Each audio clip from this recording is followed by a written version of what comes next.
The seen and the unseen can be a metaphor for many things, and one of them is time. To us, the present is always seen. Everything happening around us now is real. We can feel it, we acknowledge it, we are shaped by it, we are often prisoners of it. The past, on the other hand, is unseen. Especially the further back you go, the more removed it seems from us. History may as well be fiction or fantasy with no relevance to the textures of our everyday life. And yet, behind everything that is seen, there is everything that is unseen. Today is shaped by yesterday. This present moment is a child of a moment thousands of years ago. Our attitudes, our social structures, our mental frameworks are all legacies of the past. As the saying goes, the more things change, the more they stay the same. In some senses, all of the show, all of the seen and the unseen is an attempt to come to terms with this complexity. Why are we the way we are? Why do we want what we want? What is the right way to live our lives? What is our dharma, if we have a dharma at all? To even begin to grapple with these questions, we have to expand our frame from the here and now to everything that came before. And this need not be boring. In fact, as anyone who has read our epics would know, they can be entertaining and enlightening all at the same time. And hey, what do I even mean all at the same time? What is this time thing? Welcome to The Seen and the Unseen, our weekly podcast on economics, politics, and behavioral science. Please welcome your host, Amit Verma. Welcome to The Seen and the Unseen. My guest today is the wonderful Arshia Sattar, who studied our ancient literature under A.K. Ramanujan and Wendy Doniger, went on to do an acclaimed translation of Valmiki's Ramayana, and then wrote a number of books and many great essays on our epics, exploring issues like Dharma in great detail. Her work is priceless, because to understand the Ramayana is to understand our history and our society. The Ramayana is not one book. It is a living text. There are countless versions of it across time in all languages, and each version mirrors the values of its time and place.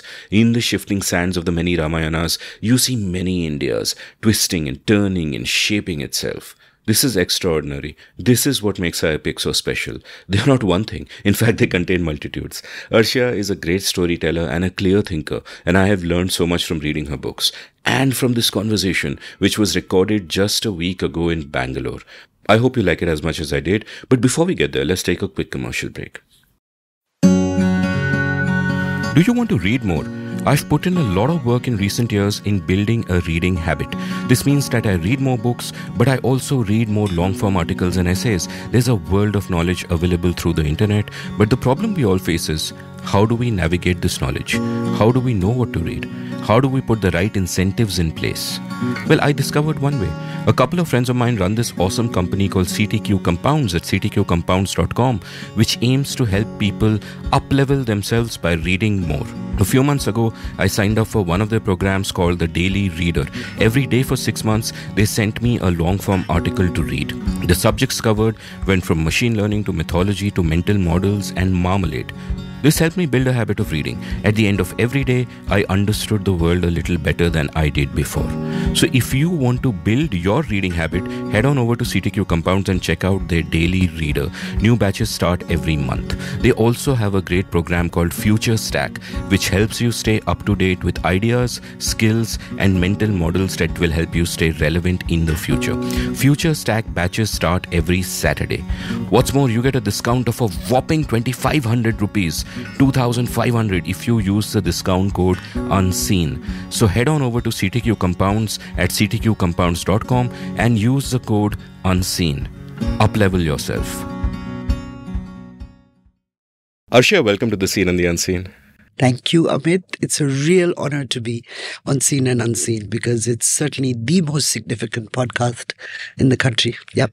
That's very kind of you to say. I mean, I've been thinking of inviting you for a long time, but, finally glad that I got down to it. Let's start by talking about your early years.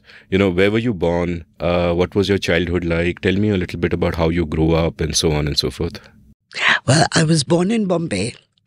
My parents, we moved a lot. So I had a childhood in Bombay, in Madras, in Delhi, in Calcutta, Pune, which I feel very lucky to have lived in so many places even before I was a teenager, because it made me feel that I belonged everywhere rather than to a specific place. I'm an only child, so my parents were not only very protective, but very loving and wonderful childhood. I was a very, very happy child. I think I remain a happy person. And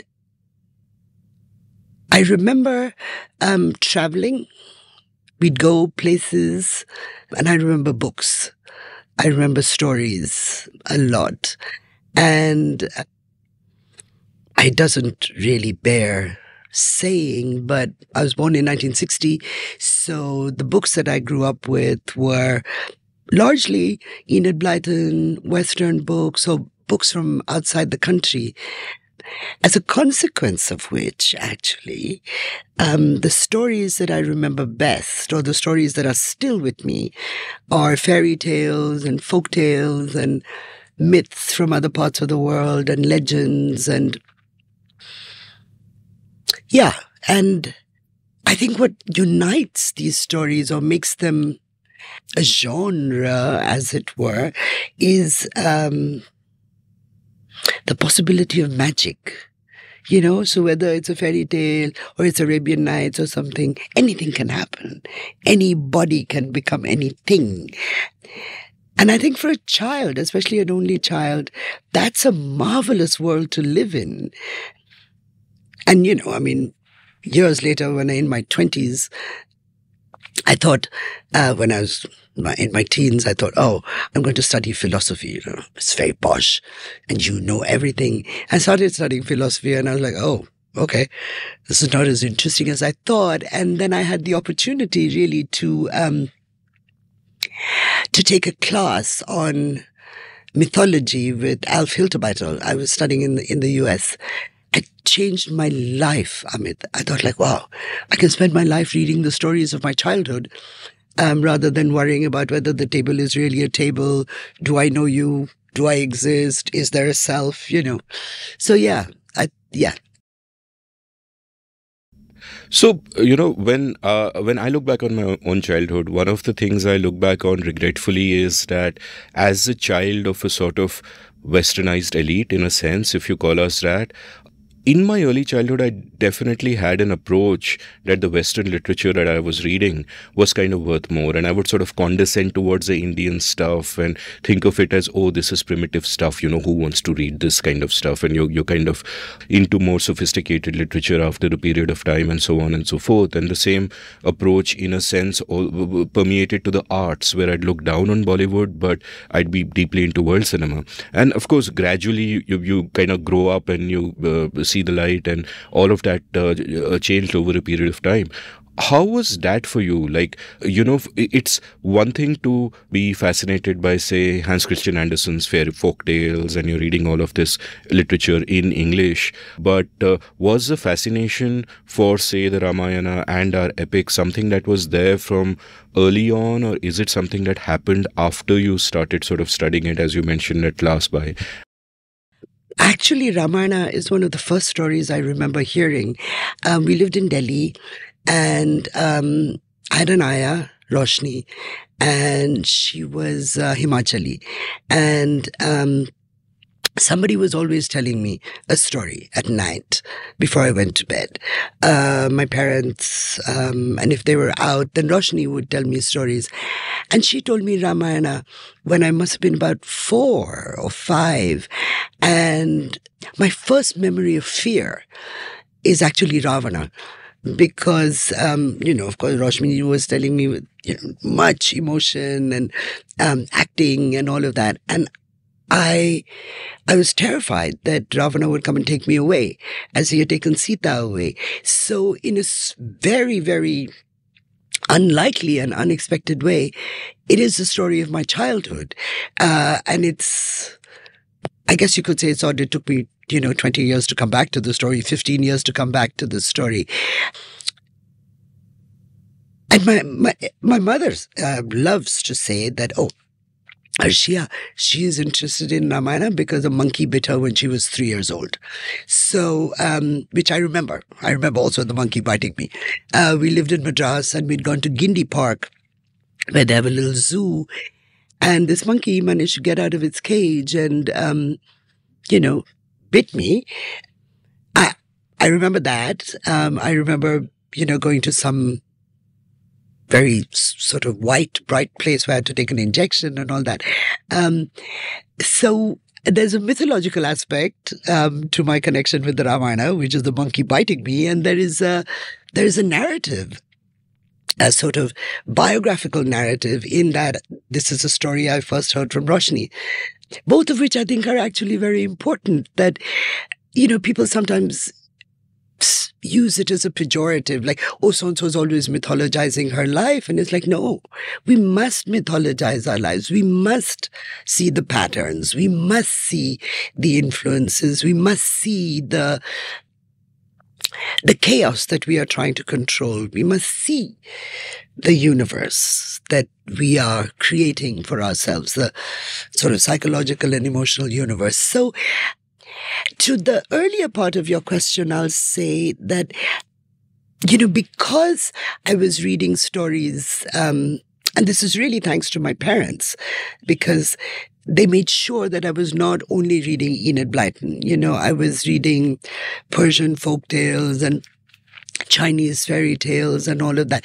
So I didn't have a terribly strong sense that Western literature was better. But of course, we were an English-speaking household. We are an English-speaking household. I went to convent schools. So I lived in Calcutta in the 60s, where the whole sort of mahal was still very Raj. There were lots of white people, British people, who were still running the multinational companies and all that. So I had a lot of friends who were little British girls. And of course, I wanted to be called Silveria instead of Arshia.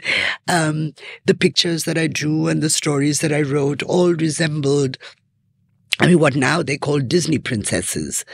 But I don't think I grew up with a sense that Western literature was superior to other literatures. So one common arc that many people take in their lives, and certainly I have taken, is in the way the frames through which you look at the world first evolve to, give you insight into the world, and then you realize the limitations. For example, and it's like a bell curve of certainty, where you might begin where the world is vast and complicated and you know nothing. Then you find frames that make sense of it. So in the case of someone like me, those frames could be things like autonomy and, individual autonomy, liberty, everything that takes you towards feminism as well.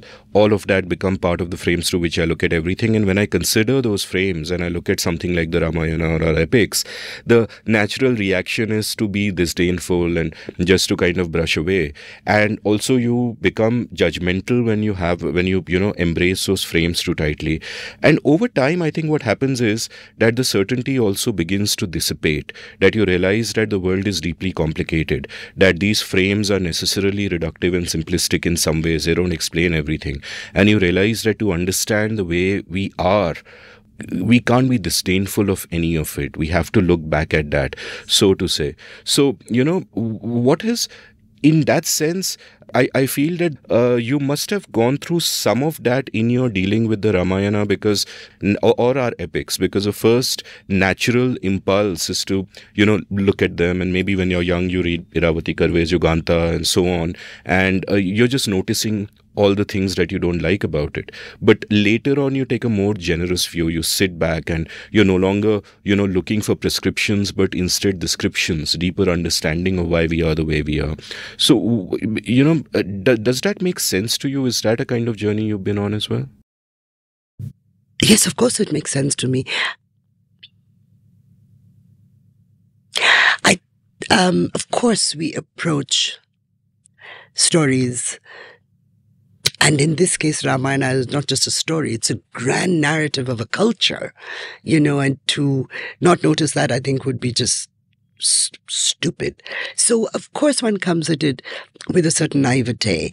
And I think Ramayana is really quite unique in that because of Hanuman, because Hanuman is such an extraordinary character, you truly can experience wonder and joy with Ramayana in a way that you can't with Mahabharata. I mean, you can have many other very, very important emotions, but wonder and joy, probably not. I mean, Hanuman, you go to Ram Leela or you watch even this fellow's Ramayana on TV, Ramanand Sagar's, whoever you are, whether you're a child or you're an elderly person, Hanuman enters and everybody goes, ah!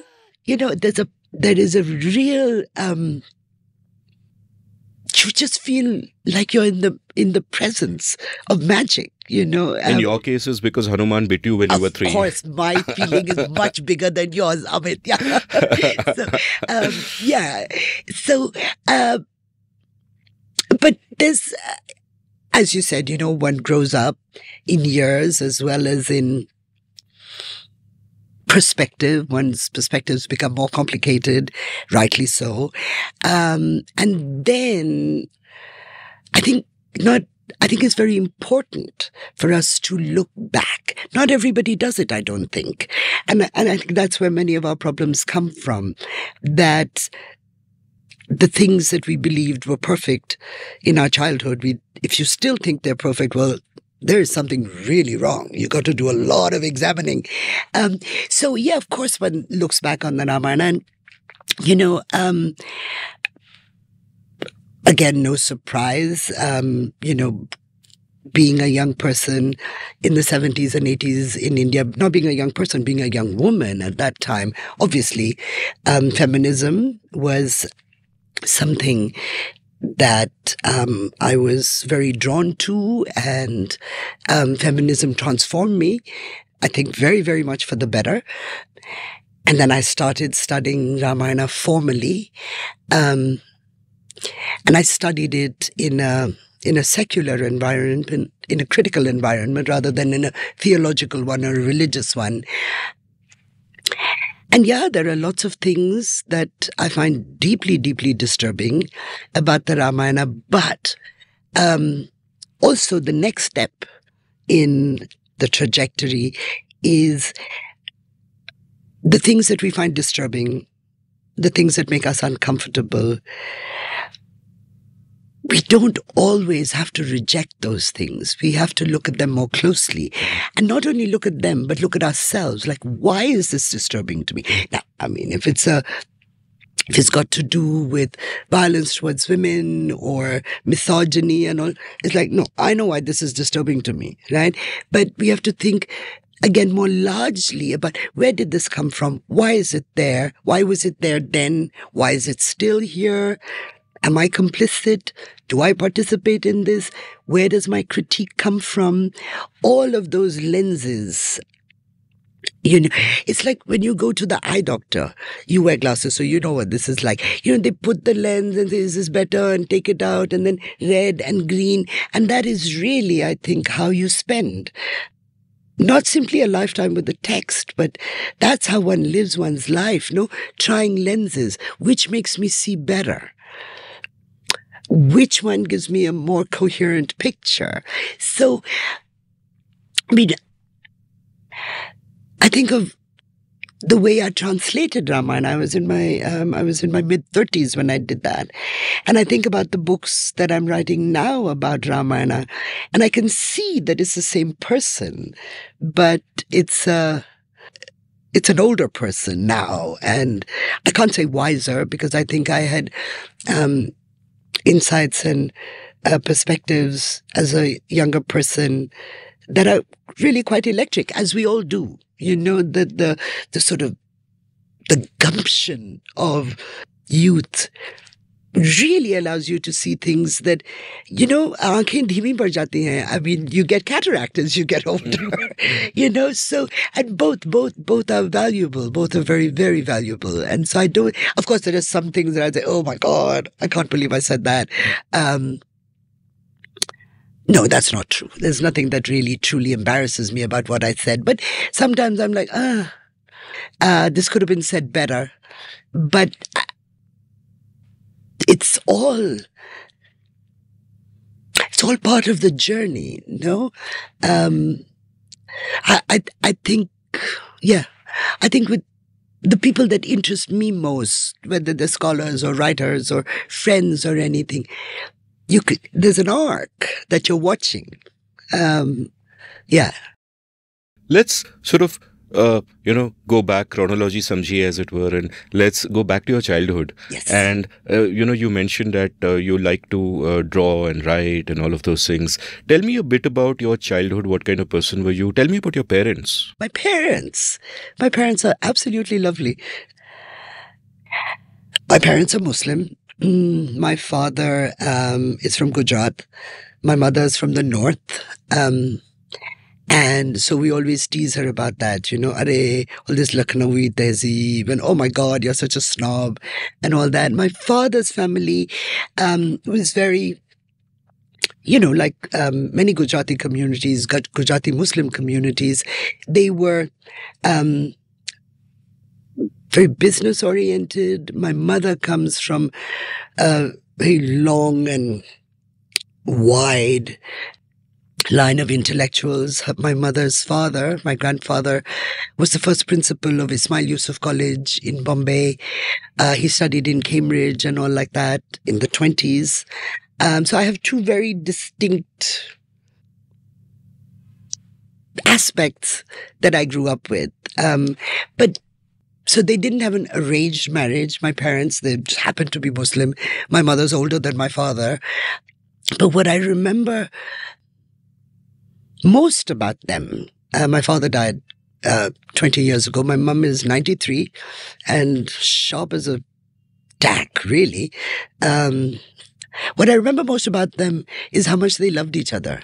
It was a very, they loved each other, they loved me, I loved them, which doesn't mean, of course, that we didn't have all kinds of horrible fights.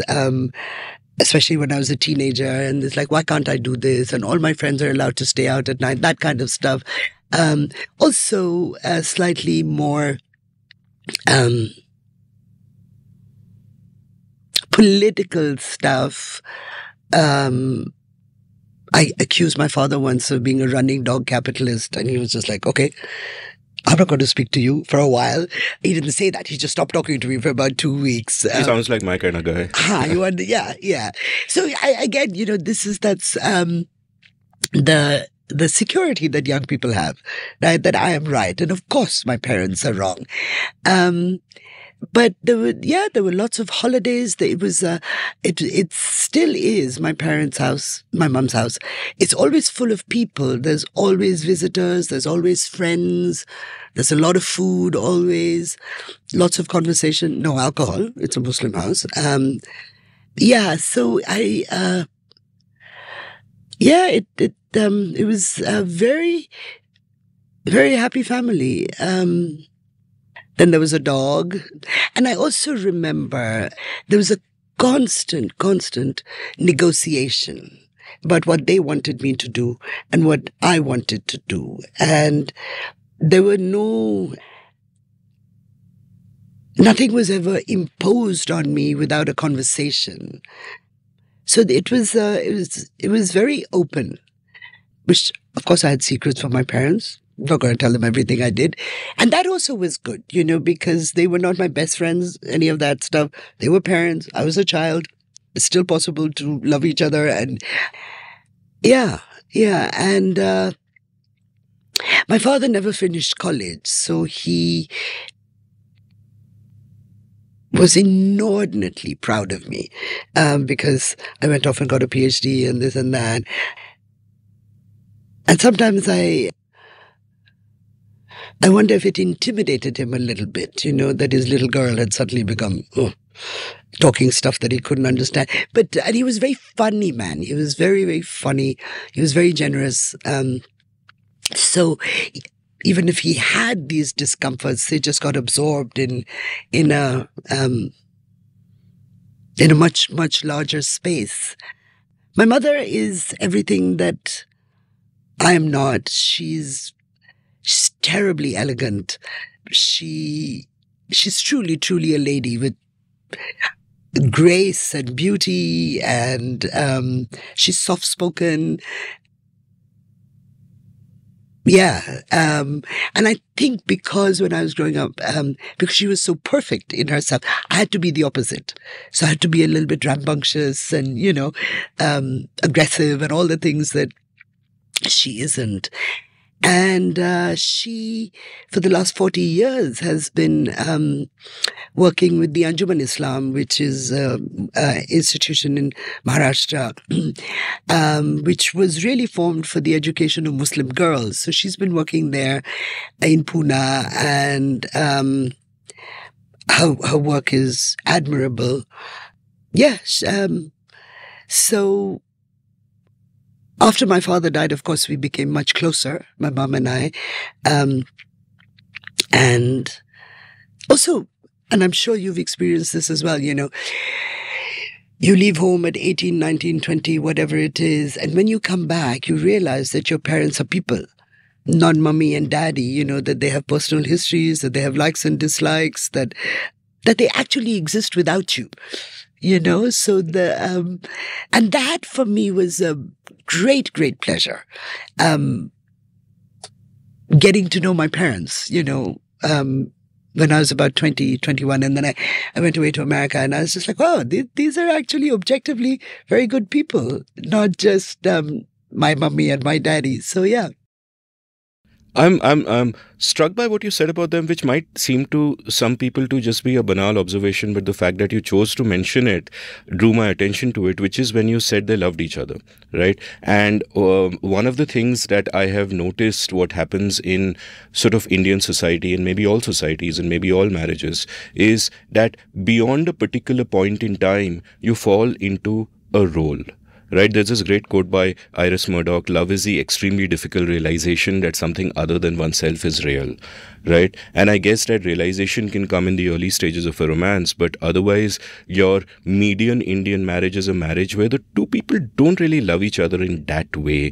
They are kind of living in their own separate worlds, and they're playing their roles, and one is a husband and a father, and he's, living up to what he considers a masculine ideal, perhaps, the Maryada Purushottam of Ram, or whatever those idealized roles, and the other is Sita Savitri and all of that, or whatever, even if it's not those specific roles, there are roles that are sort of set up, and like you said, most people do no self-reflection. It is kind of what it is. So this is not so much a question about your parents or the Ramayana, both of which I mentioned, but a question in general about, sort of the world around us, in which it is so sort of disturbing often how many of us are trapped in this sort of main character syndrome, right? That I am the main character and everybody else is a prop in my play. They're fulfilling a particular part and they're not real people in that sense.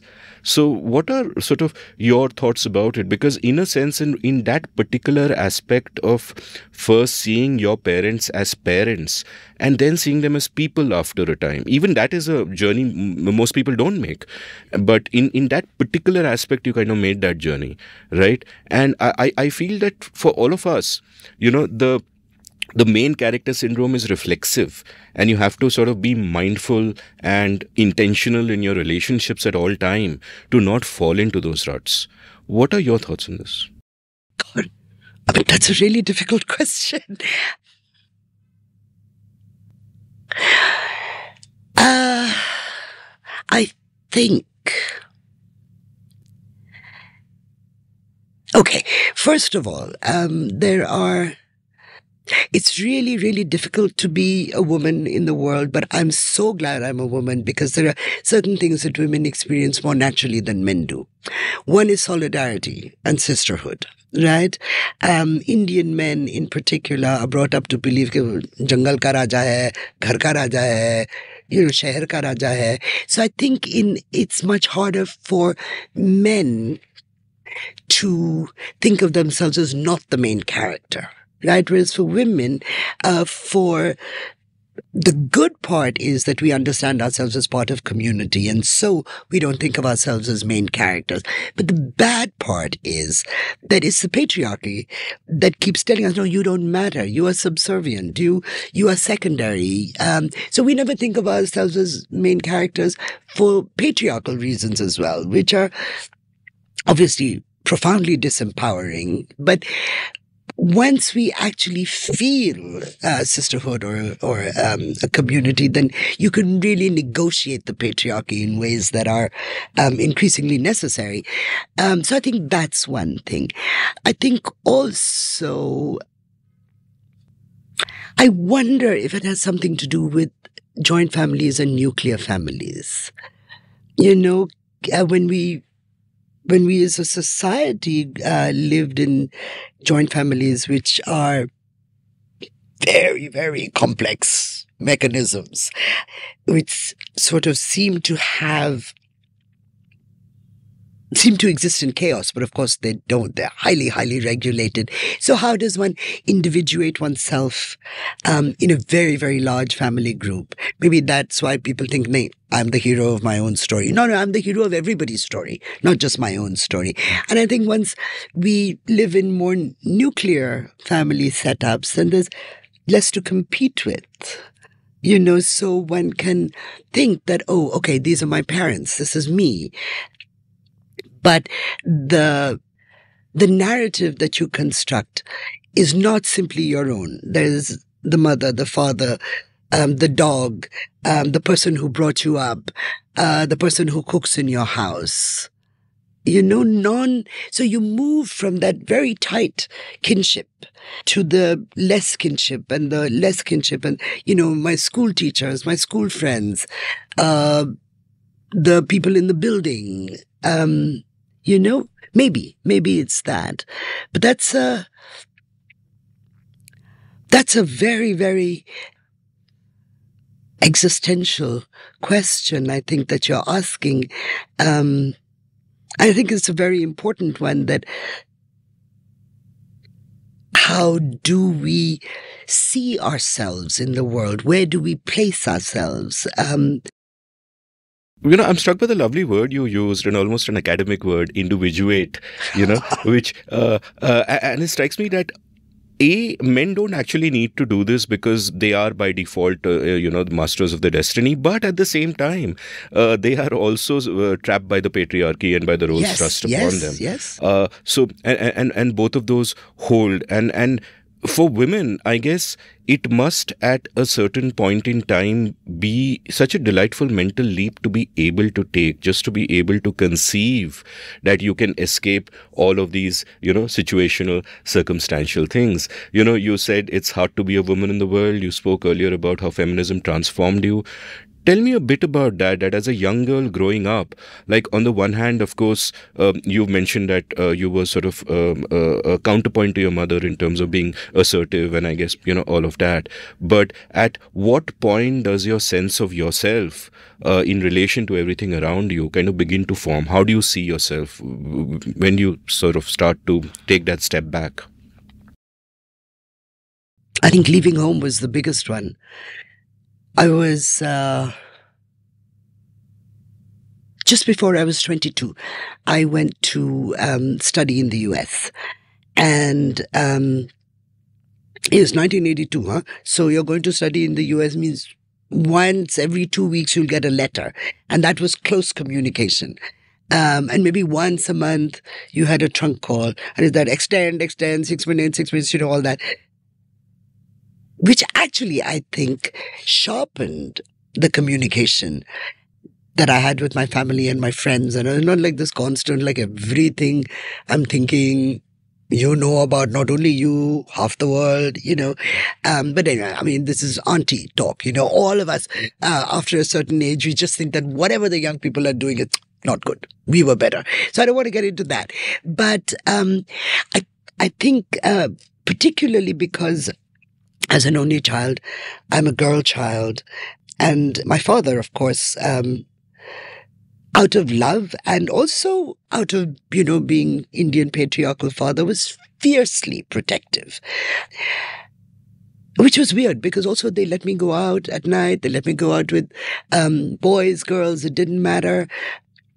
I traveled on my own. I traveled with them. So going to America, I understood the power of anonymity. Nobody knew who I was. Hamid Sattar ki beti, Nazura ki beti, kuch nahi. I was Arshia. I could have been anything. I could have told them I'm an Arab princess. I could have done kuch bhi bol sakti thi main. Even your name in 1982 in America was not signifier necessarily. And especially even now, Arshia Sattar, people take a while to figure out, what is this creature? Because what is your caste? Where are you from?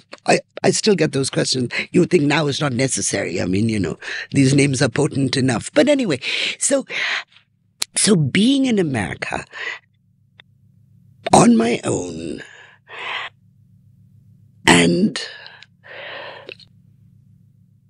growing into this feeling that I could reinvent myself, I think that was the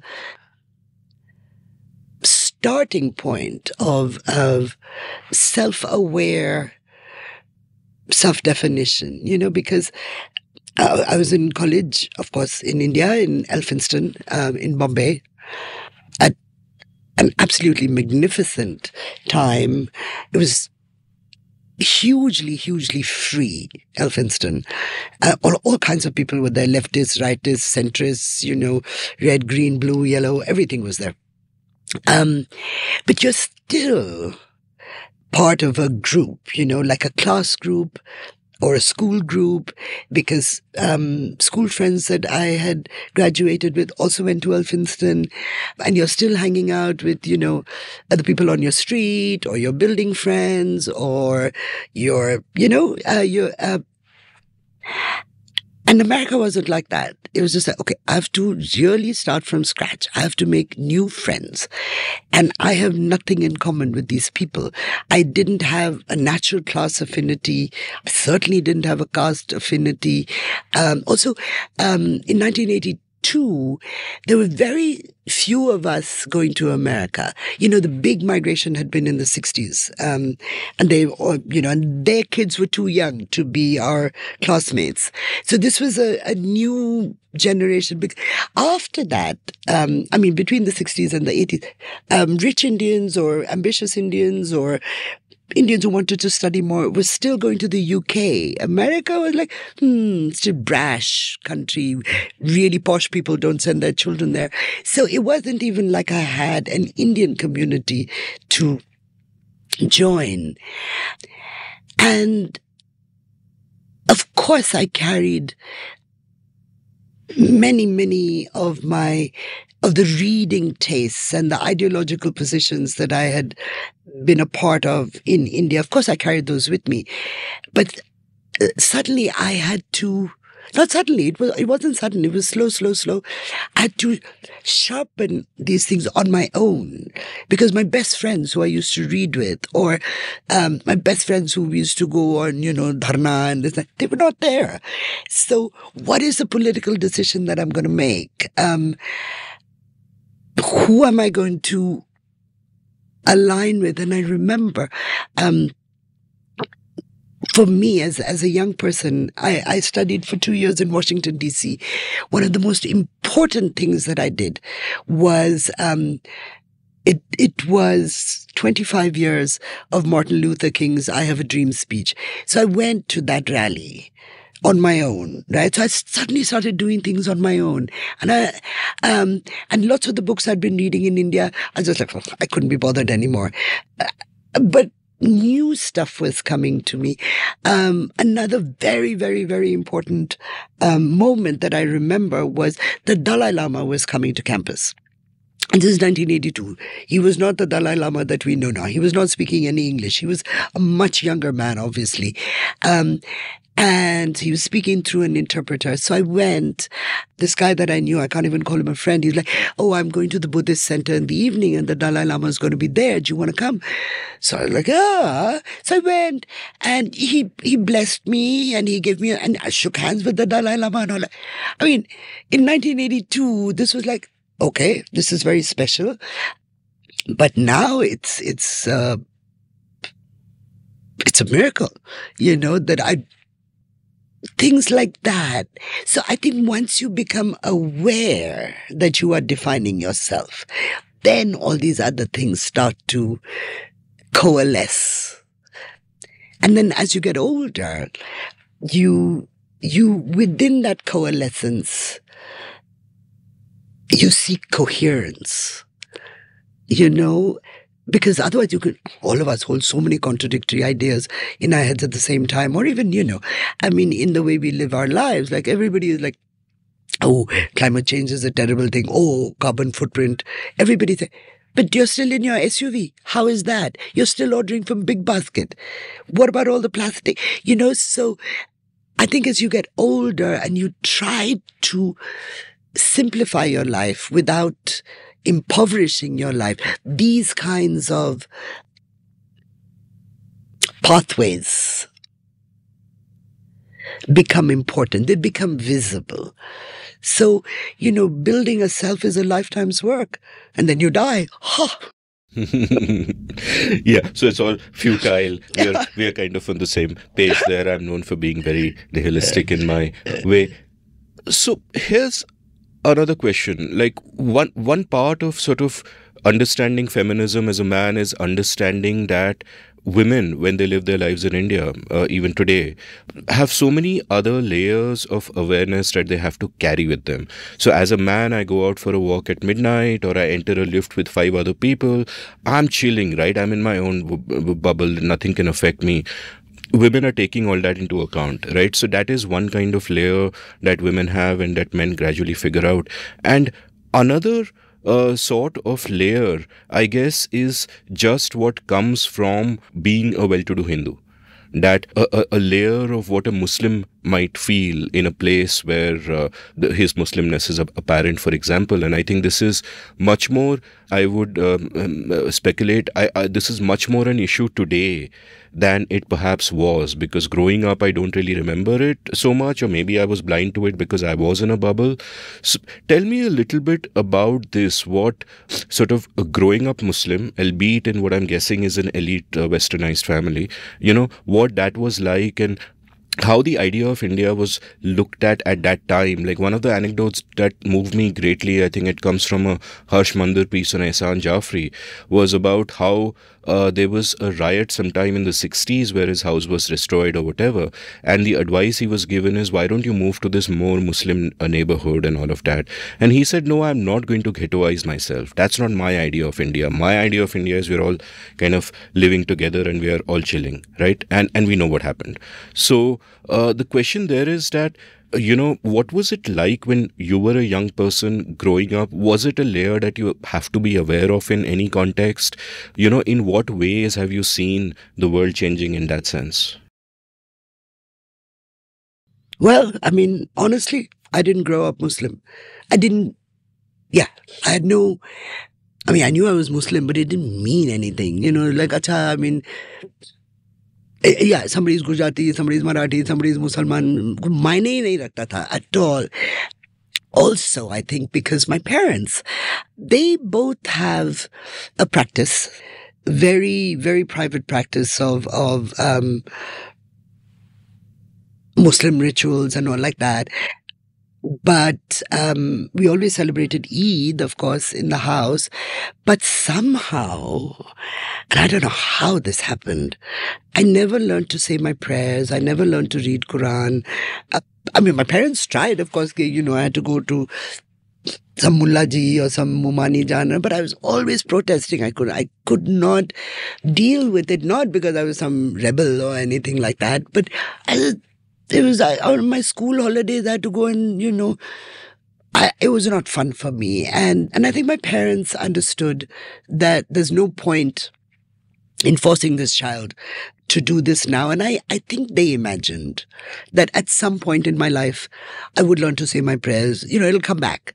But it never did. So, of course, I am very, very culturally Muslim, in that the food in my house, the clothes I wear, my language, my accent, all of those things are very, very Muslim.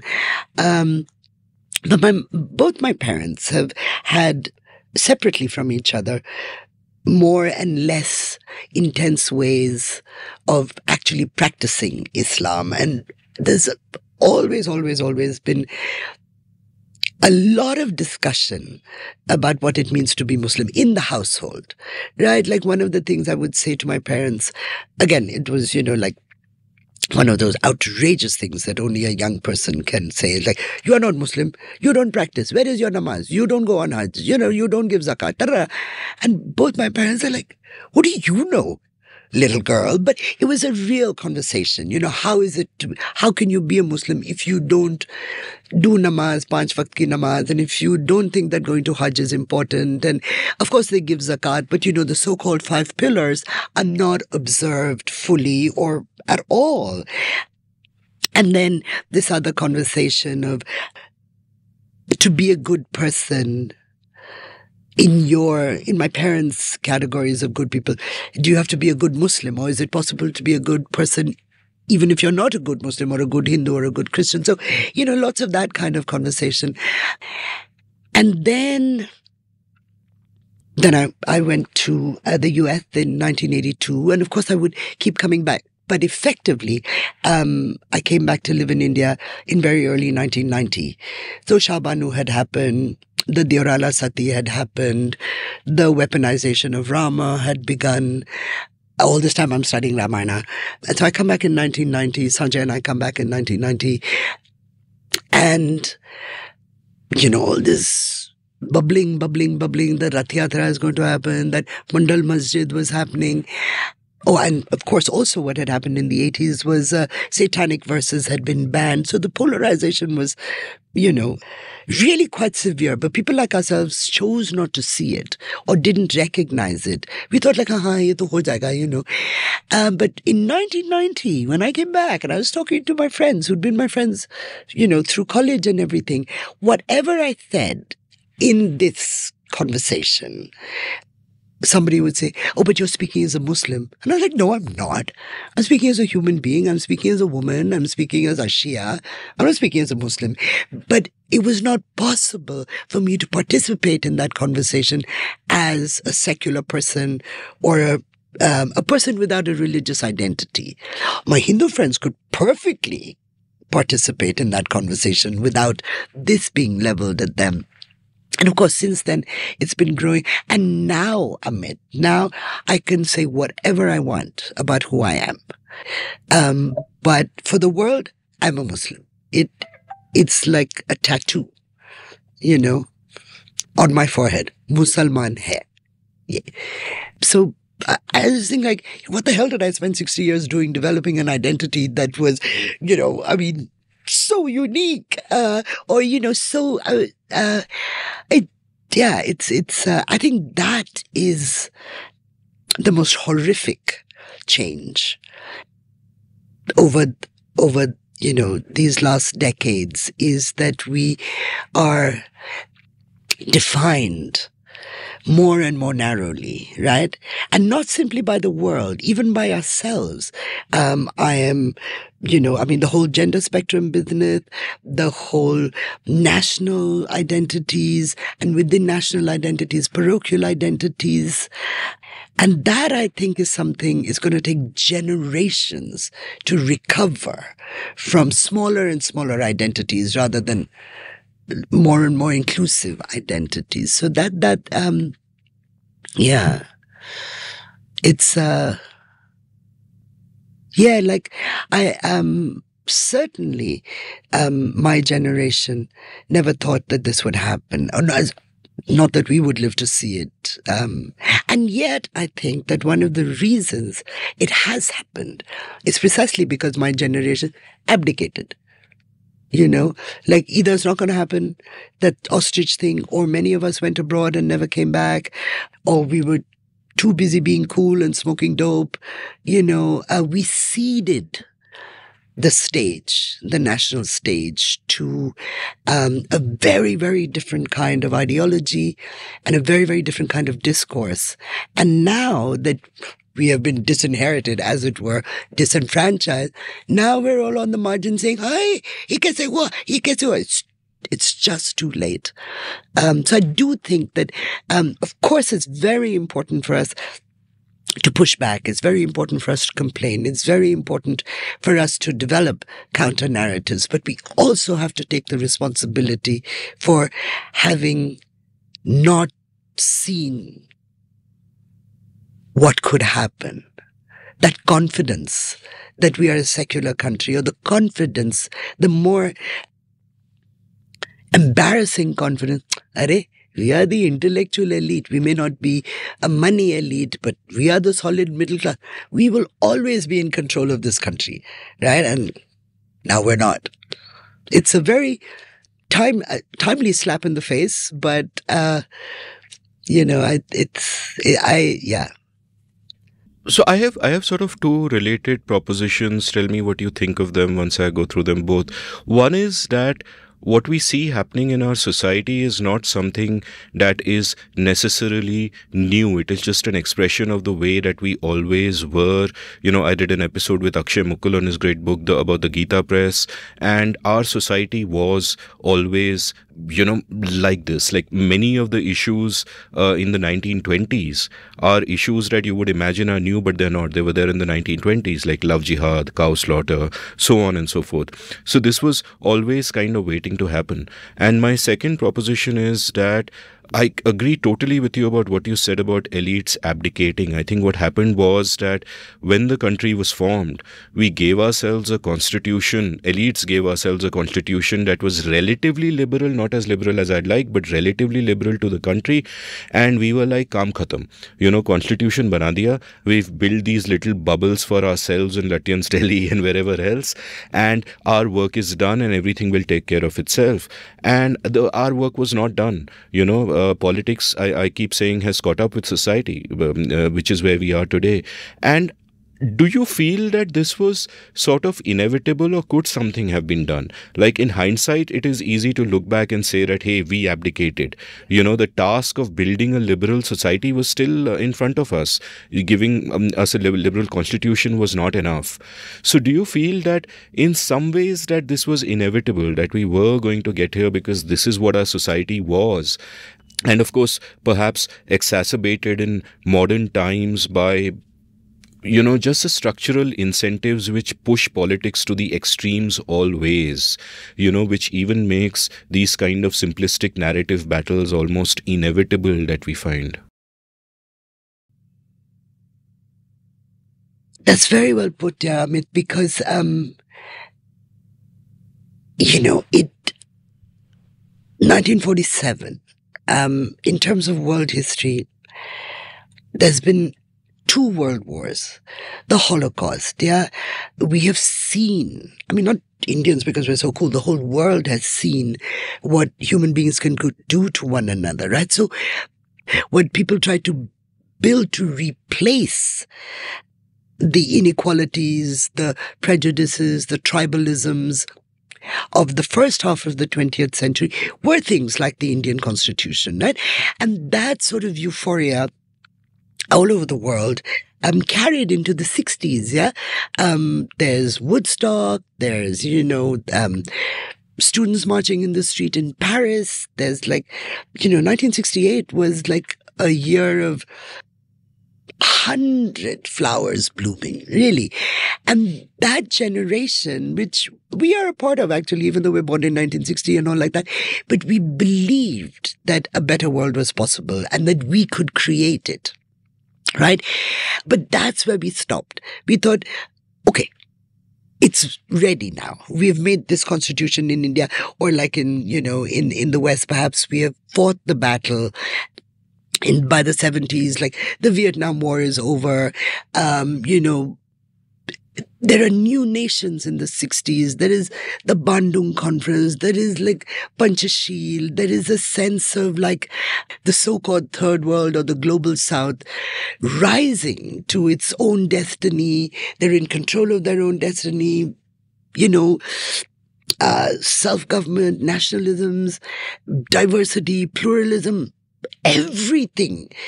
It seemed like we were set. Right? And then something, you blink and it's gone. You take your foot off the pedal for a minute and gadi ruk gayi.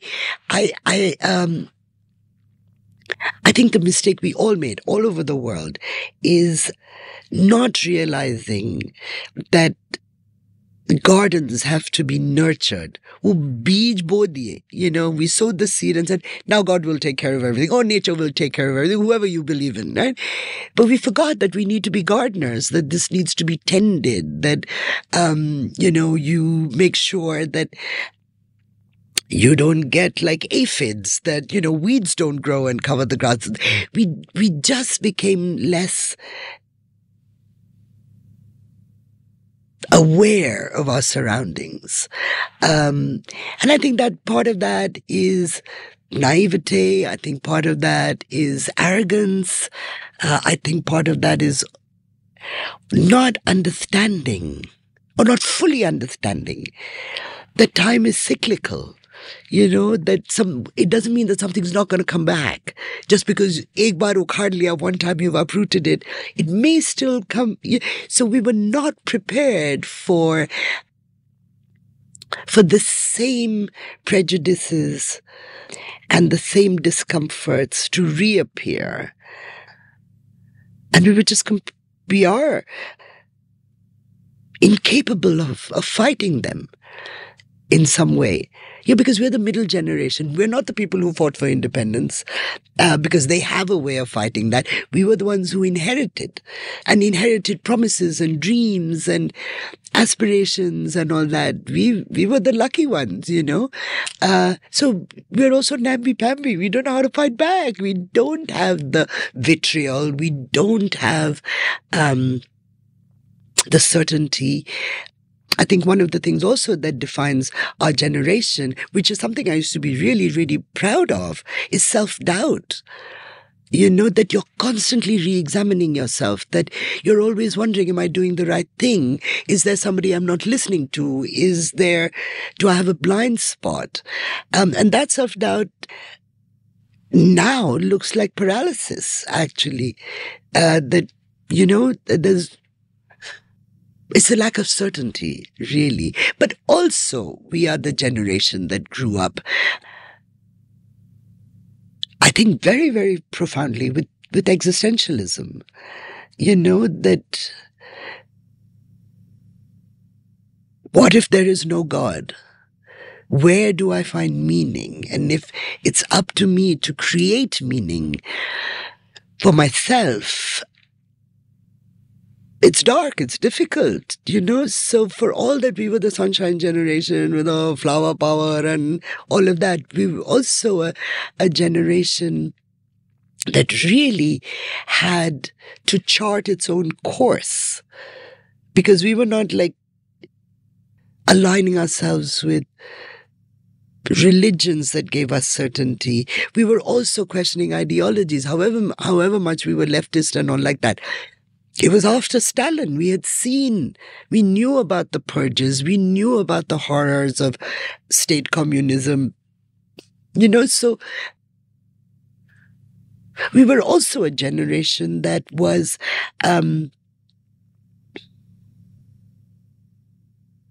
that didn't want to be rooted. The idea of the global citizen, the idea of I can read Jack Kerouac and I can also read, Lady Murasaki and I can read Shankaracharya or whatever, R.K. Narayan, whatever it is. That we were not culturally confined. And the world changed for us. It became easier to travel. It became movies, books, Yeah. I'd also hold that, the phrase you mentioned, self-doubt, at one level, I think in a different context from the way that you meant it, and I agree entirely with you that everything you said is resonant to me. But in one sense, I think that there wasn't enough self-doubt, right? Where what happens is that the elites have themselves to blame, not just for not doing enough, but also for thinking too much of themselves, also for painting themselves that, elites are good and we are modern, they are primitive, almost in that kind of a way. That whole concept condescending sort of nature to it. And perhaps we are guilty of it when we talk about changing society and all of that. Like, who are you to change society? And I think that the fundamental, value that we didn't embrace there was the value of actually really engaging with society, of doing real politics, which is you're engaging with disagreements and contradictions and everything that is out there. And that engagement is rich, and that engagement helps there be a certain kind of dialogue. Whereas today, there is no dialogue. The elites are irrelevant, and in a certain way with good reason. And there is no dialogue, and that space simply isn't there. No, I absolutely agree that, yeah, we did think too much of ourselves. I mean, we thought we were going to inherit the world, let alone the country. We will always be the elite. We will become the IAS officers. We will, but at the same time, I'm not going to the hustings because politics is too dirty. I can become a bureaucrat, but Parliament and all, that's not my business, or that's not my choice. So there was that. I think also, and I'm not suggesting this is an excuse, this is also a legacy of colonialism, right? That, as we were saying earlier, the orientation towards the West, I read Western literature, my first language is English effectively and all like that, which is fine. It's great. It makes us global citizens. It makes us, very, very dominant in the world of information technology, all of that. But the disdain for the vernaculars, not just languages, but cultures, that stopped us from engaging, right? And this, for me, is becoming more and more of an issue because of the sort of the larger sort of space in which I choose to live, which is the literary space. Like, how many of us are reading in more than English? How many of us are reading in 2 languages? You take the generation, somebody like Girish Karnad, 5 languages, man. 5. Reading, writing, thinking, speaking. Right? Extraordinary. And none of us can, at best, we are bilingual, right? But we are not equally so. In English, we will read and write and speak. And Hindi, ruk ke padhte hain. Yeah? And how much of this conversation could be entirely conducted in Hindi? So what is happening actually is that because we're not reading in vernacular languages, those literatures are dying, and we are losing out on worlds of experience and expression. So that, especially when I'm talking to young people, I say one other language. Don't just speak it. At least read it. If you can write it, so much the better. But at least you must be able to read in it. So that is a colonial legacy. But, if we were so smart about so many other things, why we were not so smart about this? We should have been. We should have seen that this fundamental barrier, to a more complete engagement. And, also our very, I was saying that, we didn't want to be rooted in all, but we chose to be rooted in metropolis and cosmopolis, rather than, a larger, so everything that we've been saying so far, nuclear families and joint families and all like that, in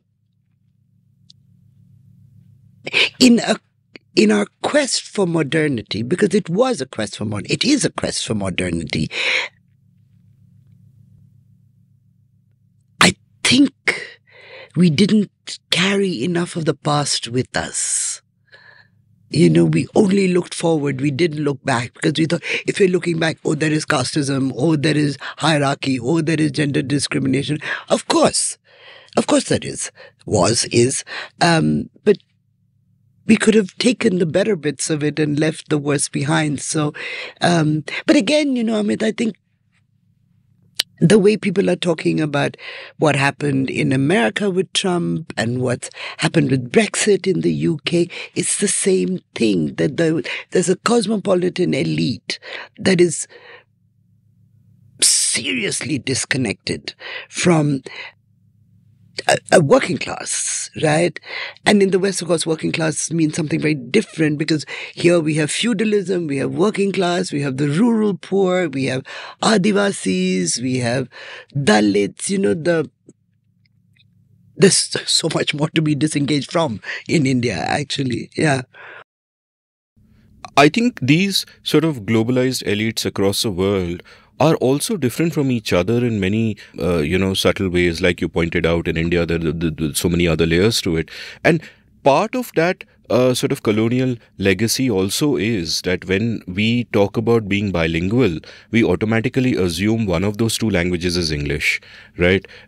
I had done an episode here with your fellow city resident Sugata Srinivasaraju, and Sugata made this very interesting point that the interplay that happens between languages in India always involves English. So you'll have language X translated into English, language Y translated into English, but rarely language X translated into language Y.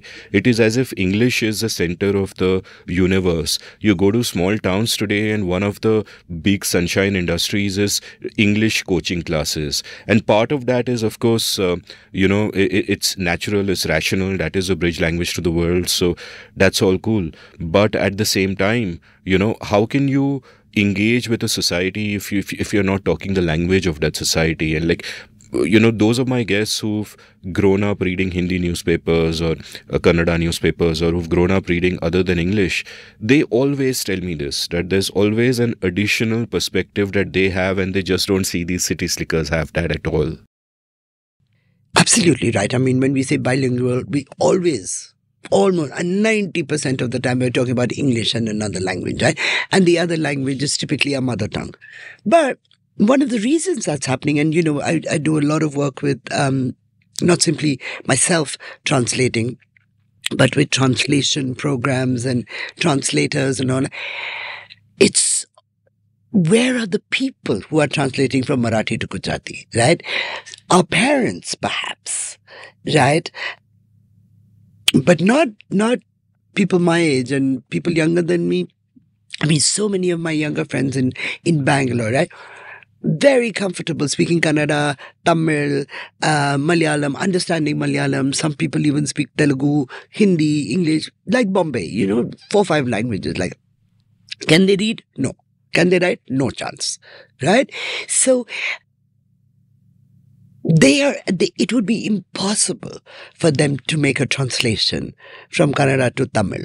Right? That would be acceptable by what we call translation. Now, it's also true that in previous generations, again, taking Girish Karnad as an example, he made rough and ready translations of, he translated Badal Sarkar into Hindi, Evam into Cheats, right? Now, he did that not because he speaks Bengali, but he knows somebody who had done the Hindi translation. So between the Bengali and the Hindi, he brought it into, Bangla, something else, and he put it into Hindi, or I can't remember what the language was. But now that would be considered illegitimate completely. Oh, you didn't do directly. Oh, you use linked language. Oh, it is not literal. Oh, so as far as literary translation goes, there are more and more rigidities, which of course have good and bad consequences. But the idea of suppose you and I find a text that we really like and one of us has the extra language, the fact that you and I could sit together and bring out a book, that's gone. That is totally, totally gone. And I think also the reason that we have lost our second and third and fourth languages, of course, it's because of the school system being so oriented toward English and all like that. But it is also about the nuclearization of the family, because even now you say, lots of people will say, I speak Bengali only to my grandparents. I can understand what my grandmother says, but I reply in English. That But when it's a fuller universe, when you live in a larger community that speaks that language, then obviously you speak it. So, it's the language thing is very complicated, and whichever way you cut the pie, it's sad that we are not doing as much with our languages as we should. I'm connecting what you just said about nuclearization with something really interesting Peggy Mohan revealed in an episode she did with me, and a book is a masterpiece. What a great book that is. What a great book. And of course, one of the revelations of that book is that when the Aryan migration happened, it was men who came. It is the men doing the migrating, and they're marrying local women, whether by consent or force or whatever. That's irrelevant. They're doing that. But one of the consequences of that is that for generations, the men are speaking a particular language and the women are speaking a particular language. So the girl of the house will grow up speaking a particular language, and the boy will, first 3 or 4 years, he'll be with the mother and the women, but then he'll move out into the male world and he'll speak a different language, and the world changes. And it strikes me that what nuclearization then does, and this is something that's, I repeatedly hear when guests of mine reminisce about their younger days, that this was a kind of a thing in their homes as well, that the women spoke one language and the men would speak in a different way. And what nuclearization will then do is that it will kill it, because a woman has nobody to speak that language with. So she conforms to whatever, and that kind of strain disappears. Absolutely. Ramanujan used to call it father tongue and mother tongue, right?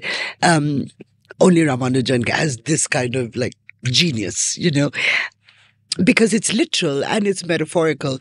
And exactly, he talks about himself, or so many young boys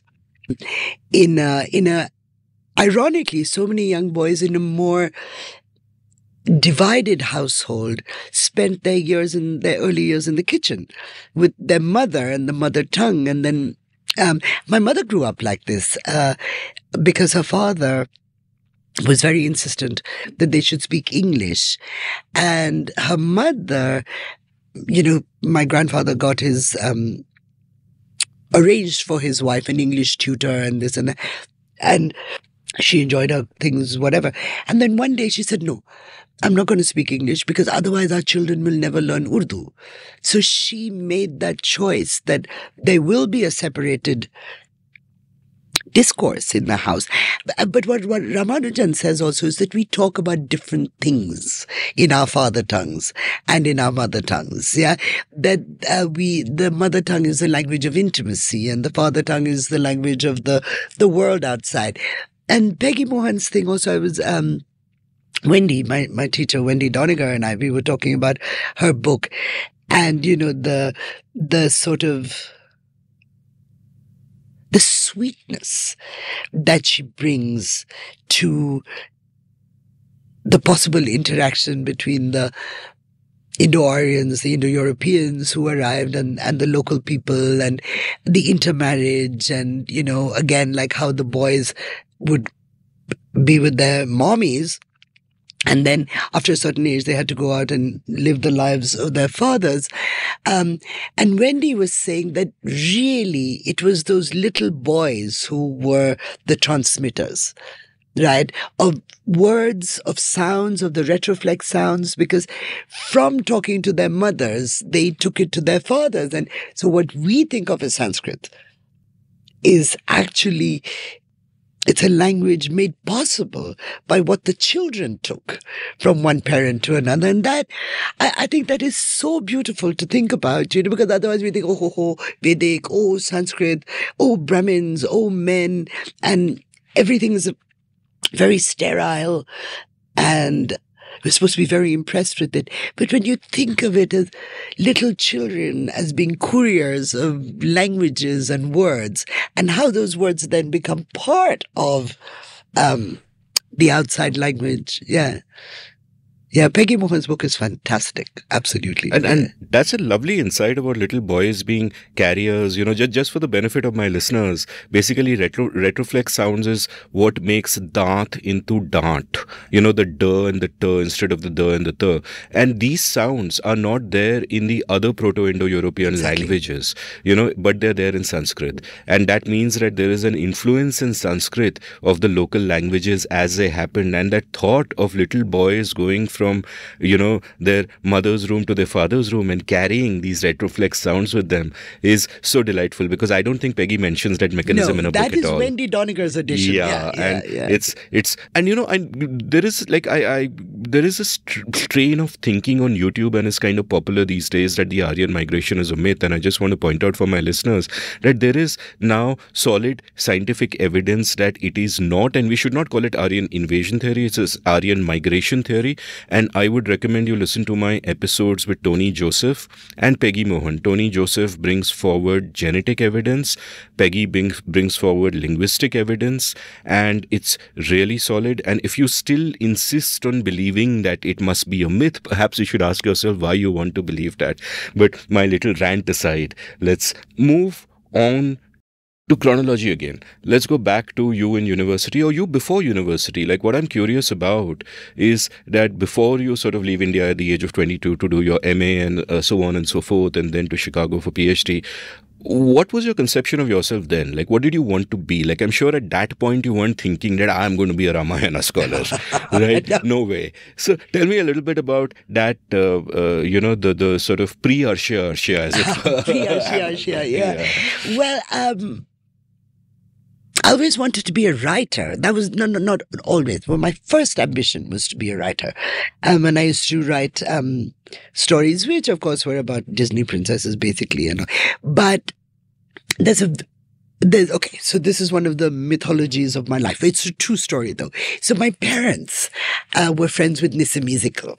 My mother worked with Nissim at Quest in Bombay, in the 50s, right after my parents were married and all that. And he remained not simply a friend, but, he was older and he was very sage-like. And also, he was a venerable presence, in our family. And we were living in Calcutta, and Nissim came to visit, and he's tall, like he looked like a palm tree. I was a fat little child, and he said, well, what do you want to be when you grow up? And then I want to be a writer. And he's like, oh. And the next morning by my breakfast table, there was like foolscap sheets and a pen. And he said, write, my child. And I was like, wow, this is like, I have to make a very cheeky joke, like the angel Gabriel said to Muhammad, recite, Nissim Ezekiel said to me, write. So. Yeah. But I always think of that as a very critical moment that, some adult had taken me seriously. So that's what I wanted to be. And then, when I was a sort of an early teenager, I wanted to be an interpreter at the United Nations, very specific. And then after that, I was very, very deeply influenced by a cousin of my mother's, my aunt, and she was a child psychologist. So for a little while, I wanted to be a child psychologist, but that didn't last very long. And I wanted to study philosophy. So, but I think one of my students actually said this to me when I said, this writer, and they said, but that's exactly what you are. You are a writer and you are an interpreter. So actually you're one of the few people who has fulfilled your childhood dream. And I was like, I never quite thought about it, but stories, it really is about stories. But I actually, I don't think of myself as a writer at all. I think of myself as a translator, because somehow in my mind, writers are people who create fictions, and I absolutely do not have the courage to do that. I mean, I think it takes a lot. Writers are people who tell stories. You tell stories. I suppose that's very kind. I take that as a compliment. But in my own head, I'm amplifying somebody else's voice. I'm not speaking in my own voice, which is of course rubbish. Because I've written 3 books about the Ramayana, which are very definitely in my own voice. But yeah. So you mentioned how you took this class which changed just the way that you looked at the epics and the Ramayana and all that, and it also made you sort of turn away from, Western philosophy. What is a chair? Do I exist? All of that stuff into something which you could really kind of sink your teeth into, I guess. So tell me about that process of rediscovering the Ramayana, perhaps. And, I think your MA was more focused on Hanuman, and then you kind of, in your PhD, you move more towards the Ramayana. So I was studying in Washington, D.C., and I was enrolled in a program called Religious Studies. And there are 5 universities in D.C. So together they had a Religious Studies department. So it was a consortium program. And I had to take I could take classes at any of the 5 universities. And honestly, I've spent my first semester reading in English Shankara's commentary on Brahma Sutra Bhashya. Then I was reading Aurobindo and all. I was like, oh my God. But at the same time, feeling like I'm so cool, I'm thinking about all these big things and these abstract ideas, but not enjoying it. And my advisor, he said, look, you should really take a class with Alf Hilterbytel, who used to teach at George Washington, and I was at American. And I was like, what is it? What's the class? And he said, it's mythology. And I was like, no, mythology is for children. I remember saying that. And he said, no, why don't you go and see? You might find it interesting. And honestly, I'm at 2 weeks into the class, and I was like, this is really something. Well, Alf is a very great teacher and a very great scholar. And I've been very, very lucky with the teachers that I've had, not simply at American universities, but even in schools here. A great teacher is, I think, somebody who persuades you that what they care about is actually very, very important. So because Alf loved these stories so much, I thought like, oh my God, I think he's smart. I really like him. So if he likes this, there must be something to it. I mean, it's a very simplistic way to think about what happened in that class, but it also, and of course there was a class in Indian mythology. And I went back to the stories of my childhood, and I did not think that those stories could be seen as anything other than stories. I did not realize that. I think that's the moment when I realized that storytelling is about one of the things storytelling is about is what it means to be human. The structures of our mind, the structures of our narratives, tropes, Jungian stuff, which I don't favor much, but universalities, archetypes. We are telling the same stories, whoever we are, whether we are invading Aryans or, migrating Aryans. We are telling the same stories as people in so many different parts of the world, right? So there is something, there's an essence that we all share. Because whoever we are, right? We love our children. We're scared of the dark. We want to be richer. There are certain human aspirations and anxieties which we all try and work out through telling stories and singing songs. And also stories are the one place where all cultures are equal. It's not like, Western science is more developed than Indian science, or that there is a contrast between the science of the laboratory and the more holistic, though not scientific, ways in which indigenous peoples understand. There's none of that separation. All stories are equal. All stories are as good as each other. Everybody has the greatest story in the world, whether it's the Bible or the Mahabharata or Genji or, And it is a great embarrassment to me that I don't know enough stories from the African continent or the South American continent, right? I'm very focused on that Indo-European universe, and I know a little bit, again, because of religious crossovers. I know a little bit about stories from China and Japan. But yeah, I think that the most important thing about stories is no one is greater than the other. No one culture tells a better story than another culture. So let me ask you a couple of related questions. Like many years ago, I read this interesting book by Christopher Booker called The Seven Basic Plots. And his argument was there are just 7 plots, right? And everything is there. So Ramayana is perhaps identical in that sense to maybe a Bollywood film or a Western fantasy or whatever. There are 7 basic plots, and then one gets to thinking about, oh, they must be there for a reason.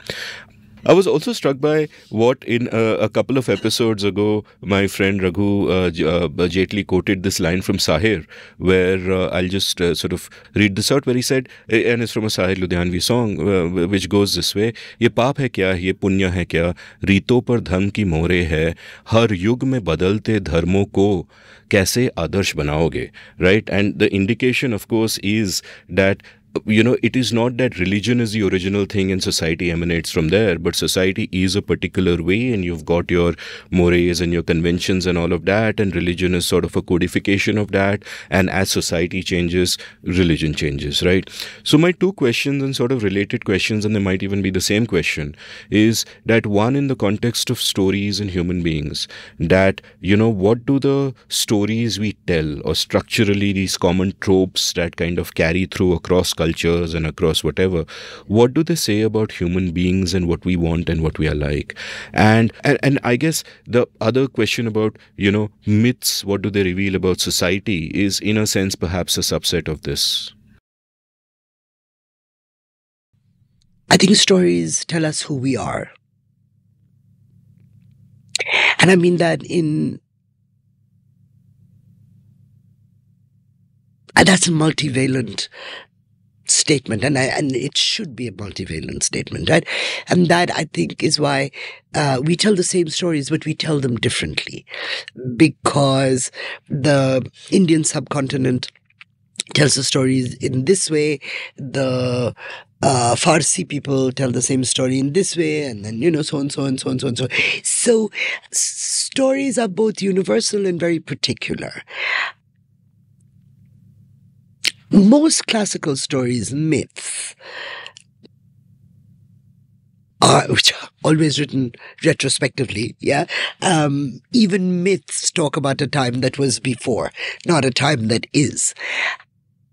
They're the deepest stories of them all, I think, because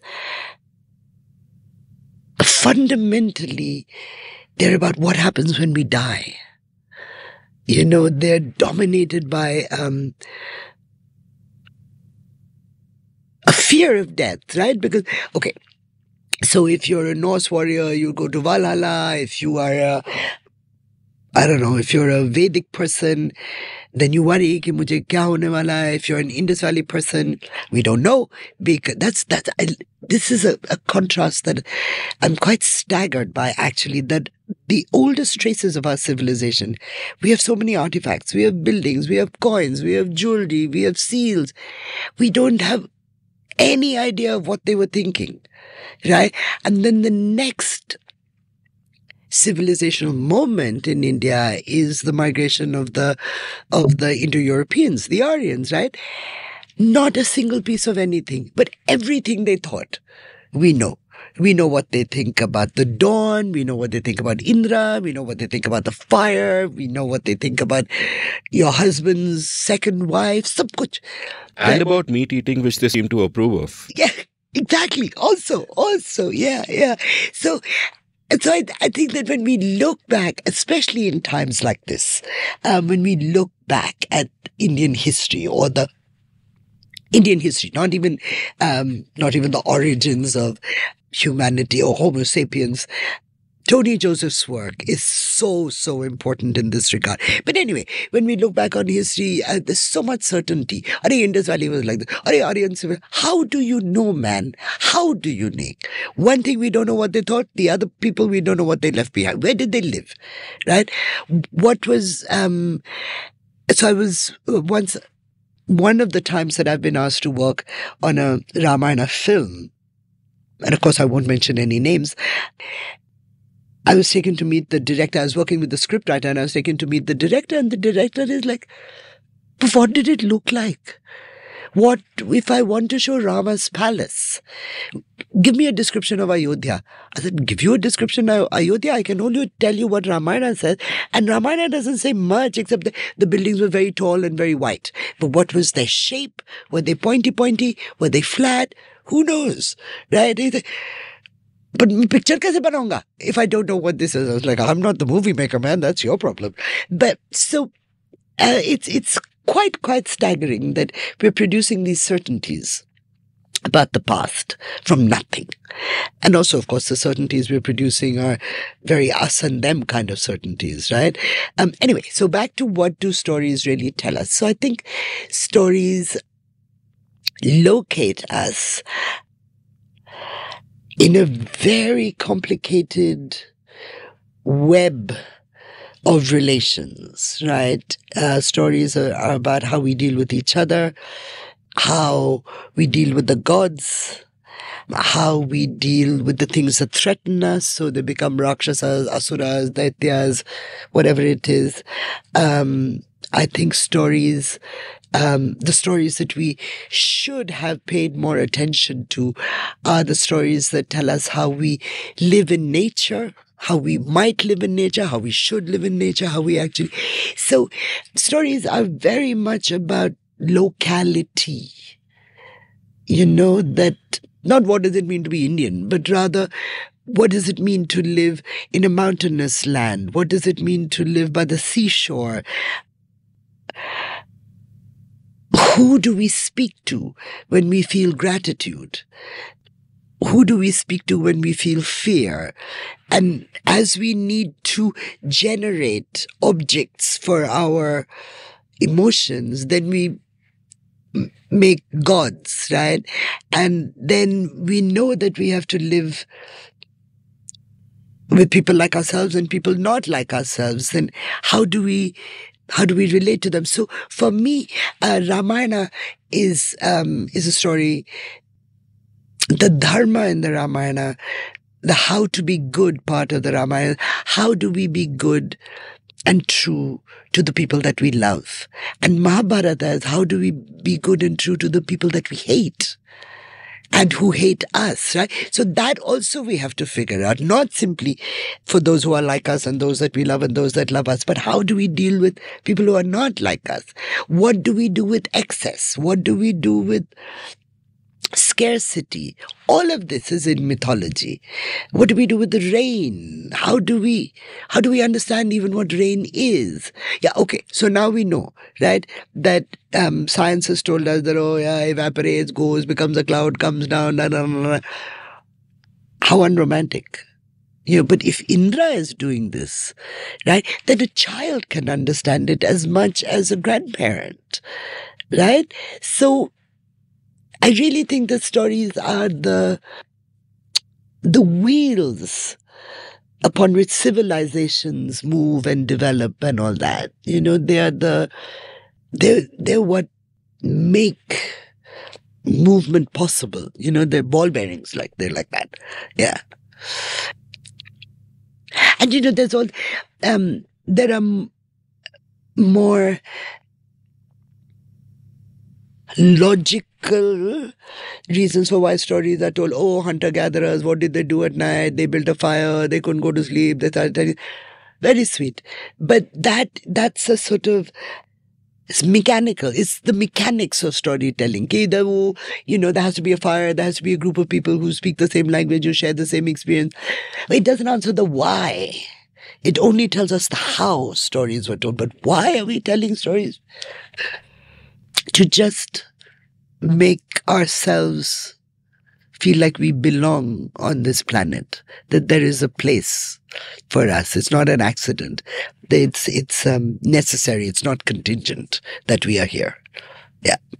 I guess the world is just so complex. The only way to make sense of it is to tell stories. Otherwise, we will be bewildered every time it rains. So, whether you're telling me that evaporation hua, precipitation hua, what a wonderfully romantic word, or you tell me that Indra is sending the rain, both of those as stories work for me, right? But if I don't have a story, I'm screwed, man. Every time it rains, cognitive dissonance. What's going on? What's going to happen? Is the world ending? Absolutely, yeah. And I think that's that somewhere deep down inside, that's also the reason why I moved away from philosophy. Because stories give us equally good explanations about why the table is brown and, whether God loves us or not. We are addressing the same problems philosophically and mythologically or narratively. And I actually just found narratives to be more effective. And certainly as somebody who was, at the time a young student, what would I rather read? Stories, I could spend my whole life reading stories to find the same answers, because the questions that stories ask and the questions that philosophy asks are actually the same. But these answers are more accessible, as are the questions more accessible. Yeah. Like, in Upanishad, Nachiket goes to Yama and he says, what is death? Right? That's a big question, right? Of course, Upanishads are philosophies, so there isn't quite... the answer is pretty esoteric, but it is the same question, really. What's Yama's answer? I have to know. Sorry? How does Yama answer? Yama gives that there's a series of riddles and this and that. Of course, he doesn't answer in the end, because even Yama, he could have said, death is me, and, ended the argument right there. But that is also, I find, the sophistry, the trickery of philosophies, right? When philosophies try to tell story like this, Nachiket, sawal ka jawab to hai hi nahi, right? And they take you into a position of no return, and then they just leave you there. And then, when you reach that point of no return, then you are told, oh, this is mystic knowledge. Meditate upon it and it will become clear. Yeah, no, you would tell me, you are the master. You explain. But has also been my struggle with so-called mystical texts, like I don't like being taken to the cliff and not being, left there on the edge. Yeah. Well, there may be uncertainty about what death is. There certainly is uncertainty if you read enough philosophy about what a table is. But I can tell you what a break is. A break is what we're taking now. Just when I was going to ask you, What do you think death is? Yeah. Have you always wanted to be a writer but never quite gotten down to it? Well, I'd love to help you. Since April 2020, I've taught 20 cohorts of my online course, The Art of Clear Writing. An online community has now sprung up of all my past students. We have workshops, a newsletter to showcase the work of students, and vibrant community interaction. In the course itself, through 4 webinars spread over 4 weekends, I share all I know about the craft and practice of clear writing. There are many exercises, much interaction, a lovely and lively community at the end of it. The course costs rupees 10,000 plus GST, or about $150, and is a monthly thing. So if you're interested, head on over to register at indiauncut.com/clearwriting. That's indiauncut.com/clearwriting. Being a good writer doesn't require God-given talent, just the willingness to work hard and a clear idea of what you need to do to refine your skills. I can help you. Welcome back to The Seen and the Unseen. I'm chatting with Arshia Sattar, and in the break, when she was taking a smoke and she asked me if I smoke, and I said, no, I don't smoke. And then I asked her, what did our ancestors do instead of smoking? What were our ancestors' addictions? And the reason I think of this is I have done a bunch of episodes with Mughal historians, which is basically historians of the Mughal period and not actually Mughal historians, because like Ira Mukhoti and Parvati Sharma and so on and so forth. And one thing I realized while, reading up for those episodes is that half the Mughal royalty died from alcohol poisoning, liver gaya. And Afim. And it tells you that in those times, there were these sort of limited addictions possible, as it were. Today, there are so many more addictions, social media addiction. I'm sure people are addicted to Twitter notifications and Facebook likes as well. So we are surrounded by all manners of different addictions. But in the time of the Ramayana, what were people addicted to? Well, now we are surrounded by addictions because it's Kali Yuga, so that's a given. What were people addicted to in the time of the Ramayana? What we were saying outside is it's rare, if at all, that there's the figure of a drunk, right?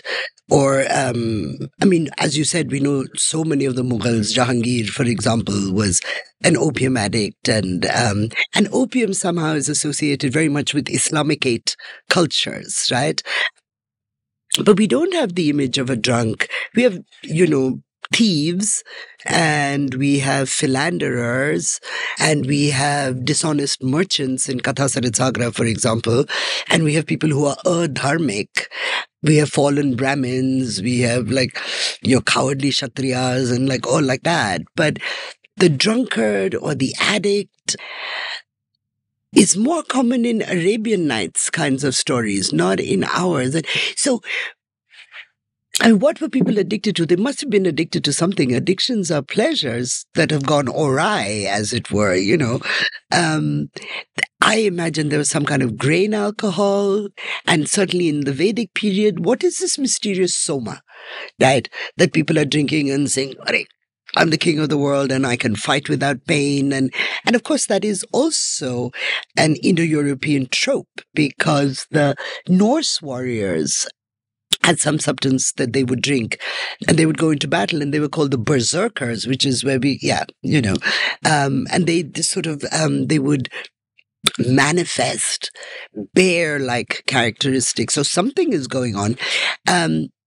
But I don't know if those were addictive substances. They were clearly mind-altering substances. And all over South America, you have peyote, and then you have the coca leaf. And so people are getting high, that's for sure, in various ways and with various natural substances. But the addict, is that like a modern phenomenon? Like the flaneur is a modern character? Is the addict a modern character? I wonder. It's a very lovely question. Yeah.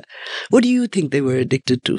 Well, first of all, I don't think that addiction is something modern. I mean, the brain is what it is. You crave dopamine, and so it's really a question of where do you get your dopamine rush from. And by the way, I was a professional poker player for 5 years, and it is, of course, a game of skill, but you're also playing with people who are just addicted to gambling, which disturbed me. I've seen lives destroyed. And at one point, I used to write a column on poker for the Economic Times, and at one point, I wrote a piece with the headline, Yudhishthir's second game, I think something like that, the second game of dice, pointing out that second game was a problem, right? And using that to sort of talk about addiction. So, but I don't know. I mean, that's why I asked you that question. Or maybe the fetishization of the addict is a modern phenomenon, or even the understanding that this is addiction. It's not just excess, As we get to know more about the brain, perhaps we sort of, modernity has allowed us to posit the addict as a type. Maybe we have the framework to understand the addict, but the phenomenon would always be there because our brains are what they are, and they were like that even then. So I wonder, a caveman doesn't have a cell phone, doesn't have alcohol, doesn't have, cigarettes or narcotics. So what is a caveman addicted to? Which is a great title also for an essay, should someone wish to write it. We should probably get back to the subject of our conversation, which is you. Also an addict, not only the subject of the conversation, me, but seeing as I'm a smoker. Therefore, So at what point during your time doing your MA or perhaps your PhD after that, at what point does it fructify that that this is what I'm going to do now, that I'm going to look at the epics and I'm going to look at the Ramayana, and or that it's terribly mundane. I wish I had some sort of epiphanic moment to relate. But I had to write a thesis for my MA. And I don't know how Hanuman actually entered or re-entered the picture.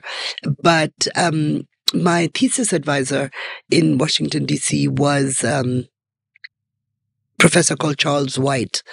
And he said, I was talking about Hanuman. I wanted to write a paper on Hanuman. He said, why don't you write your thesis about Hanuman? I was like, okay. And I did. It's a master's thesis. It's rubbish completely. But then when I was with Wendy, and I knew that I wanted to work on epic. I knew that I wanted to work on Ramayana, Mahabharata, one of the epics. And as I was casting about for a thesis topic, a dissertation topic, Wendy said, look, nothing has been written about Hanuman. This is 1986.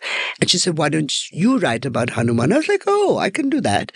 But I remember also telling her, but Hanuman is in Ramayana, and people who write about Ramayana are wimps, right? If you're really a scholar, you take on Mahabharata. And she said, no, don't think that. And then the other thing I felt at the time, I was 26, I think. I said, but Ramayana, I don't like it. And she said, well, you don't always have to write about what you like.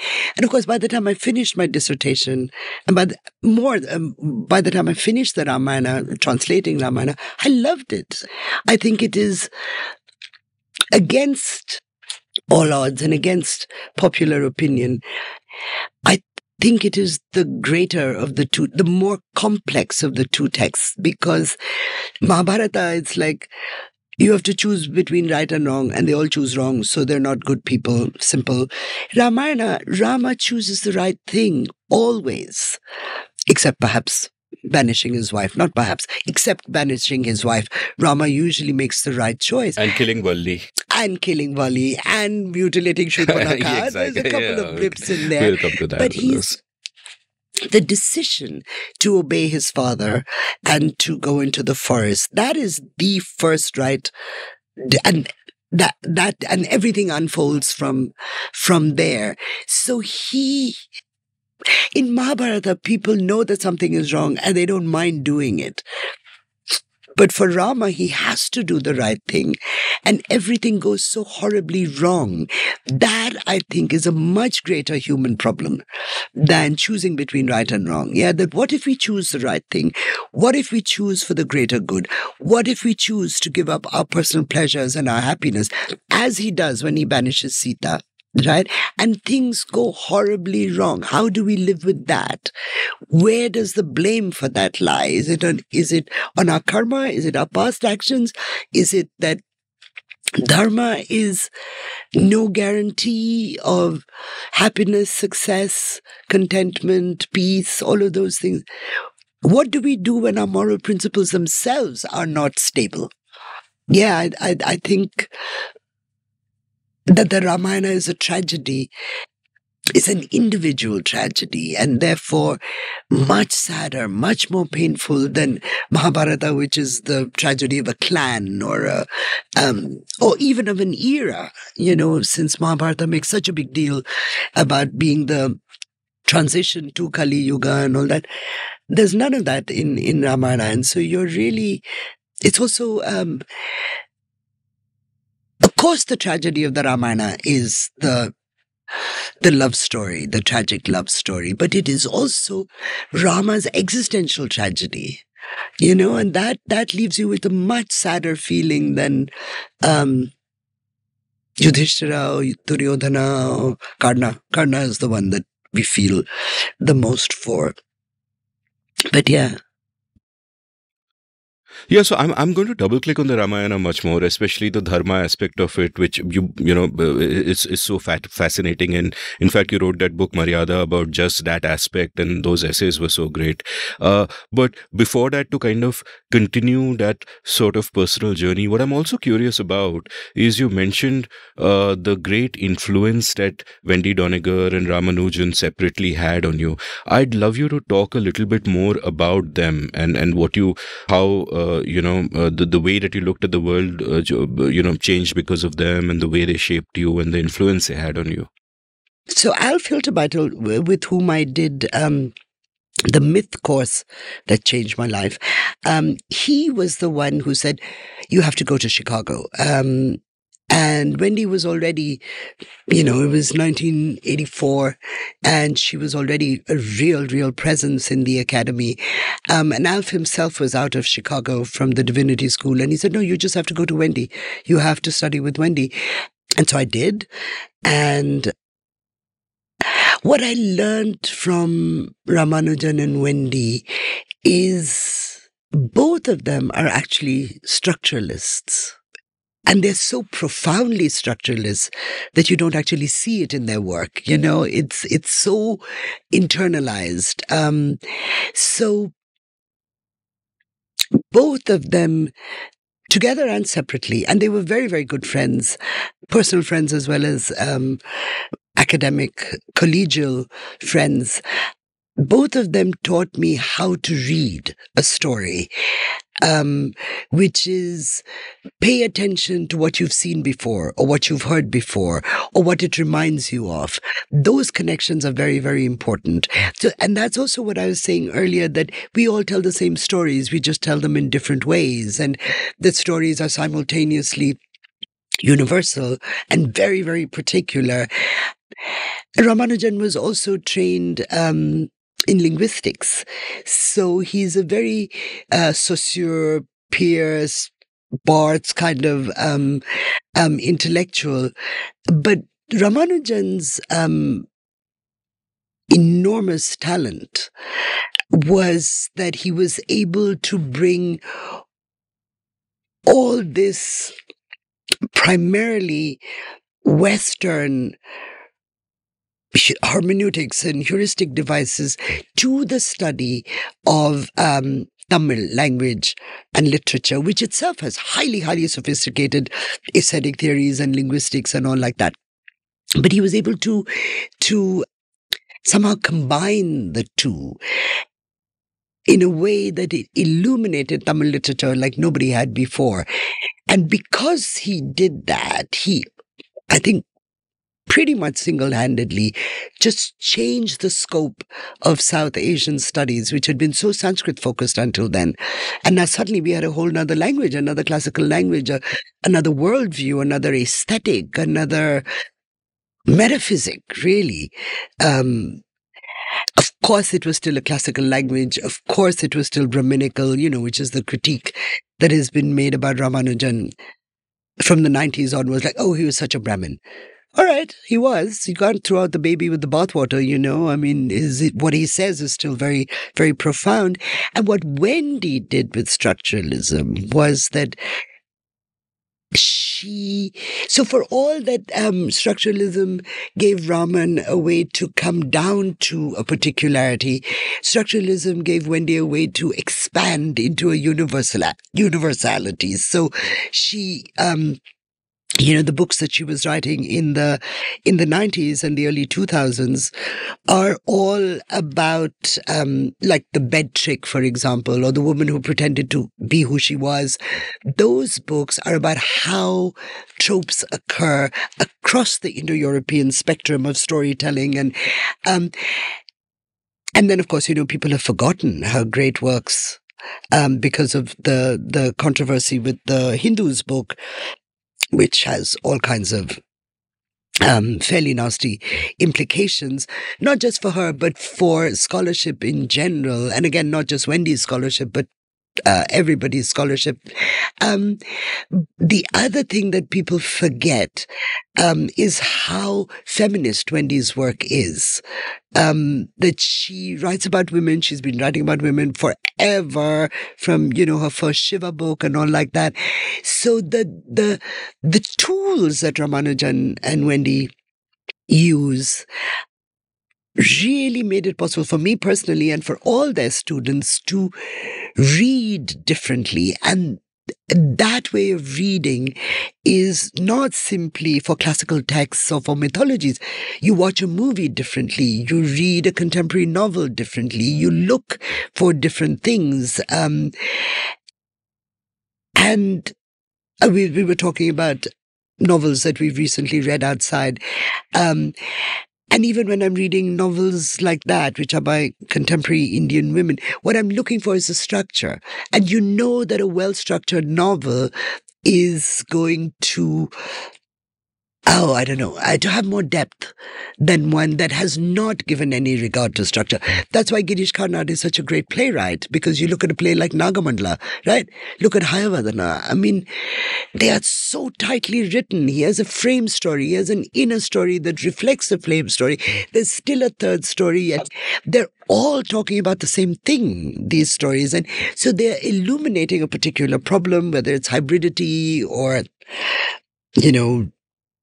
the quest for the perfect lover. They're illuminating it from 3, 4, 5 different perspectives, which is what the epics do. And Ramanujan had a lovely phrase, which I use very often when I teach. He says, the epic is like a crystal. It grows where there is a flaw, right? So why is there so much? Why is the Vali episode so written about in the commentaries? Why does Tulsidas spend so much time on it? Because it's a problem. It is one of Rama's serious dharma violations, and you do not expect a man like him to do something like this. So there are 101 excuses. Oh, they had some past friendship that didn't work out. Oh, it's a bhakti thing. He kills Vali because Vali will then get moksha. And, the lady doth protest too much. So wherever that's happening, and that is a structuralist's way of approaching what is fundamentally a theological problem. How does God do something like this? How can it be that God can act incorrectly, or God can make a mistake? And then you look at Mahabharata, and there are Gitas all over the Mahabharata. When Arjuna, when they're in the kingdom of Virata and the cattle raid, the Kauravas attack, and Yudhishthira and Arjuna and all of that have been distracted by the Kauravas in another direction, and Arjuna takes Uttara, Virata's son, and he takes him to the Shami tree where he's hidden his weapons, and the guy's like, but you're a eunuch, man, you're my sister's dancing teacher, how are you going to be a great warrior? And he said, let me tell you who I am, right? And then there's the Hanuman's Anugita with Bhima, and so that structure replicates itself over and over again through this massive text, and that tells us many things about how the text was composed over centuries by many hands and many hearts and many minds, but they know what they're doing. That is the sort of dialogic pedagogy, as it were. I'm teaching you, or the dialogic epiphany is critical to Mahabharata in a way that it's not to Ramayana. But what is very important to Ramayana is not, let me tell you who I am, but let me tell you who you are. Because, for example, they reach the shores of the ocean, the monkeys, and they're like horrified, like, they know where Sita is. Sampati has told them she's on this island. How are they going to get there? And they're all sitting around and they're ready to kill themselves and all this. And Jambavan says, I know who can jump across the ocean. Hanuman. It's you. And Hanuman says, me? Really? And he's like, yeah, don't you know who you are? And he tells him. Rama himself, after the Agni Pariksha in Yuddhakanda, when Sita is restored to him by the gods and all that. And the gods are saying, Rama, how could you do this? You should know better. And he says, but who am I? And they say, don't you know? You are Vishnu. So, and it's interesting because both the epics deal with 100 other things, but the replicating parts of the epics are also questions of identity. So the Mahabharata question is, let me tell you who I really am. But the Mahabharata question, which is much more poignant, is, let me tell you who you really are. The Ramayana question, you mean? Excuse me, the Ramayana question. Yeah. So all this stuff is, the ability to see these things is all from Wendy and Raman. And they do their own work like that. And they've certainly spawned a generation of us that, so it's, and of course the thing with this kind of structural analysis or this kind of structural vision is, you you have to really know the text, right? I mean, it's not going to happen to you the first time. They go, oh, this is a structure. You really, really have to know the whole text and say, oh, this is this and this is this. And, you go to a university, you know something of who's teaching there. But you have to be really, really lucky to have two great teachers at the same time, and two great teachers who are generous, with their ideas and their time. And yeah. So, one of the, I love reading all your books, of course. And one of the things I loved about them was that they made things clearer for me. And often I find with academia that it is the other way around.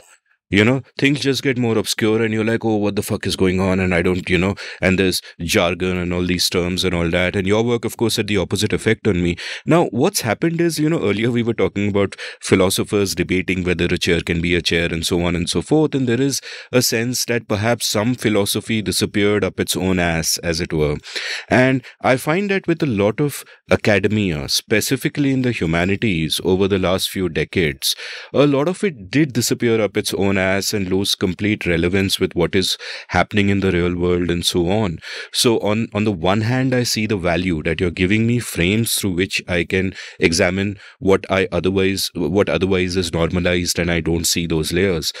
But at the same time, sometimes it's just a circle jerk game that you're playing with yourself, and there's no illumination there for me.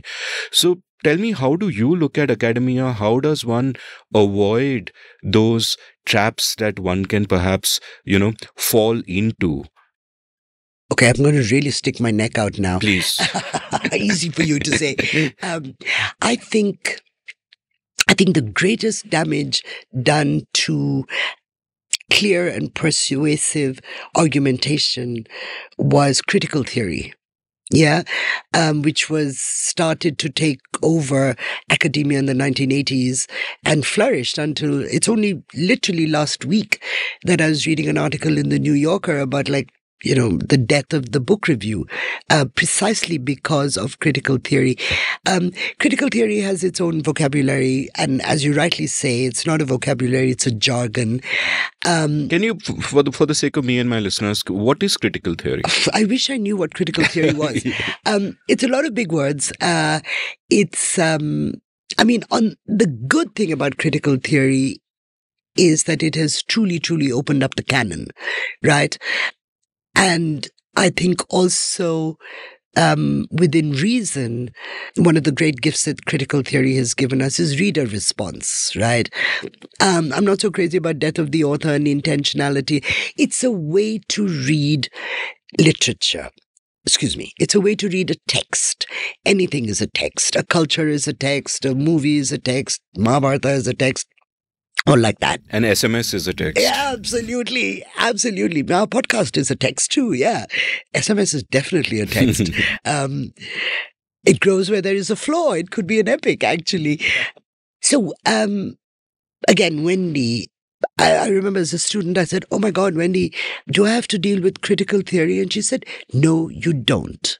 You can just write an old-fashioned dissertation that doesn't take this into account. And then, later in another conversation, she said, the problem with critical theory is that there is no text, that you are not talking about Mahabharata, you're talking about what Arshia said about the Mahabharata, and Arshia is talking about what Alf Hilterbeitl said about the Mahabharata. So you're not engaging with the primary text at all. You're critiquing other people's critiques of a text, right? So for somebody like Wendy and even Ramanujan, that is a weird kind of false consciousness, right? What is Mahabharata saying? Why don't you look at that before you tell me what Amit said about Mahabharata, right? So I think in the multiple iterations and in the object of your study is not Mahabharata, but other people's ideas of Mahabharata. So in that mediation, in that excessive mediation, you kind of lose the forest for the trees.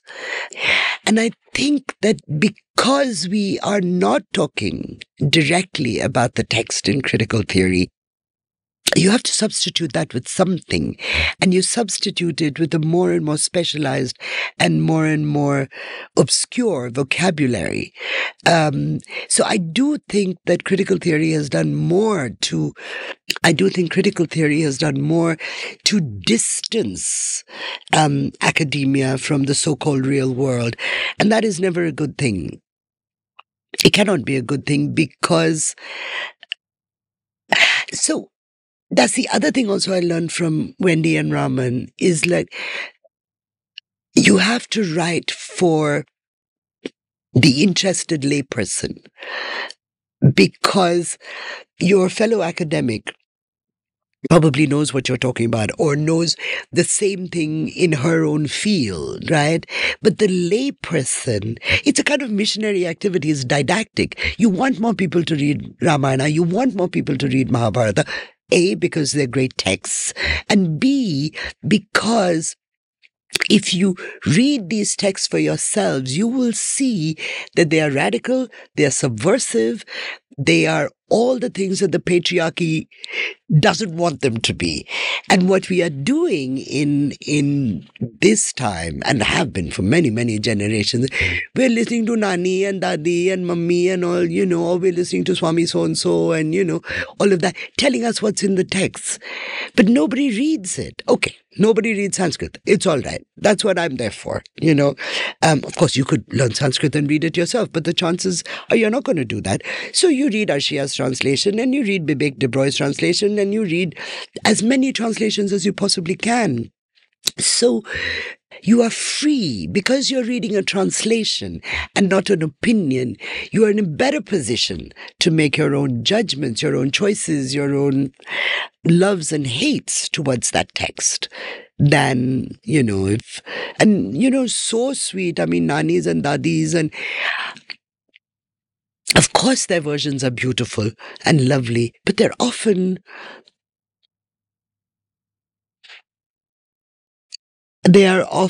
idiosyncratic, and the text is actually saying something quite different from what Nani. When a man like Valmiki writes something, you're fine with it. Your Nani and your Dadi are writing something, it's idiosyncratic. It's not Madam. Okay. Yeah. No, because the text is called Valmiki Ramayana, not Nani Ramayana. If you call it Nani Ramayana, go ahead. I mean, Ashok Banker, Amish, Ramesh Menon, Devdutt Patnaik, they're all writing Ramayanas, but they're not called Valmiki. 300 Nanis should get together and write 300 Ramayanas. I know, exactly. Yeah. Samita Arni has a magnificent Ramayana, The Missing Queen. It's absolutely fantastic. And the gentlemen that I mentioned before, they're male gaze Ramayanas, they really are. And how could they be otherwise? I mean, you have to be really, really special to put your own gaze so far behind you that, yeah. So tell me also about structuralism. You use the word. Now, I'll be naive again and say that, okay, I don't really know what it means. So just break it down for me. What does structuralism mean? Structuralism actually is based in linguistics, right? You can analyze a sentence. Wittgenstein's famous saying, the cat sat on the mat sat on the cat, right? Exactly the same elements in a different order, meaning changes completely, right? There are also rules for how words change. For example, Sanskrit is a language that has 8 cases, right? So the nominative, if something is the subject of a sentence, it would be Rama. But if Rama is the object of the sentence, it will be Ramam, right? If something was done by Rama, it will be Ramena. If it's evocative, if you're calling out to somebody, you say, hey Ram, not Rama, right? So like that. So how do things change? How do events, how do characters, how do actions change depending on where they are in a sentence for linguistics and in a text for structuralism? So, and if you break down these elements, you are able to see, okay, for example, handsome prince and beautiful princess get married. Handsome prince and beautiful princess live in the forest. Handsome prince and beautiful princess is taken away by bad man. Handsome prince fights war, gets beautiful princess back. Yeah. Okay. So that is one kind of structure. Now, what happens in Mahabharata, for example, is handsome prince and beautiful princess go into exile in the forest, but they take hundreds of people with them, right?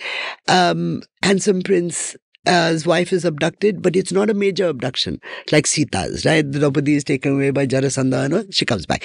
So that is a variant, right? So structuralism allows you to see invariant and variant ways in which a story or an episode is put together. Now, how does that benefit you? Not at all. I mean, it's not going to change the world. But it is going to change the way you think about things. And I think that's not a very great explanation of structuralism, but it's enough for us to see how it would impact reading a story, right? Now, if you take somebody like Barth, he is able to understand television programs in this way. He's able to understand Roman wrestling in this way. He's able to understand photographs in this way. He's able to understand myth in this way. Now, again, compared to what scientists do and, medical research and all, who cares about structuralism? But some of us do. I think structuralism also gives us a way to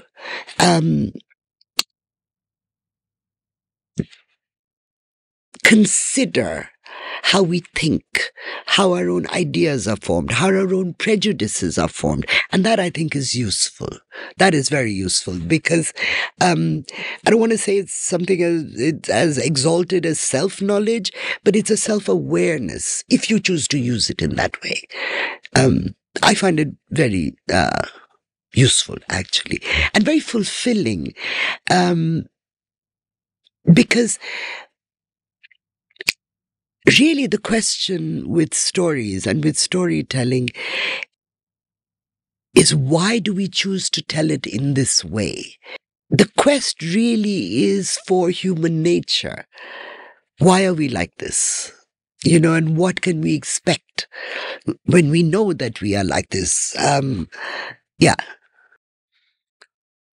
Let's talk about the Ramayana now, and one of sort of the fascinating aspects of it is that it's not one book, right? It's something that's evolved so much over a period of time. Ramanujan, in fact, you've quoted him as saying that the stories are always there, always already, and Hiltebeitel defines it as a narrative continuum, yes, which also I found, sort of fascinating. And I love this passage from Ramanujan, so I'll read this where you quote him as having said, quote, "To some extent, all later Ramayanas play on the knowledge of previous tellings. They are meta Ramayanas. I can't resist repeating my favorite example. In several of the later Ramayanas, such as the Adhyatma Ramayana, 16th century, when Rama is exiled, he does not want Sita to go with him into the forest. Sita argues with him. At first, she uses the usual argument. She is his wife. She should share his suffering, exile herself in his exile, and so on. When he still resists the idea, she is furious. She bursts out, 'Countless Ramayanas have been composed before this. Do you know of one in which Sita does not go with Rama to the forest?' Stop quote, which is quite lovely. And also, you've spoken in your books and your writings about how these variations also reflect something that's changing within society, right? For example, in Valmiki's Ramayana, you point out how everyone's in agreement that there are 5 books in the middle which he wrote, but the first part and the last part were, later additions, and they almost seem to explain things, rationalize things, so on. You've spoken about how, Tulsidas's Ramcharitmanas makes what you call the divine assumption. It, takes his divinity as a starting point. The key part of Valmiki's Ramayana, which you talk about, which I found fascinating and really this thing is that Rama does not himself know that he is divine and this is his purpose. He's got to play the game, and at the end of the game, he's sort of at the end of the Yuddha Kanda, as it were, the after that yagna, the gods come and they reveal to him. But in Tulsidas's Ramcharitmanas, it is evident he knows that he's divine, and that therefore becomes a justification for pretty much anything he does, like the killing of Valli, that, his divinity confers upon him a sort of, he can go above the conventional considerations of dharma that a mere mortal would have to deal with in his omniscience and so on. So, when you were engaging with this text, therefore, it is not merely a text, but in all the mirrors and the versions that exist of this text, it is really a history of our society, as it were. This is who we are, this is how we are changing, this is how we are, evolving. There's another, you speak about Kriti Bala's Bengali version, where after killing Valli, Rama is, he apologizes. He really feels bad about it. He realizes he's done something wrong, which is not there in any of the other versions. Valmiki's version, he's just rationalizing madly. In Tulsidas's version, he's above all of this shit. He doesn't need to think about it. So, how does that then affect your engagement? Because I guess at one level, then it would appear that this is such a diffuse and almost intimidating body of work. That is not one text. It's just body of work that's everywhere. And then when you narrow down, do you choose to narrow down on Valmiki's Ramayana as a matter of convenience, that it gives you a solid starting point? Or, tell me about that whole process of how you kind of got into this. I think one of the big mistakes we make with all religious texts is that we forget that they are born in history. That there's a historical moment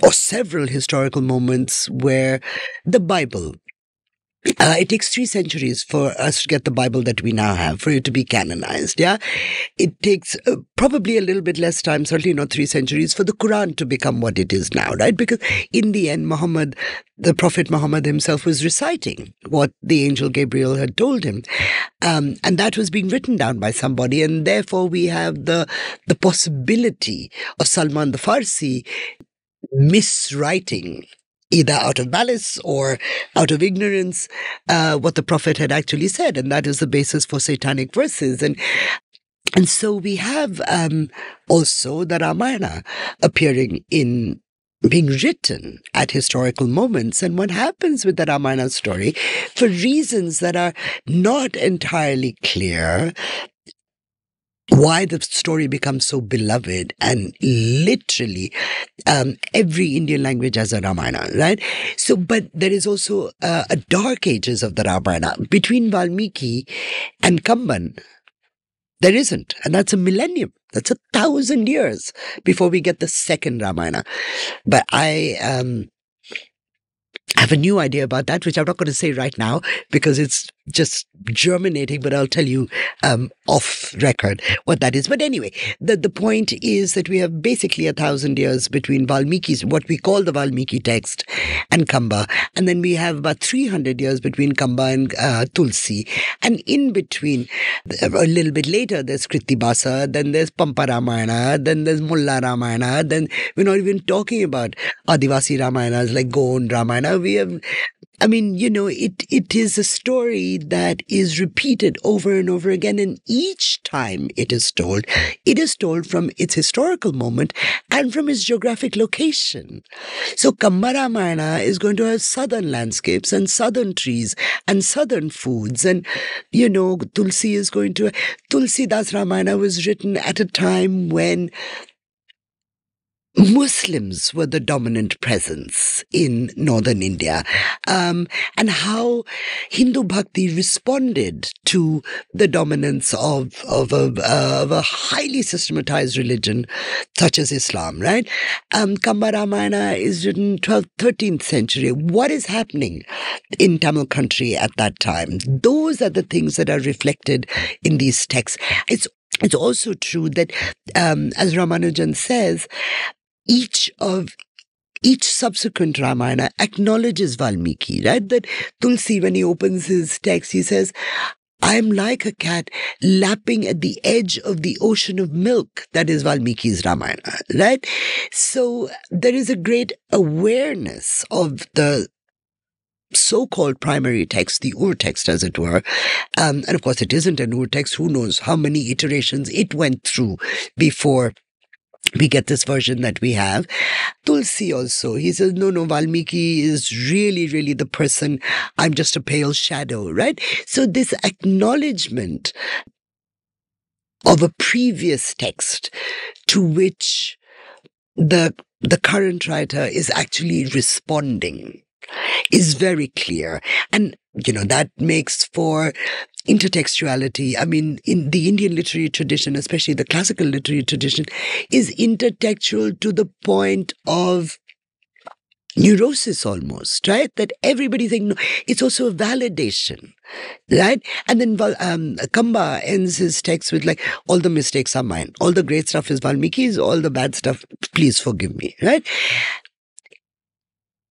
Even the Greek epics, right? We say there is Homer. So this kind of text production, when a culture produces a text, is truly phenomenal and very, very different from what we have been taught to think of authorship, ownership of text, readership of text, response to text. So we do have to think about Ramayana and Mahabharata very different. We also have to acknowledge the fact,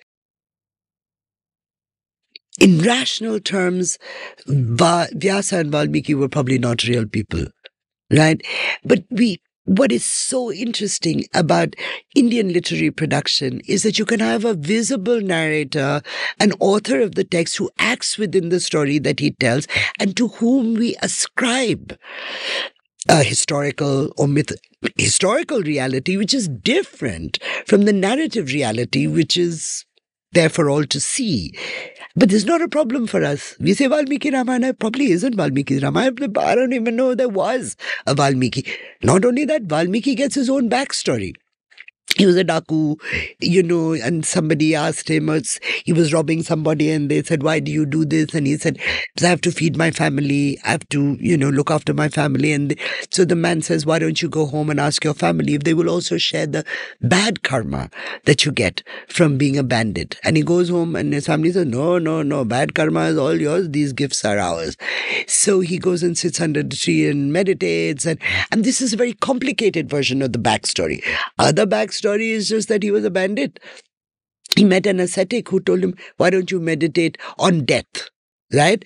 So he said, how do I meditate? He said, say Mara, Mara, Mara, Mara, Mara. So Mara, Mara, Mara becomes Rama, Rama, Rama. And he gets enlightened and he sees this great story and he tells it. Right? Now, why is it so important that Valmiki be a daku? That he be a bandit? And how late is that story? Right? It's not in Valmiki Ramayana. The other thing, of course, is that because we have so many Ramayanas, nobody reads Valmiki. So when I was translating Valmiki, people say, why are you translating Valmiki? Everybody knows the story. I said, everybody knows it. Tell me a story from Valmiki Ramayana. Everybody, every single person without exception, told me a story from their Ramayana. Means whatever linguistic Ramayana was closest to them. Right? And I said, but that is not in Valmiki, which is really, really interesting that nobody knows the Valmiki text. And I think, of course, nobody knows Sanskrit, or very few people know Sanskrit, but even people who know Sanskrit, the age of the Sanskrit Valmiki scholars, I can't say the age is over because there's always somebody studying Valmiki in Sanskrit, and a true Sanskrit scholar, unlike somebody like myself. It's the most complicated text because of the very vexed question of Rama's divinity. Did it really come later? Is it such a massive interpolation? With Mahabharata, you can't tell quite so clearly as you can with Rama. And the other huge difference is from the beginning, Krishna knows that he is God. And you know that he is God. Rama, you don't know, he doesn't know, you know, he knows, you know, but he doesn't know. It's much easier. And it's a very complicated idea to hold in your head as well. Does God know he's God? If God lacked self-belief, he'd be an atheist. I'm glad you said it and not me. Absolutely. It is that. It is that. And And David Schulman has written very beautifully about this, the consciousness hidden from itself. That's why at the end of the Yuddha Kanda, that moment is so important when the gods tell him, you shouldn't have done this. He said, why not? Who am I? And they said, you are Vishnu. And he said, oh, am I? I always thought I was the son of Dasharatha. So the poignancy of that moment is just amazing. You don't, even with Hanuman, you feel it, right? But this is God being told, don't you know who you are, right? So then the question becomes, if Rama had these flashes of intuition that I'm God, I'm not God, when did he do the bad actions? When he didn't know that he was God? The mutilation of Shurpanakha, the killing of Vali, the banishing of his wife? Or did he know that he was God when he did them in the way that Krishna knew that he was God and willfully violates Dharma for a greater good? And this conundrum can only be resolved by bhakti, that God knows what he's doing. And it is us who fail to understand it. And God is actually doing this for the benefit of the people that he appears to hurt. And bhakti is very late in Hinduism. It comes at least 500 years after Mahabharata and Ramayana are composed, right? So again, this is religion in history. And I think instead of seeing this as a weakness of a religion or the weakness of a text, this to me is the beauty of a religion and the strength of a text, that it can absorb new ideas and it can become what it needs to be at that time. Yeah. I love the phrase "God knows what He's doing." People often look at me and say exactly that, and I'm also struck by Valmiki's family when in his bandit days saying that, hey, we don't want the bad karma, just a good one. That's almost like to use a modern phrase, socializing losses, privatizing profits. So, excuse me, that's very funny. Yeah. No, and so let's double down now on Dharma and couple of fascinating aspects, as you point out, that number one, unlike the Mahabharata, Ramayana is sort of going directly into the question of what is the right way to live.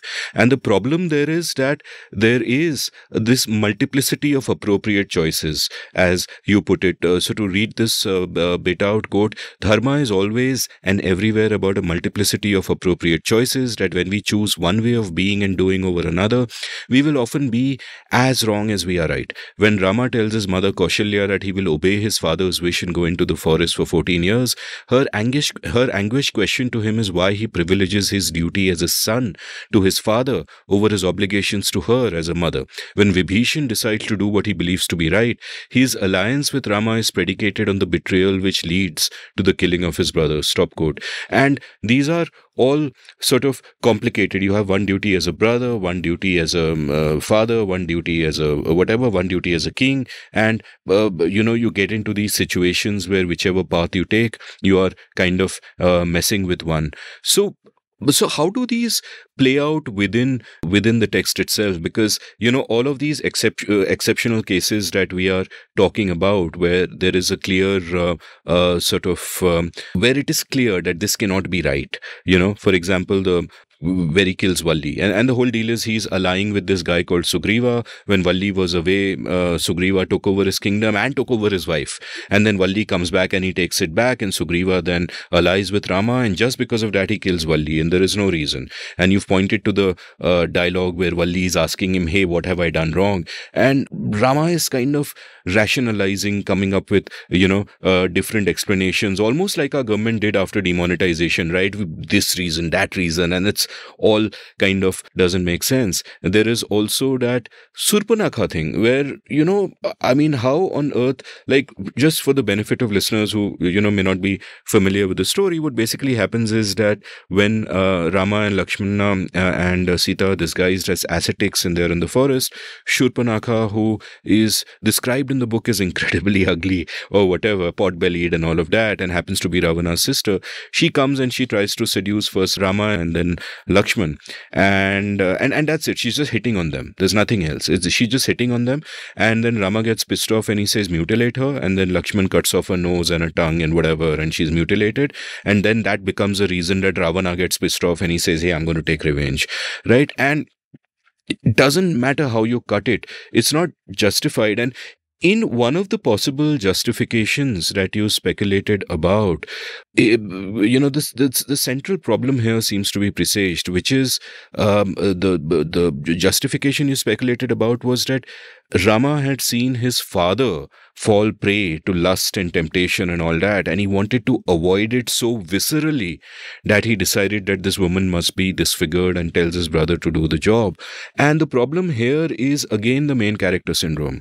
It's like, your dharma is predicated less on any kind of coherent, rational way of looking at the world, but just on what you deem to be good for you in that emotional moment without really thinking it through. But there are other people involved whose nose is getting cut, whose tongue is getting cut, and on all of that. So when you sort of look at these dilemmas and even everything that he then did with Sita, which one doesn't need to go over because I'm sure all my listeners know that sort of the story, then on the one hand, you are an assertive feminist, and you're coming with that frame, and you're talking, and I'm sure you believed in human rights as well.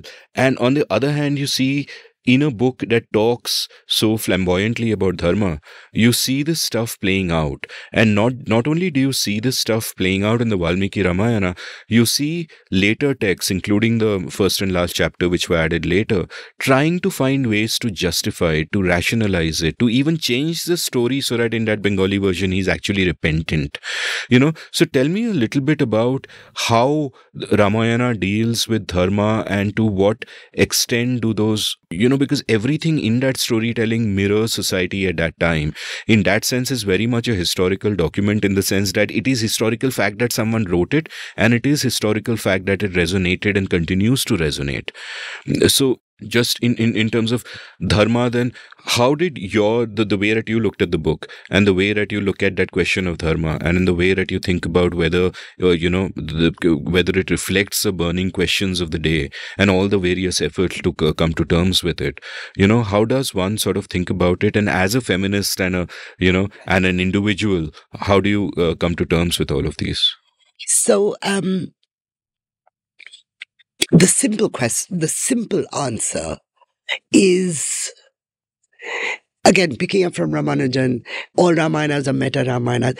Every single Ramayana after Valmiki, somehow or the other, justifies Rama's the actions that make us uncomfortable, via bhakti or mistake or whatever it is, right?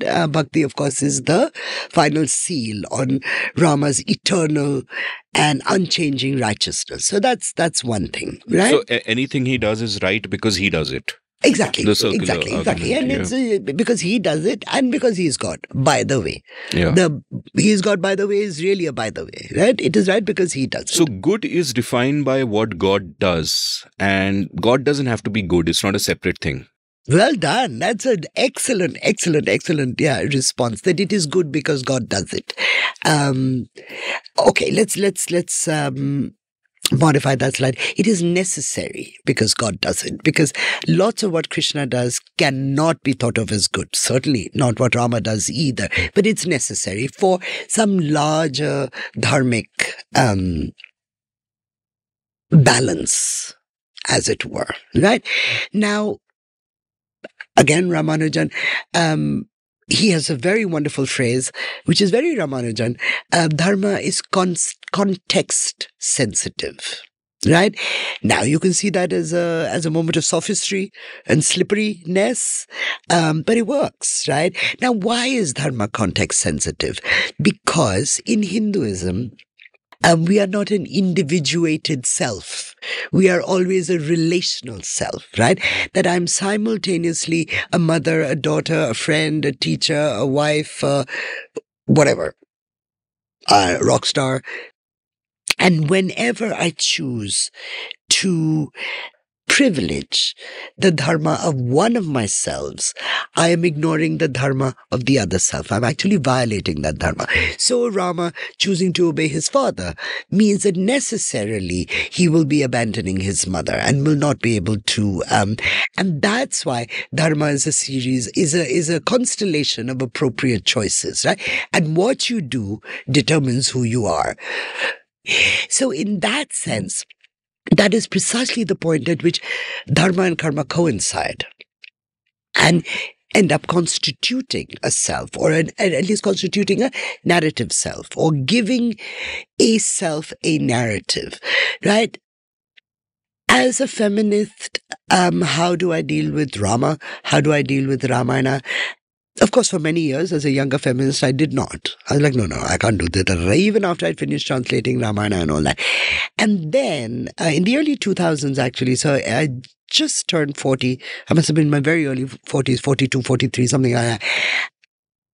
And I thought to myself, this book is called Ramayana.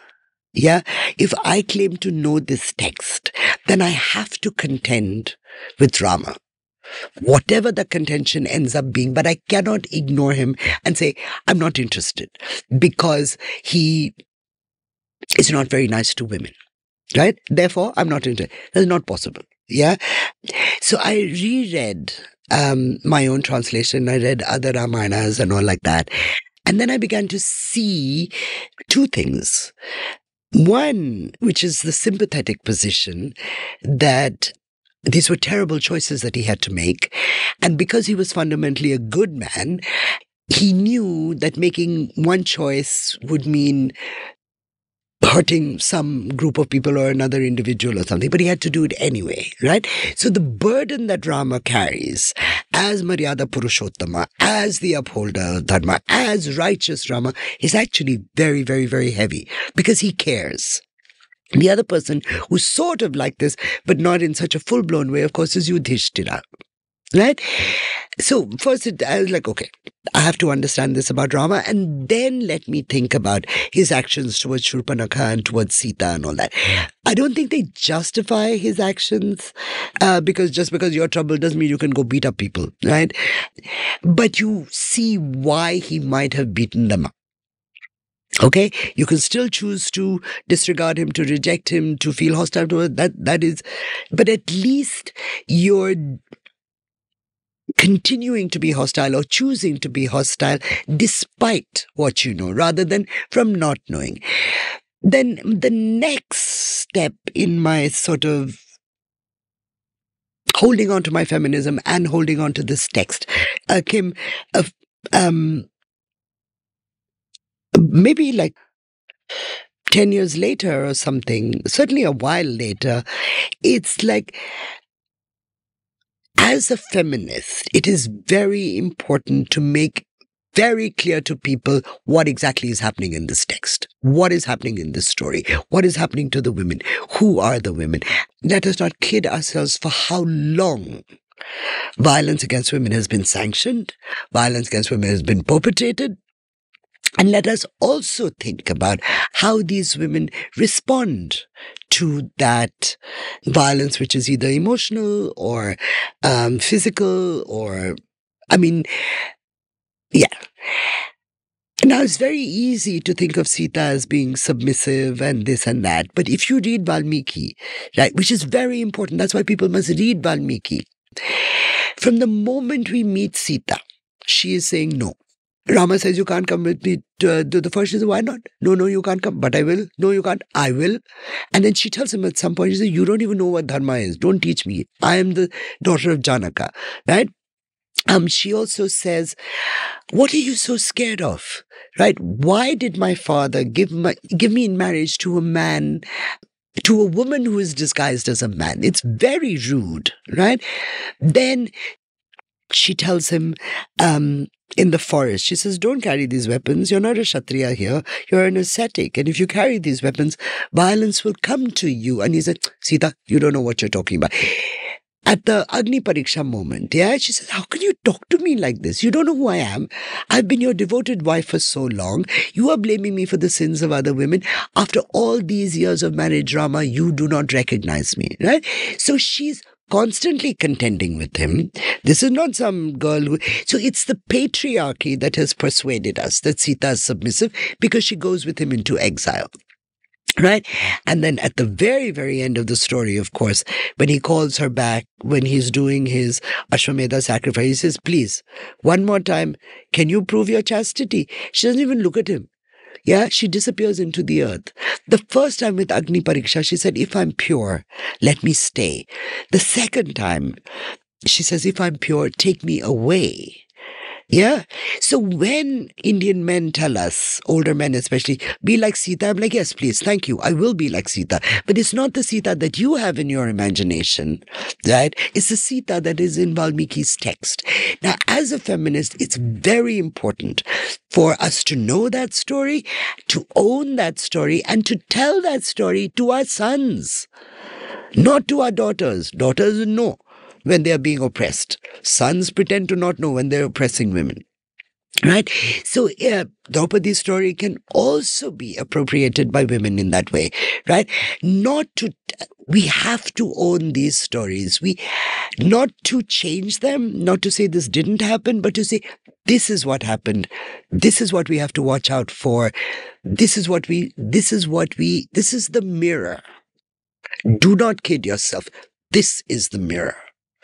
So as a feminist, yes, it is important. And that's why I was saying, well, Nani's Ramayana, Dadi's Ramayana. No, our generation of... Not that Nani and Dadi are not feminists, yeah. Many, many, many of our mothers and grandmothers have been very radical in the way they've occupied families and all like that, right? But every generation needs its own articulation against the patriarchy, right? That's what we have to learn to do. Speak of it in our times, in our terms, because when we do that, we will be telling our Ramayanas, just as Tulsi and this one and that one. We're also doing meta Ramayanas, yeah? So we're in the tradition. We are in the zone. You just have to listen to us, yeah? You know? We are the nannies. Exactly. So I was messing around, before you came with ChatGPT, and I asked ChatGPT, give me a positive feminist interpretation of Ramayana. Yes. And it gave me 5 pointers, which I'll show you after the recording. But the first one was strong female characters. Ramayana features several strong female characters such as Sita, Surpanakha, and Mandodari. Right? And what you're saying is really interesting because, like, one of the common themes that comes up when I speak with guests of our vintage, when they talk about their mothers and so on, is that while from the outside, if you look at surface events of their mothers' lives, it might seem that they were oppressed and they went with the stereotypes and so on and so forth. In a certain sense, they found their own way of negotiating the constraints upon them. So there was a kind of lived feminism, even if they're not out burning bras, right? And it seems to me that what you're saying about Sita is her way of showing strength and dealing with those constraints, like a modern day couple. If a man thinks that the woman has been, if a man is so suspicious, basically, I would expect the woman to, after a while, just say fuck off, and go off and live alone and be perfectly happy and be self-sufficient and all of that. But you cannot look at Sita from that lens, from centuries ago.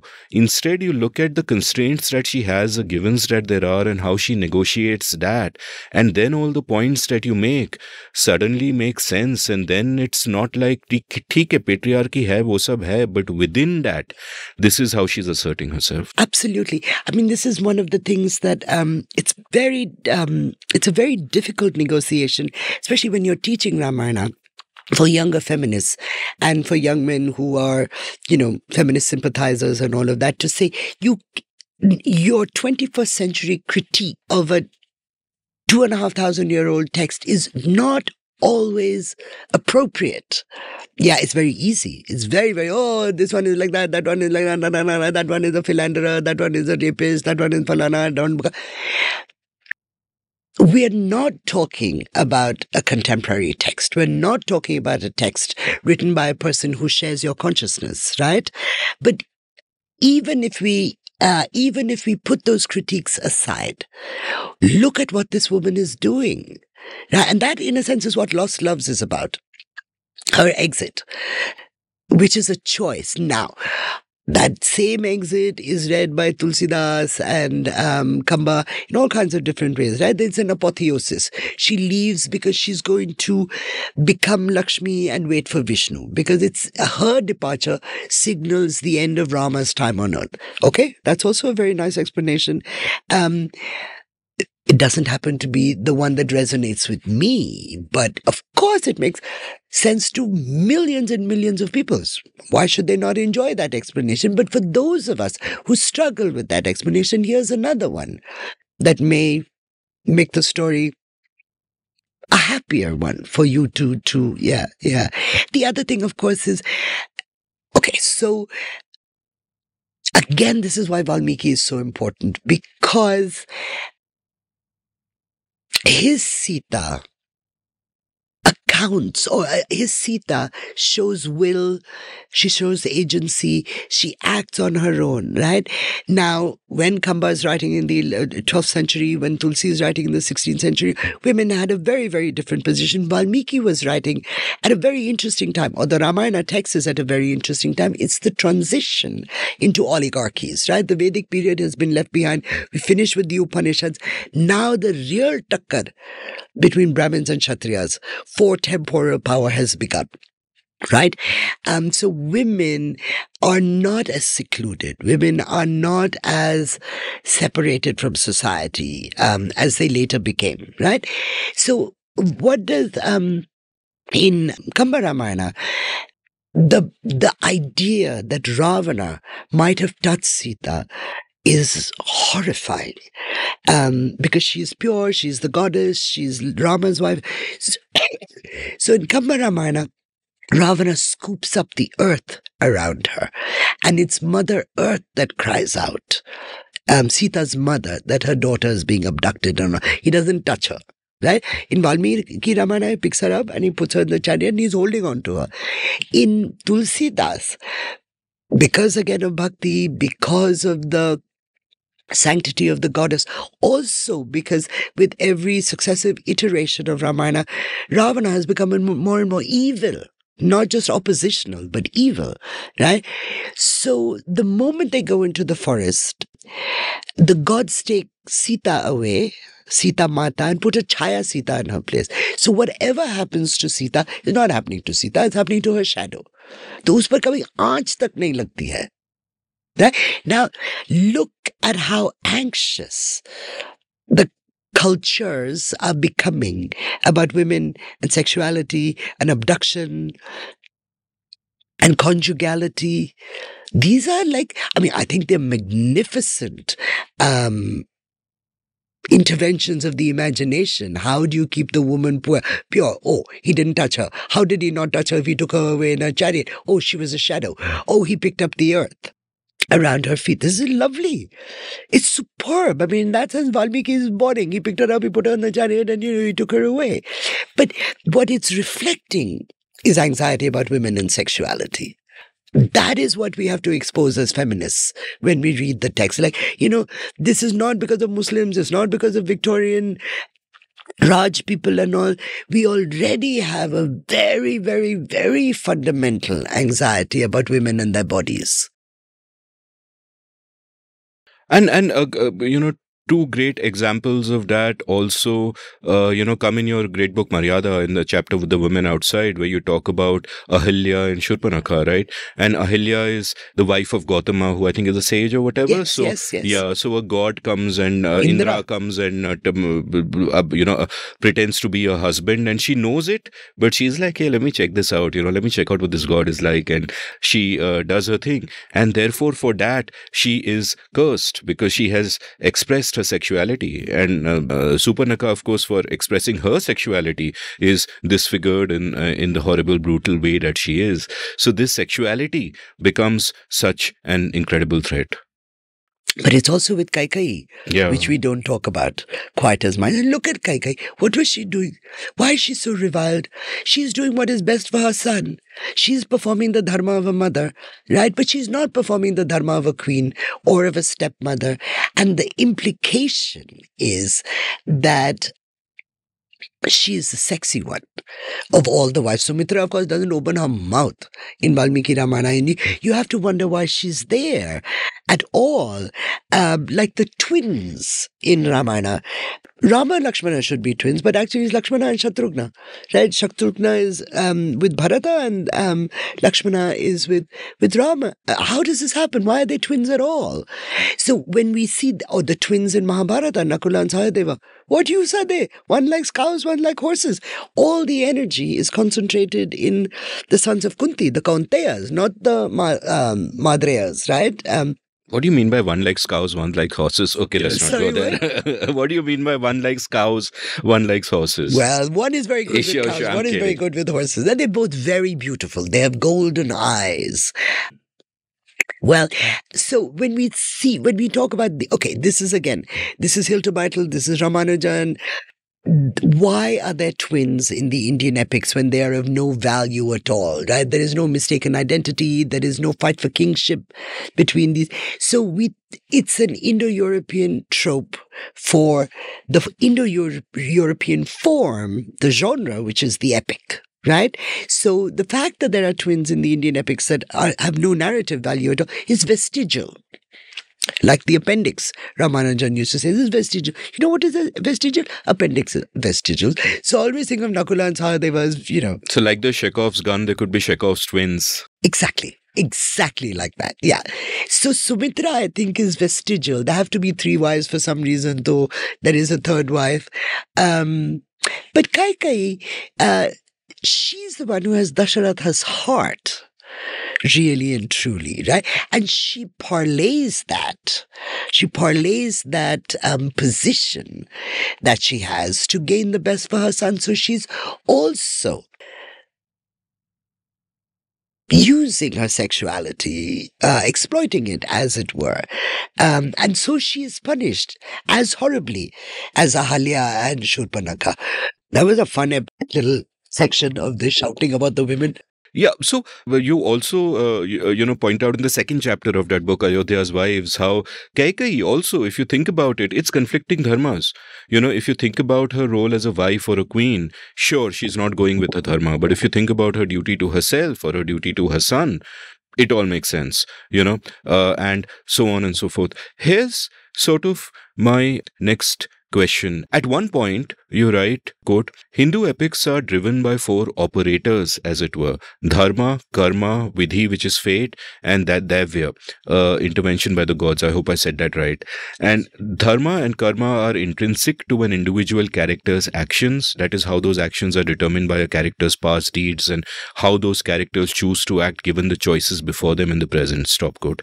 And it struck me that if you, for example, look at the character of Ravana in Valmiki's Ramayana, right, it is everything that he's doing is really responding to incentives, as an economist would put it, that his sister has been disfigured. He decides to take revenge. He says, okay, I'm going to kidnap Sita and I'm going to do all of that. And everything is really kind of rational in that sense, and of course there will be conflicting dharmas there as well. And that's what the story is in its bare bones. But then those 2 chapters are added on at the front and at the back. Then the later Ramayanas come. And then you have this justification, this larger sort of meta theme that actually this was foreordained. This is where fate comes in. That Ravana was a demon who had been tormenting the gods, but he had taken this he had made a deal with them that he has immortality. No god can kill him, but a man can. So these buggers send Vishnu down in the form of Rama to kind of do that. And therefore, the story is given an explanation that neatly seems to wrap up all the loose ends together. And also it sort of ends free will entirely.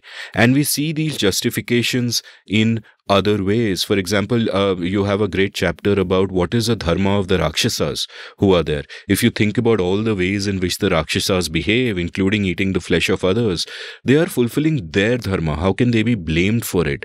And the only pat explanation for this, as it were, is they are part of this cosmic scheme and they don't have a choice, and nobody, really has a choice. Similarly, you have later justifications of Kaikeyi's actions, that her father, when he allowed Dashratha to marry her, said that her son has to be the king, and which is like a later justification. It kind of comes in and all of that.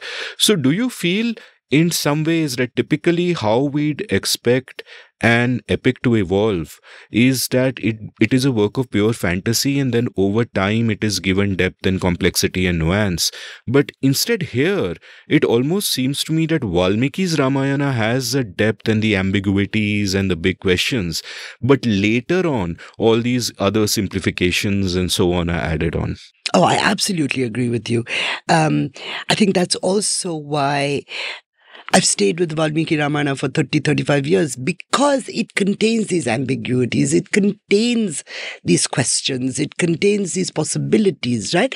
Now, as you said, once Bhakti arrives on the scene, everything becomes very simple. And as Rama is elevated to the cosmic level of God, his opponent must be. If the protagonist is elevated, you have to have a matching antagonist. So Ravana gets elevated to this cosmic evil, as it were, the oppositional, no longer the oppositional force, right? Now, Uttarakanda of Valmiki Ramayana, which is just the text that was written later, after it establishes Rama's divinity, half the Uttarakanda, more than half the Uttarakanda, is stories of Ravana and how wicked he is. And not simply him, but his brother, his father, his grandfather, his grandfather's brother, and all like that. So it becomes that just as there is a lineage of good gods, there is a lineage of bad anti-gods, right? So more correctly, actually, in Uttarakanda, Ravana should be called Asura, right? Because Suras are the gods, and what we say Asura literally means anti-god. So that's what he is, right? But he becomes, as Rama becomes the epitome, the paradigm of righteousness, Ravana becomes a paradigm of unrighteousness, of adharma. So then whatever you might have said about Rakshasa Dharma, all of that is cancelled. So it's really what we do, what happens when Bhakti enters the epics.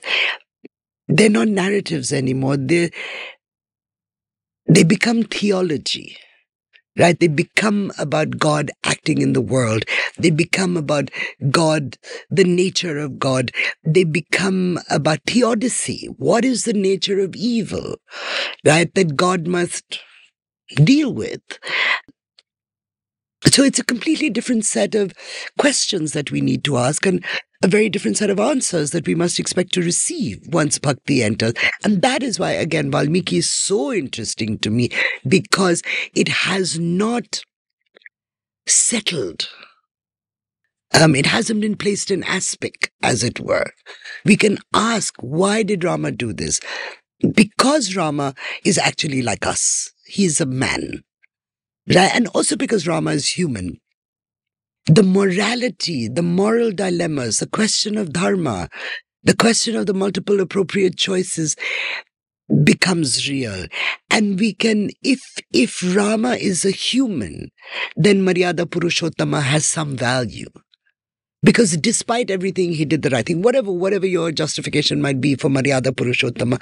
But if he's God, then Maryada Purushottama is meaningless, because whatever he does is right anyway.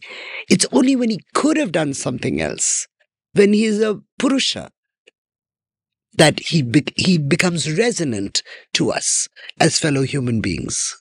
So there's this really funny passage. I mean, I found it funny. Maybe I should not find it funny. Maybe it is sacrilegious.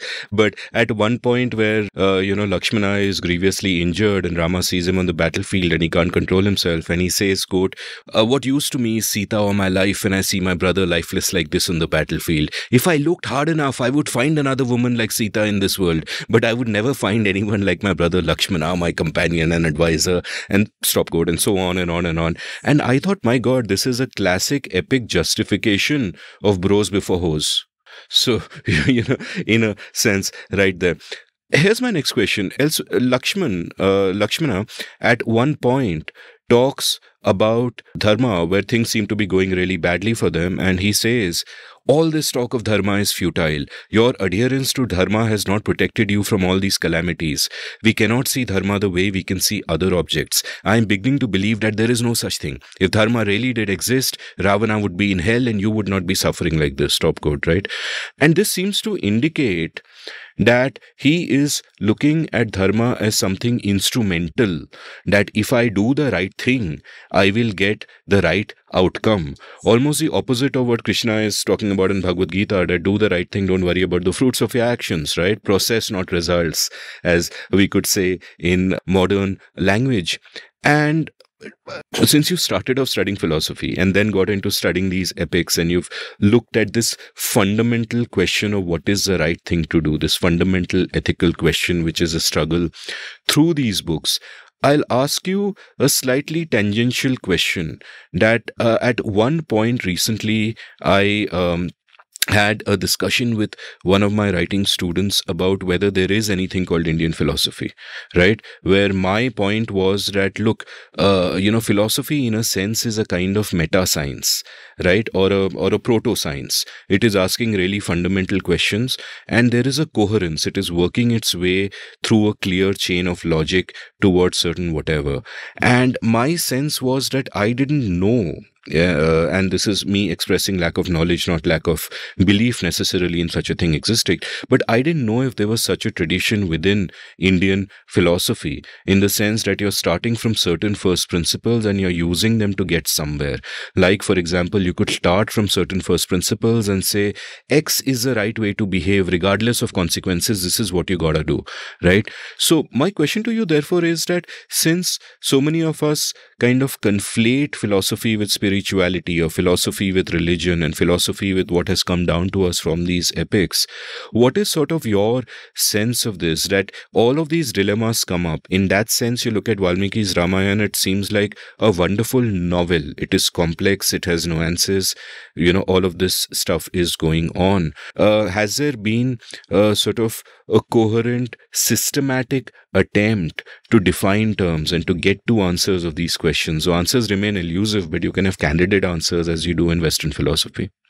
Well, people say that Bimal Motilal is the only Indian philosopher that there is, because he starts with sort of Aristotelian first cause, all those kinds of things, right?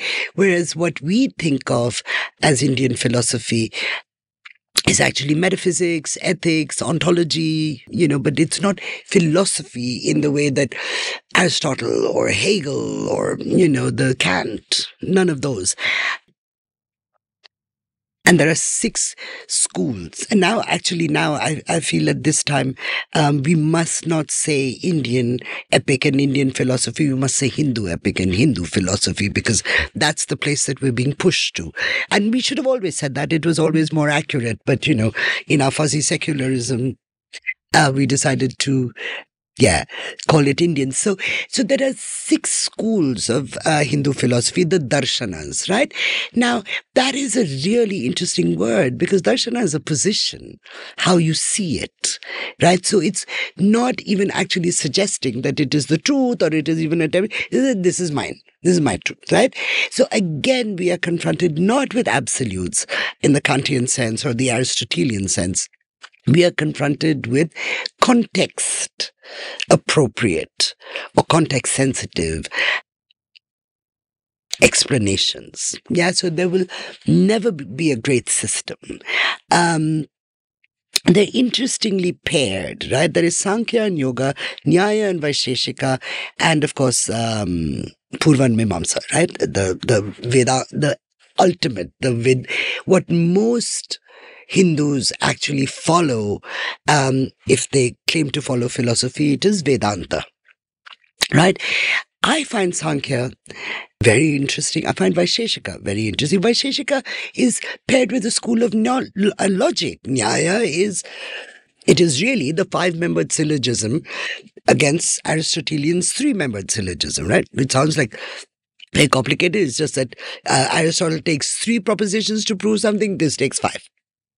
So it's more thorough, as it were. Be that as it may. So how these pairings occurred is, I don't know enough about it because I stopped studying that. But I feel that Dharma really is the crux of the problem, not simply of ethics, but also ontology and metaphysics, right? Because it claims to impinge upon what came before and what will come after. This is the book I'm reading now. You'll be delighted to know. Alf Hilterbitel on Dharma. Yeah. Lovely. It's a fantastic book because he traces Dharma from the Vedas and how the word is used there. And the way we think of Dharma as being the nub of Hindu ontology, I guess, really comes to us from Buddhism, right? It doesn't come to us from Buddhism in the sense that we got it from Buddhism, but we must remember that after the Vedic period, in the later Upanishads, in the very, very early layers of the Veda, at the very end of the Brahmanas, there is like this pool of vocabulary, karma, atman, dharman, Brahman, and all these sects, all these spiritualisms, all these schools are dipping in and out of the pool, and they're all taking the same words, right? And they're using them in very, very different ways. But so the way the Buddhists use Dharma is the teaching of the Buddha, most simplistically, right? But the way Hindus use Dharma, it also comes from Manava Dharma Shastra. How do you act? It is not what do you think, but how do you act, right? So it goes from an ontology to an ethics. But we are not going to get a great system because for whatever reason, Hinduism shies away from absolutes. Right? Now that could also be the influence of Jainism, which is neti neti, not this and not that. So we are not considering how much interaction, how much flexibility, how much Hinduism, Buddhism, and Jainism influenced each other for a very long time, for 300, 400, 500 years, right? So we speak of it's very easy now to speak of the Abrahamic traditions, right? As Judaism, Christianity, and Islam sharing certain ideological things or sharing certain strands of thought of like monotheism. Buddhism, Jainism, and Hindus were doing exactly the same thing. But that is not coming into our discourse, right? Especially now, where Hinduism is unto itself, complete, right? Buddhism, Jainism, okay, it was there, but there's Ambedkar, Buddha was a good guy. Jain, so nobody enters it doesn't even enter the conversation of the classical period, right? But in fact, it is a great borrowing, a great refining, a great defining in terms of each other, right? You are saying this, I will say like this. The great Buddhist Hindu debate, Shankaracharya, he was always debating Buddhists, and Nagarjuna, these were huge things. They were religions battling it out so that they could own the hearts and minds of people, right? And I think one of the great examples of the rivalries between Hinduism and Buddhism is in one of in the Puranas, which lists the Dashavatara, the ninth avatar of the Buddha of Vishnu is the Buddha. Why is Buddha an avatar? Because he will take all the stupid people away from Hinduism, purify Hinduism by taking all the silly people away. So he is also re-establishing Dharma. Now, what a story that is, man. If you want a story of a rivalry between two religions, this is the one to go to. And it's Puranic, so it's, sanctioned. It's not like some weird story that's over in a corner. So there's lots going on there. And I think, in a way, Mahatma Gandhi attempted to stabilize Dharma. With satyagraha and ahimsa.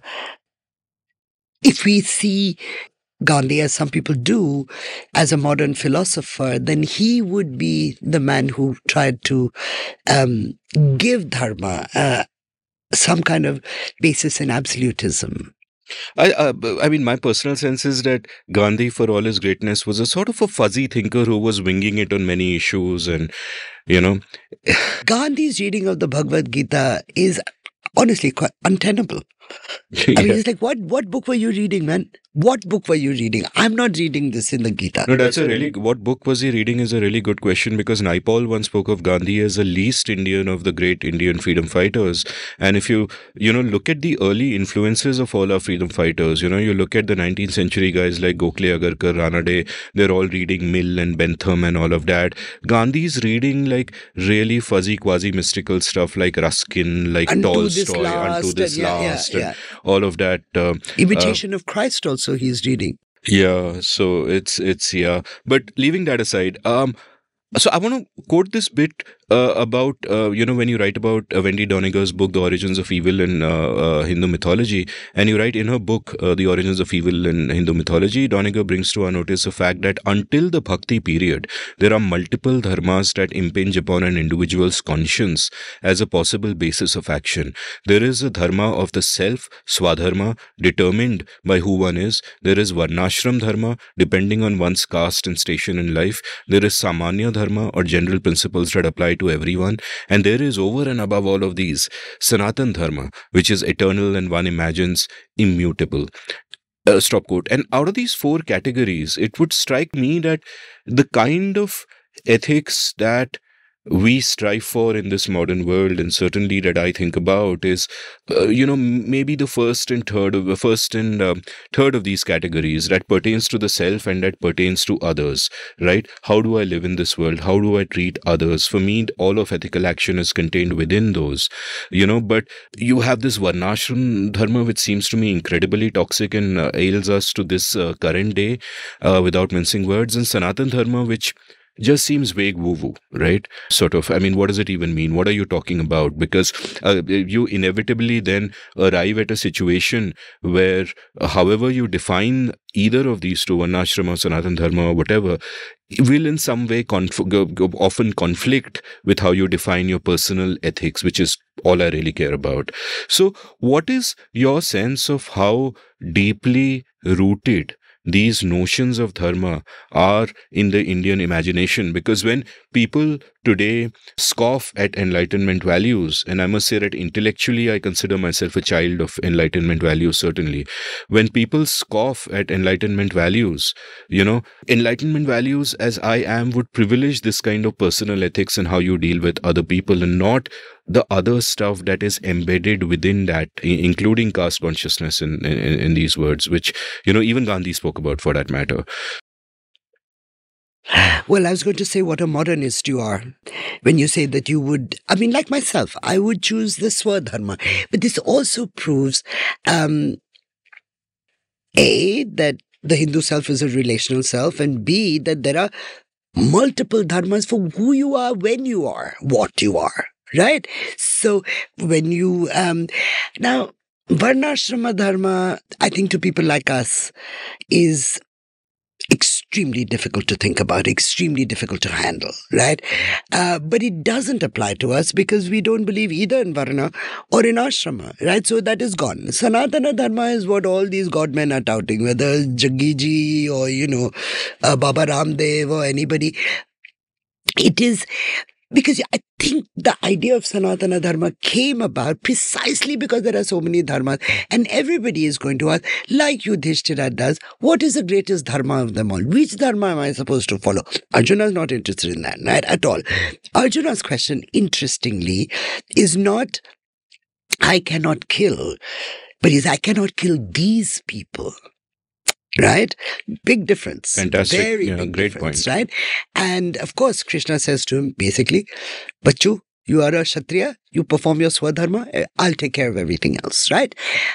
Which is a very complicated answer for people like us, right? Because our idea of Swadharma is individual and not caste or community, because Krishna is telling Arjuna that his Swadharma is actually his Varna Dharma. Right? He says, better your own duty done badly than the duty of another done well. That is also something. So that is also like, who are you? Right? Right now, you are a Kshatriya. How old are these guys when they're fighting the war? Right? We're used to seeing them as like handsome young men, all the TV series and iconic, iconographic images show them as like, 30-year-old studs. If you think about it, they're probably 50-year-old men. Right? Of course, Arjuna is the greatest warrior, like that, but he's 50 years old. All these depictions come from Raja Ravi Verma, right? Because, he made those paintings of them looking in a particular way, and that's the whole game now. Yeah. And that's why Peter Brook's Mahabharata is so radical, right? And so difficult for Indians to deal with. First of all, because Bhishma Pitamaha is an African man. वो तो हमारे यहाँ हो ही नहीं सकता यार, and so is Karna. So anyway, I love Peter Brook's Mahabharata. But anyway, back to this Dharma problem. So, in a sense, Sanatana Dharma is the one that supersedes them all. But the problem is that Sanatana Dharma does not fit in Hindu ethics because it belongs to nobody. Yeah, your Dharma has to belong to you in one of these ways. So, again, Sanatana Dharma is an attempt to absolutize something. It cannot work. If we are, as a Hindu society, as a Hindu nation, if we are hierarchized, nobody's giving up the hierarchies, how can there be something that is universal or absolute? It's impossible. So that's why when I teach Bhagavad Gita, which is rarely because I find it extremely difficult to teach Bhagavad Gita, but I don't think I've understood it myself. And so I don't think, but when I teach Mahabharata, I can't say there's no Bhagavad Gita. So I do it very quickly. And the way I teach Bhagavad Gita and the way I honestly think about Dharma in Hinduism, not Hindu Dharma, but Dharma in Hinduism. And one of the things that I find so profoundly appealing about Dharma in Hinduism is it's existential, yaar. Amit, it is profoundly existential. What are you doing? Why are you doing it? What you do makes you who you are, right? So the self is constantly being constructed by your actions and by the ethics that you choose in that moment as an individuated self, right? So this is the part of Hinduism that I find truly moving, that you are responsible for what you do, and only you are responsible. You can't say, the devil told me, or, I'm following God's word. No, you are creating meaning for yourself in whatever way you see fit, right? You are creating ethical parameters, as it were. Now, that is existentialism, yaar. That is 20th century European existentialism. And I think that between dharma and karma, for myself, I cannot think of anything more profound to keep me on the path of goodness. Not righteousness, but goodness. Because righteousness is a little, open to interpretation. Yeah. I can totally imagine Yoklaw Sartre dying and going to existentialism's heaven and finding Valmiki's already chilling there with a hookah and all that. And been waiting centuries, boy. Come on in.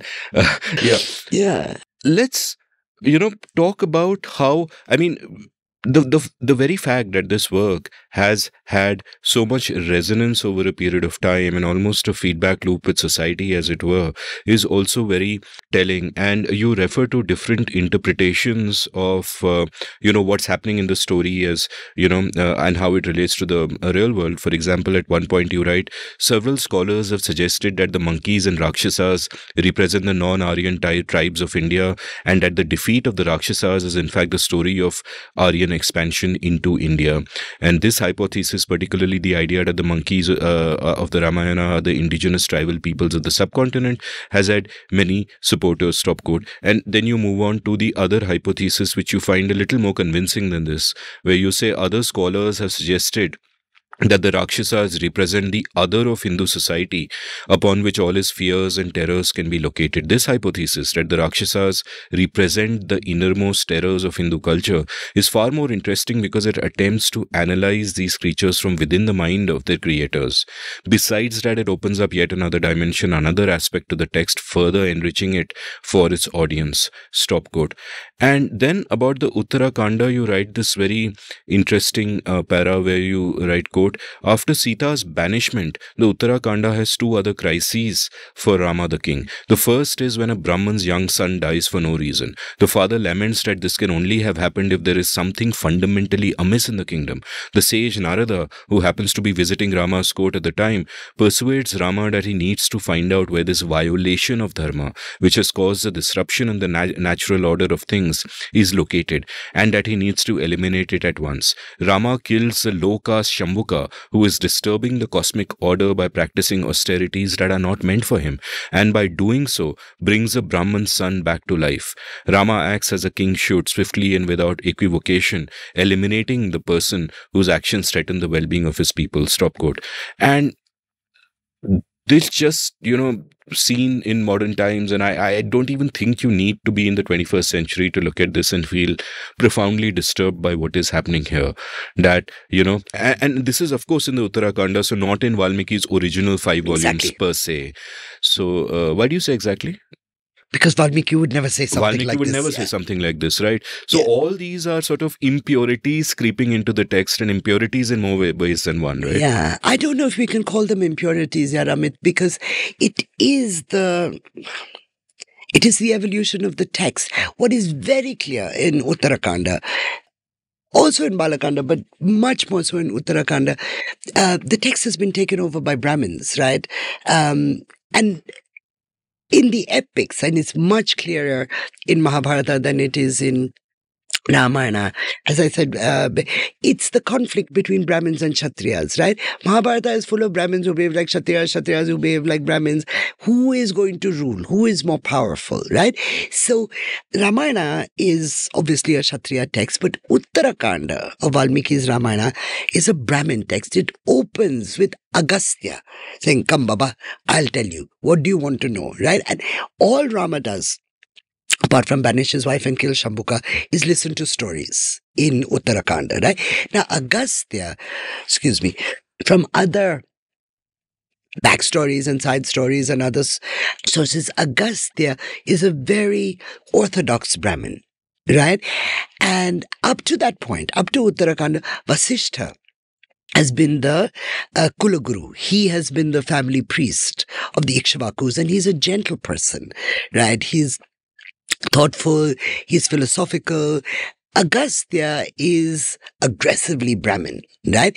So the stories that Agastya and all that, Agastya tells him who Ravana is, and I was saying Ravana has to be elevated to be a worthy antagonist if Rama becomes God, right? So it's all about how bad Ravana is. But this other thing of like, you as the king, it's a great power play. You are subservient to the Brahmins, right? A Brahmin son has died. You go and find out what the problem is, right? Now, the fact that it's an untouchable, what is the name of the, there's a beautiful Kannada poem, Shudra Tapasvi, which is about this incident. And the fact that Rama goes without question, without anything, he just beheads Shambhuka. That's one very, very big problem. But that the Brahmin son comes back to life is another big problem. And Rama is lauded for reviving the son of the Brahmin, but nobody says anything about the Shudra Tapasvi who has just been killed. But it is a Brahminization of the text. It is like, no, this story and all, everybody loves it. It belongs to the Brahmins. It's really, so what are we going to do? It's now part of the text. Kamba is quite fantastic because he ends his Ramayana with the Pattabhishekam, the return to Ayodhya and the coronation. He says, after this, what happens? It hurts me terribly. I can't tell you, please.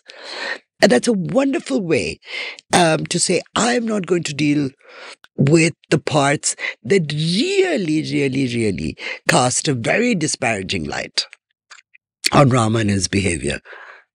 So, and of course, in Tulsi, the killing of Shambhuka is for Shambhuka's own good. He achieves moksha immediately. The killing of Ravana is for his own good. He achieves moksha. All these people that Rama has killed are suddenly liberated because they've died at the hands of God. What's to question? All the bad actions, all the problematic actions suddenly become acts of mercy and grace. Bhagwan ki kripa. Bhakti solves everything. Yes, it does. It does. It does. Yeah. I have, and here's amusing that, one of the great revelations in reading Tony Joseph's book and the other books around it was this quote by David Reich, where he said that if you want to look for a large population, look at the Han Chinese, they're a large population. But India doesn't have a large population. Instead, it has a collection of many small populations.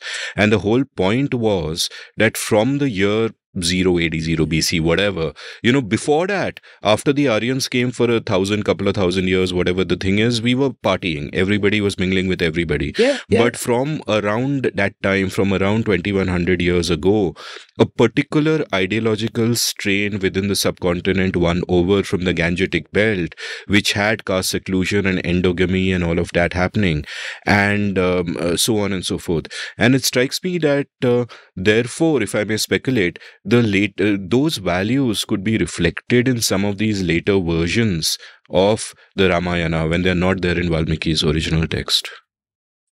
I love this thing about many small populations. Look at us. If you look at Indians, nobody looks like anybody else, right? Anybody could be a Malayali. Anybody could be a Gujarati. Anybody could be a Kashmiri. Literally, right? So I'm hearing what you're saying, but I think, I don't know if the epics are that old that this moment would be reflected. But Valmiki's Ramayana was about 500 BC types, 500 right? BC, yeah. And the next versions that would have come up would have been well after we were into this age of endogamy and whatever. Would come back, yeah. There you go. Yeah, So, and Tulsidas, whatever, 1600, maybe. But, okay, so this is another thing that I think is very, very important about Ramayana, which Mahabharata does not have, is that Ramayana is able to absorb whatever it meets, whether it is these multiple populations, whether it is the Brahminical takeover, whether it is a southern landscape. It just seamlessly enters the text, right? And so the good and the bad. Yeah, while I agree with Ramanujan, how can I disagree with Ramanujan? How can anybody disagree with Ramanujan? Of course, they are meta-Ramayanas, but they're also very culturally specific Ramayanas, right? The fact that they speak to Valmiki's Ramayana is more intertextual than metatextual. Especially the lovely story that he tells us from Adhyatmya Ramayana, where Sita says, have you heard of any Ramayana in which Sita does go beautiful, right? Anyway, so the Ramayana has... The word I usually use, the Ramayana has the generosity to absorb all of this. But today I think I want to use another word, which is elasticity. Right? Now, Mahabharata, the fundamental story and its implications do not change. Mahabharata stories get added on. Ramayana story gets transformed. That is a huge difference. Is that the difference between capaciousness and elasticity then? That the Mahabharata is capacious. And what's the other word? Elasticity, like you said. So the Mahabharata then is capacious, that anything can fit inside that. Yes. Whereas with Ramayana, you used elasticity, which seems more precise in terms of... Yeah. I guess it would be, except that capacious implies that there is a certain amount of space, but usme sab kuch bhar sakte hain. But it's not, it doesn't have the uncertainty of we don't know how much space we need, but it'll just keep adding. That's the only problem I would have with capacious, that it somehow implies that capacious as an object. You can't, capacious is not in a capacious house, capacious suitcase, capacious mind.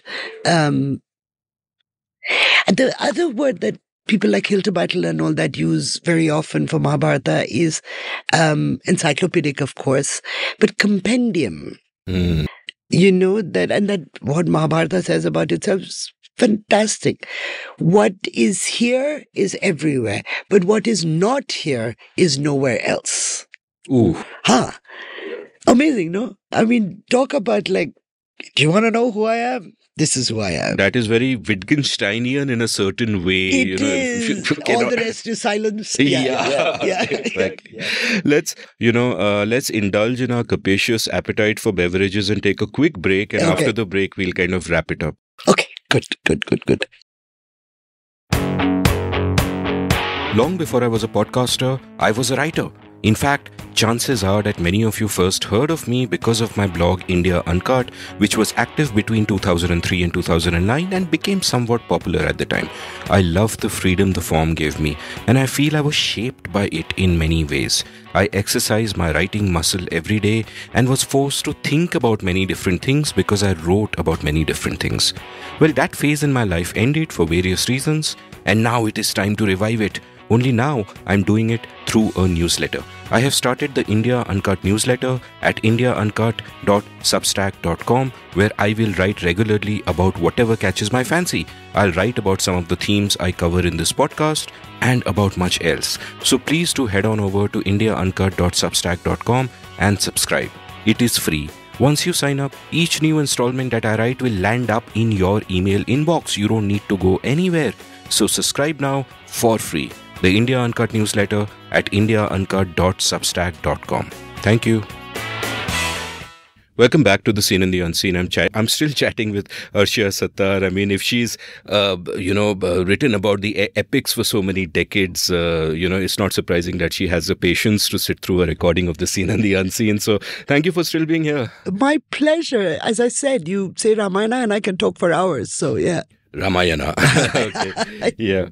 So let's, we could talk about the Ramayana for hours, but I would really like my listeners to buy your books and check them out, and I'll list them from the show notes. Thank you. That's very sweet. Yeah. Let's talk about that act of translation that you carried out. At one point you have spoken about the challenge of translation by saying, quote, even if we translate a classic from within the same culture, we are never going to translate it from within the same time. The very notion of a classic implies that while it may be removed in time from the reader, it still speaks with relevance and meaning, stop quote. And among the many pitfalls, you point out something that I actually noticed first time when I read what you wrote about it, where you said, quote, we have all encountered translations of the Ramayana and the Mahabharata, as well as the Iliad and the Odyssey, that are littered with these, thous, wherefores, and it would behove you, sire, even though these translations were produced at a time long after such words and phrases fell out of common use.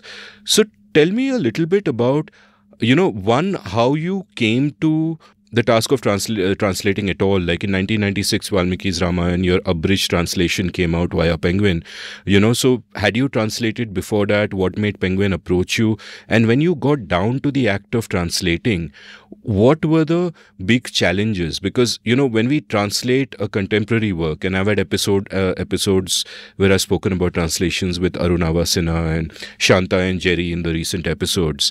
And we'd all agree that languages are so fundamentally different from each other that in a sense it is an act of creation. You get the essence of something and you create it, and that is challenging enough for a contemporary work. But when you're taking an ancient work, which is from a world removed not just in geography but in time, it's just so what were the challenges like? How did you set about learning how to get this job done? For my dissertation, I had to translate vast tracts of Ramayana, all the Hanuman bits. And that's because, it's the University of Chicago. This is what they demand. If you're going to write about it, you please read it in the original and show me that you've read it in the original. So that's where I started translating. And Wendy, of course, was my dissertation advisor, but Raman was on my dissertation committee. So I'd give them chapters to read and all that. And after about 2 chapters, 3 chapters, Wendy was really quick. I mean, I'd give her a chapter and within 2 days, she'd get back to me with suggestions, questions, all like that. Raman would take a month, right, to respond. And when you're writing your dissertation, you're just like edgy, anxious all the time. And so after a couple of months of this, and I'd always tell Wendy, I don't think he likes my work. He's taking so long. And she said, no, this is what he does. And after about 2 chapters or maybe 3, so I'm halfway through my dissertation, and Ramanujan says to me, you should really consider translation. And I said, what do you mean? He said, no, you should translate the Ramayana. And I was like, oh my God. And I went running back to Wendy and said, Raman really doesn't think I'm very smart. And she said, why? So I said, because he told me to translate. That means I'm not a scholar. I'm just a translator. This is when I was, 28 or 29. And I really at that time thought translation was for people, lesser beings, real people wrote books and the rest of us translated. I still somehow believe that. I mean, I think translation is not a secondary activity. It is. I mean, it is a secondary activity, but not in terms of importance. It's a secondary activity in terms of time. So it was so... I can't say it was on my mind to translate Ramayana. But then I came back to India in 1990, and shortly thereafter, in 92 or something, I get an email from Wendy saying, no email, excuse me. There were no emails in 92. A letter from Wendy saying, I just was approached by Penguin India to do a translation of the Kathasaritsagra. And I said, no, you should get in touch with my student, Arshia. And this is ironic because when I left America, Wendy said, what are you going to do next? And I said, I'm thinking about Kathasaritsagra. And she said, that's perfect for you. It has the kind of stories that you like. And so that was on my mind. And then David Davidar commissioned me to do Kathasaritsagra. And then shortly thereafter, soon after I'd finished the text, 94 or something, he got back in touch and said, will you do Ramayana? So now I realized that Kathasaritsagra was actually a test. So I was about 36. And it's because I was 36, I said, of course I'll do Ramayana. If somebody asked me now, I probably would say no. And I thought I had translated lots of it, but of course I'd only translated the Hanuman parts. But David said a very interesting thing. He said, we want 700 pages. And I was like, why 700 pages? You have to abridge it to 700 pages. And I said, that's a weird number. He said, no, we want a single volume, and that's what our binding will hold. And I have the paperback edition, and I've been using it now for 30 years, just about, and it bloody well, binding has stayed together, man. So that is lovely. The other thing that is very important to remember about translations, and not simply abridged translations, but translations in general, is that the more there are, the better it is for everybody, So, and Wendy and Ramanujan both used to say that every generation needs its own translation. And that is the these and the thous and the behooves and all like that. At the same time, because you're translating epic, and you're translating Ramayana. Ramayana, even in Sanskrit, has a slightly exalted register. So this, come on, man, where are you going? Even though it is an entirely contemporary idiom, is inappropriate for Ramayana. Mahabharata has much simpler Sanskrit. But it's still, it's in Mahabharata, it is much more clear how the epic is composed, because it's a very simple meter, the shloka. It's like the iambic in English, right? So anybody can add to it. Ramayana is much more poetic. It has many, many more complex meters, even though it's predicated on the fact that shoka became shloka. Valmiki announced his intention to write in this new meter. No, but, so I knew that I had to keep it exalted. But it's very hard for a 20th century or 21st century reader to read with felicity when there's thee and thou and behoove and all that, right? So what I decided, so it can't be casual, but it must be readable. And the other big decision that I made was that I was going to, and it was all because of the word dharma, because I said, I'm not going to translate this word.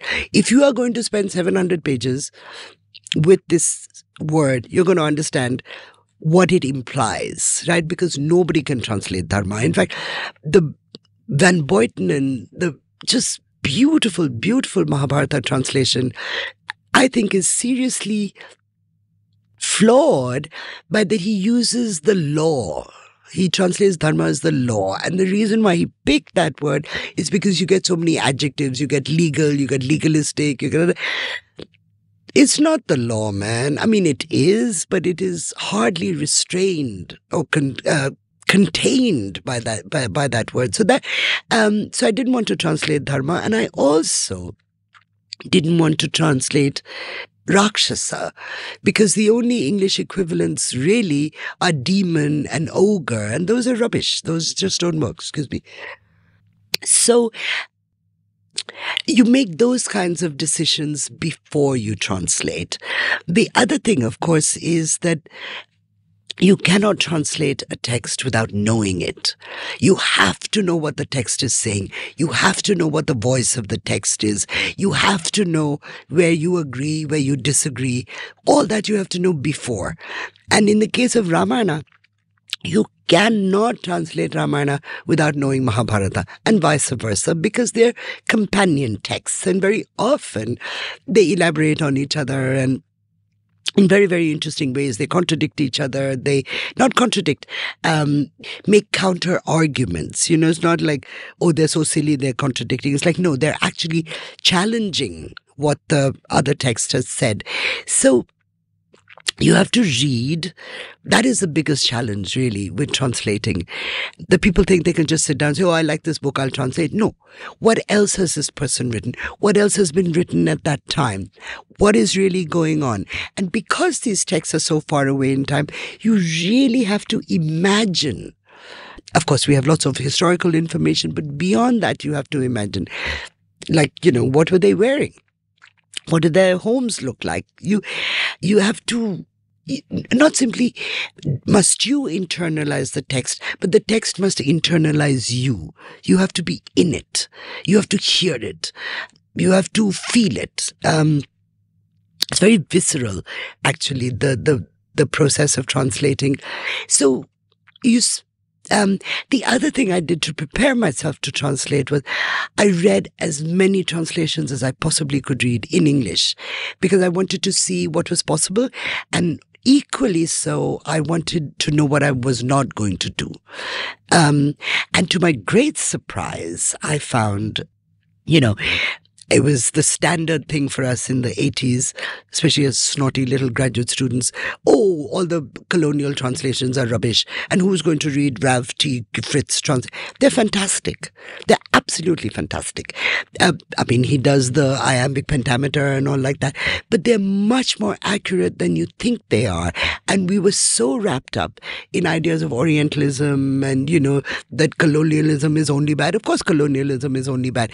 But Orientalism so led our ways of approaching these texts that we ignored these translations, and they were mighty fine. I mean, of course they are problematic. Of course it's an archaic idiom, but in terms of accuracy and sense of the original, that for me was a surprise to find a friend in a colonial work. And then it's prose rather than verse, my translation. And that I felt, that was playing to my own strengths, that I'm not a poet. I'm a good prose writer. And I felt that Ramayana is kavya, but it is fundamentally an epic and a narrative text. So I felt that I could justify the prose translation. It takes a lot of mental prep, to do it. But once you get going, there's nothing more fun and more relaxing than translating. It is marvelous. But then what happens is you finish the whole text. And it's only when you get to the end of the text that you are truly secure in the voice that you have found. So then you go back to the beginning and do the whole damn thing again, which is another kind of exercise. And it's also really a test of character, I would say, because when you do your own second pass, you have to get rid of lots of things that you're really attached to, and you have to say, no, it's got to go. So yeah, I love translating. I really, really do. Yeah, I can see how much you love it on your face right now.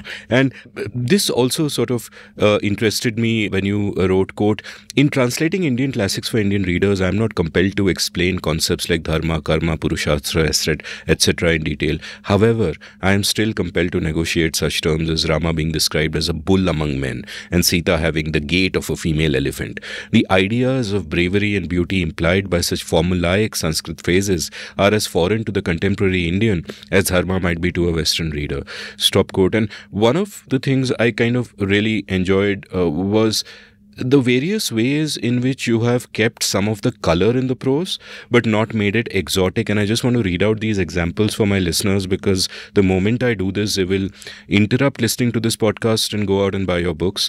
One is where you talk about Dashratha and Kaikeyi, and this is when Kaikeyi is throwing a fit after he's announced that Rama is going to be the king, and you write, quote, he caressed her gently with deep humility as a tusker might stroke his mate who has been injured by a hunter arrow. And then later you say, he looked at her as a deer would look at a tigress. He heaved a great sigh and fell to the floor like a great serpent made powerless by a spell. The great king, protector of the earth, wept like a man who has lost everything, and so on and so forth. And I can't believe you picked this. It's one of my favorite passages. It's beautiful. Especially the Tusker one. Yeah. It's so lovely.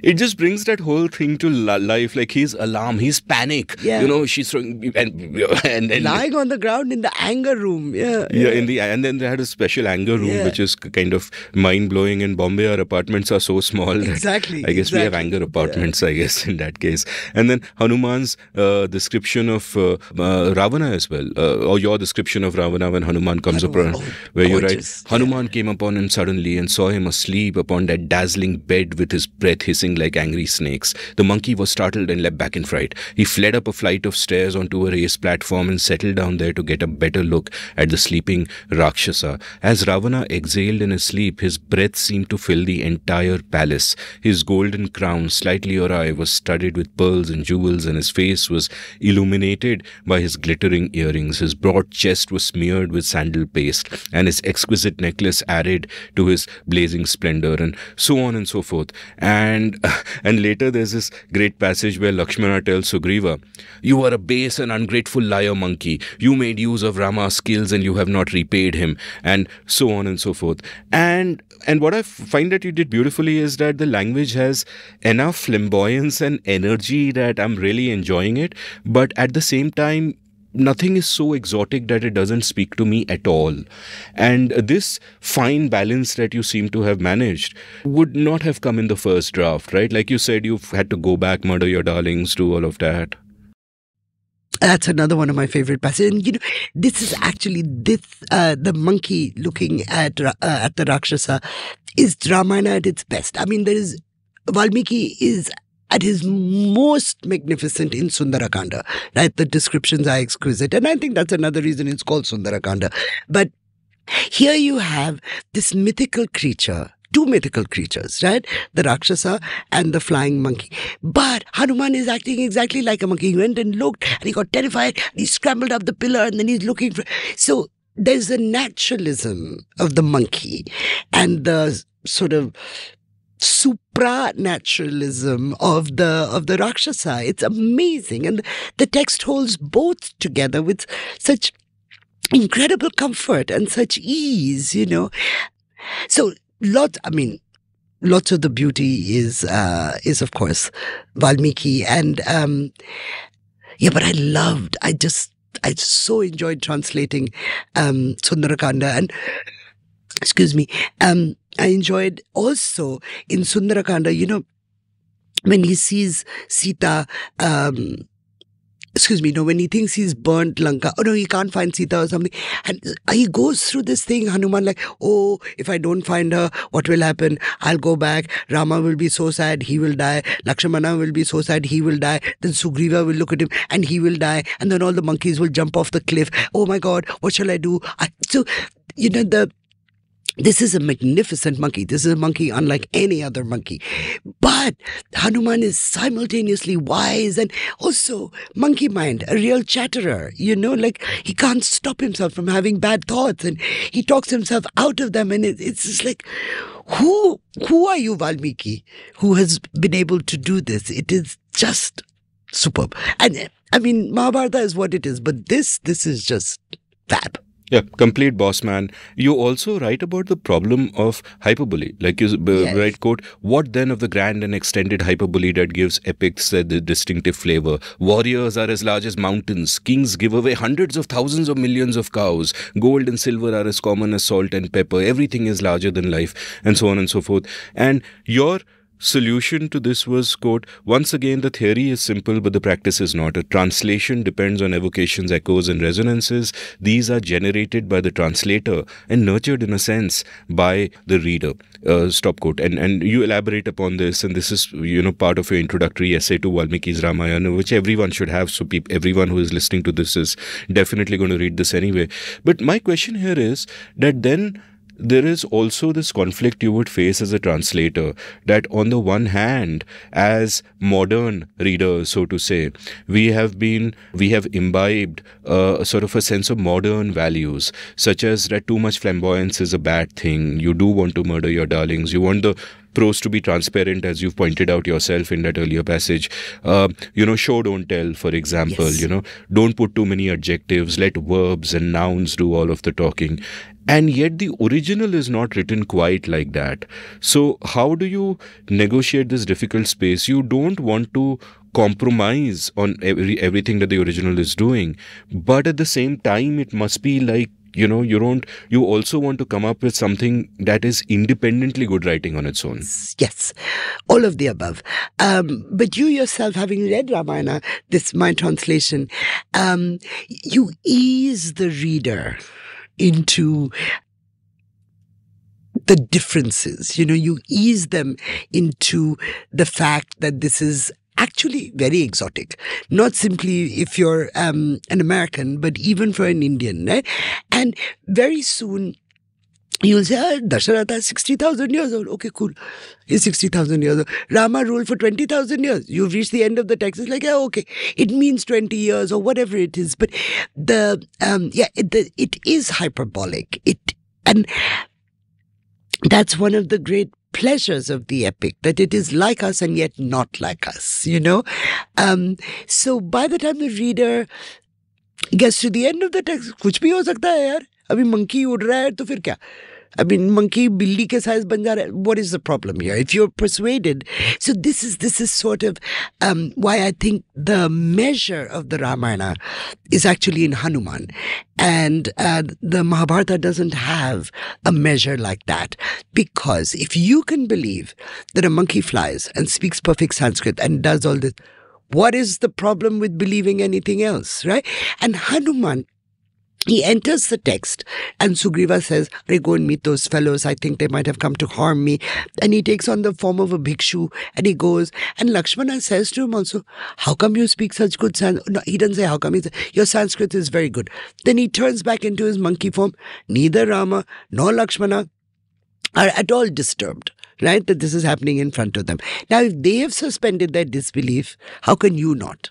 So Hanuman is accepted as a magnificent monkey right through the Ramayana, except Sita.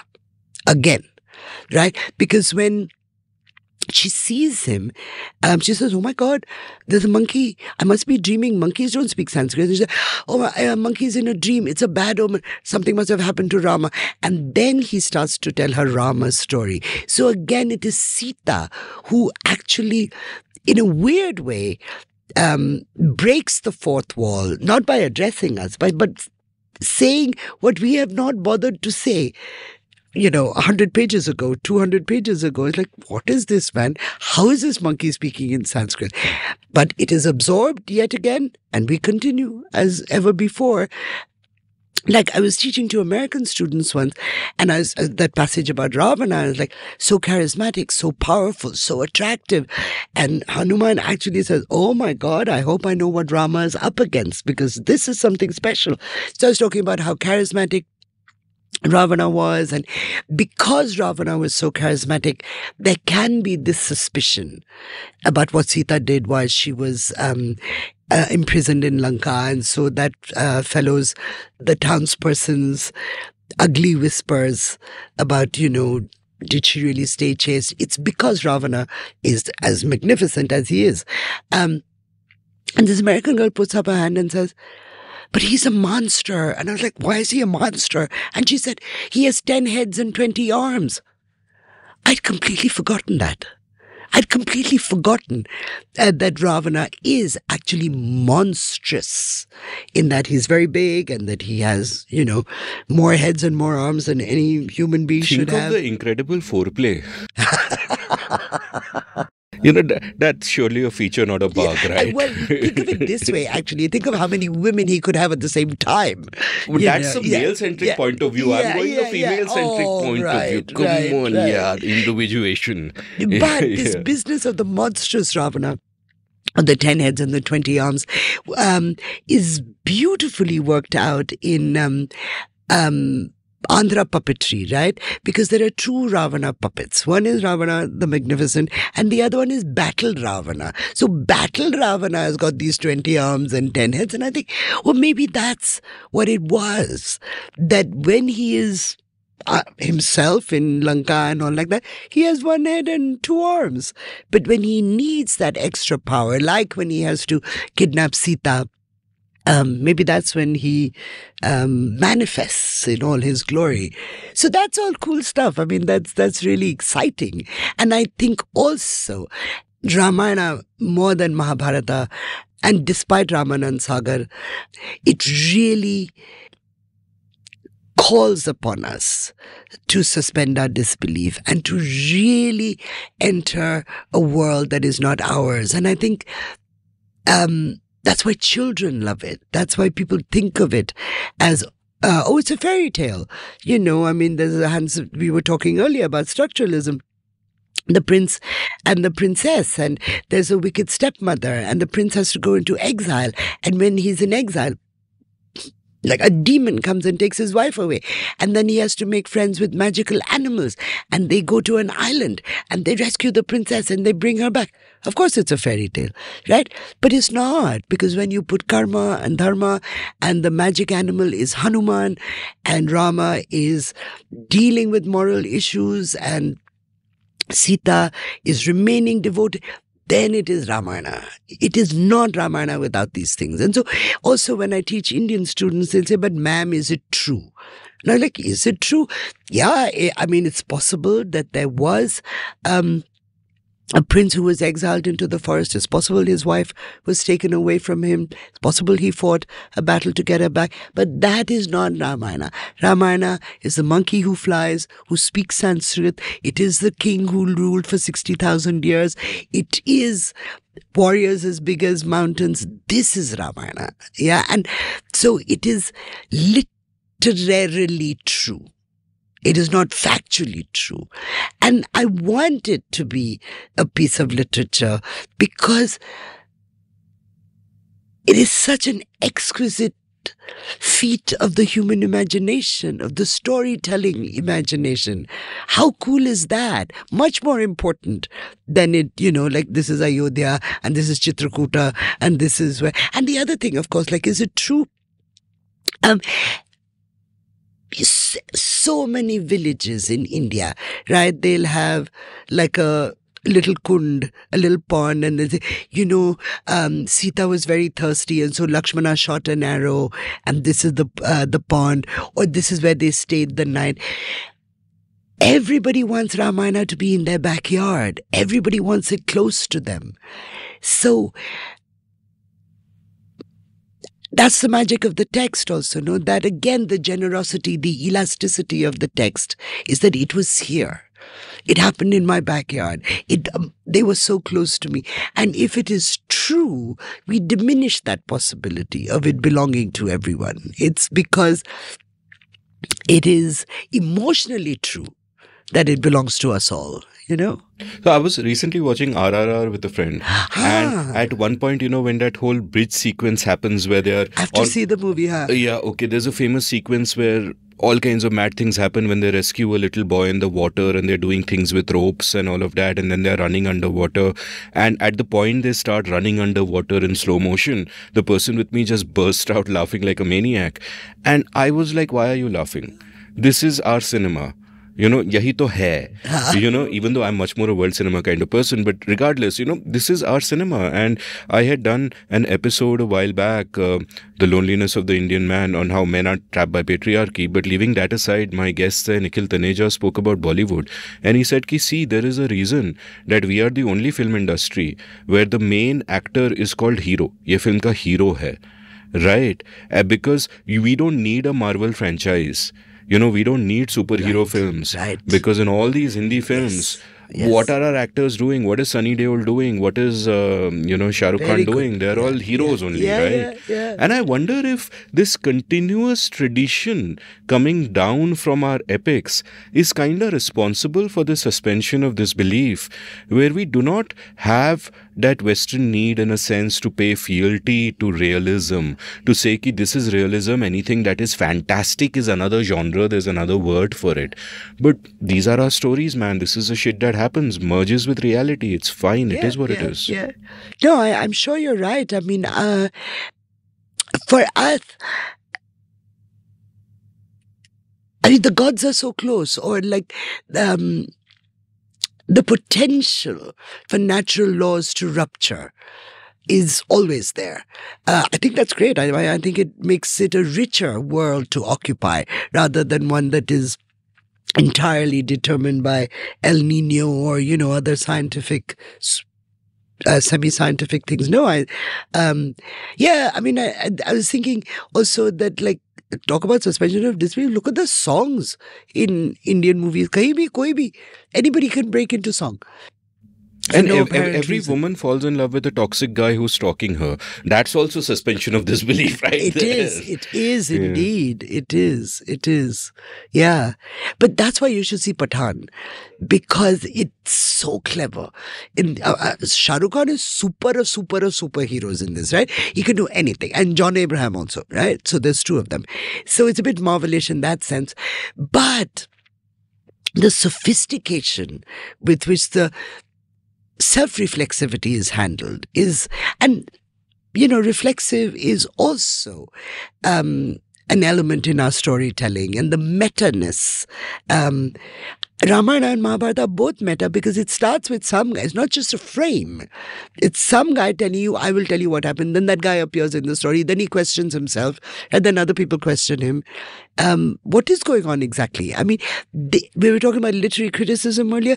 This is postmodernism with a big capital P, if that's the way you want to think about it. But it is also a very unique sort of indigenous mode of text production, which is unlike anything you see in the West, right? Oh, it's, yeah. You're the second woman in 2 days to tell me to watch Pathan. Shreyana Bhattacharya was the other one. We did an episode together, and she's written that great book, of course, looking at Indian women's loneliness through the lens of their fanhood for Shah Rukh. And regular listeners of the podcast will know that I am not a fan of Shah Rukh Khan's acting. But maybe, who knows, one day I might suspend. Well, I'm not a fan of Shah Rukh, but after this, I was like, okay. Okay. Yeah, I'm probably going to watch your next movie too, so... Life is short. I have such a big list of films to watch. Who knows if I will get here. So, what you also did, interestingly, is that, one, you're translating these works for the modern reader. And two, you're then translating them for children. You have a Ramayana for children, a Mahabharata for children. And again, there the prose is both invisible and lively at the same time. You know, it's just very beautiful storytelling. So tell me about how you got there. What, I'm so interested. Like earlier you said, I'm a translator, I'm not a writer. That of course is rubbish, because this is all writing, right? True. And you're polishing your craft all the way through this. That is true. That is true. Tell me about this process. Tell me about what this challenge meant for you, and so on. Again, I mean, to play to my own strengths, I wanted to translate for the older young reader, like the 10 to 12-year-old. And for Ramayana, I was very clear that I wanted it to be a book that an older child could read by herself, right? Perhaps with a little help from the parent, and that an older child might read to her younger sibling, right? So that, for me, the challenge there, which was actually very good as a writing exercise, I had to limit my vocabulary, right? That don't use the same words more. When we write for adults, we are so self-conscious about using the same word many times, right? Or too often, or too close to each other. So for children, I felt it was different. The other thing I felt, and remembering myself as a young reader, how exciting it is suddenly to find a word like nincompoop. It's like, oh, what is this? Because it's a strange set of sounds. It's also a funny word. It's big. So, and it has poop in it. 3 for 3, yeah. So also to introduce slightly more difficult words every now and then, So that was the intent of Ramayana. I was also very, very sure with Ramayana that I wasn't going to cancel the ending, that we have to deal with Sita's banishment. And a 12-year-old or a 14-year-old is old enough to understand that this is disappointing, to put it mildly, what might have been going on. And they're old enough to think these things through. And if they're not, there's a parent or a teacher or something, And with Mahabharata, it's a little bit different. But, after Ramayana was published and all these interviews, like, what is your message? I was like, I don't have any message. Why do we assume that only adults read for pleasure, right? Children also read for pleasure.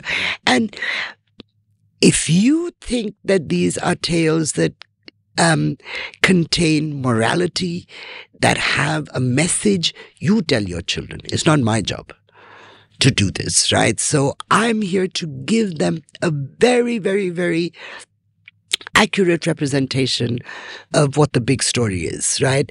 And one of the great pleasures for doing Ramayana and Mahabharata was to be able to use phrases and images and all from my own translation. So they're really, they're getting a sense of what the Sanskrit might be like.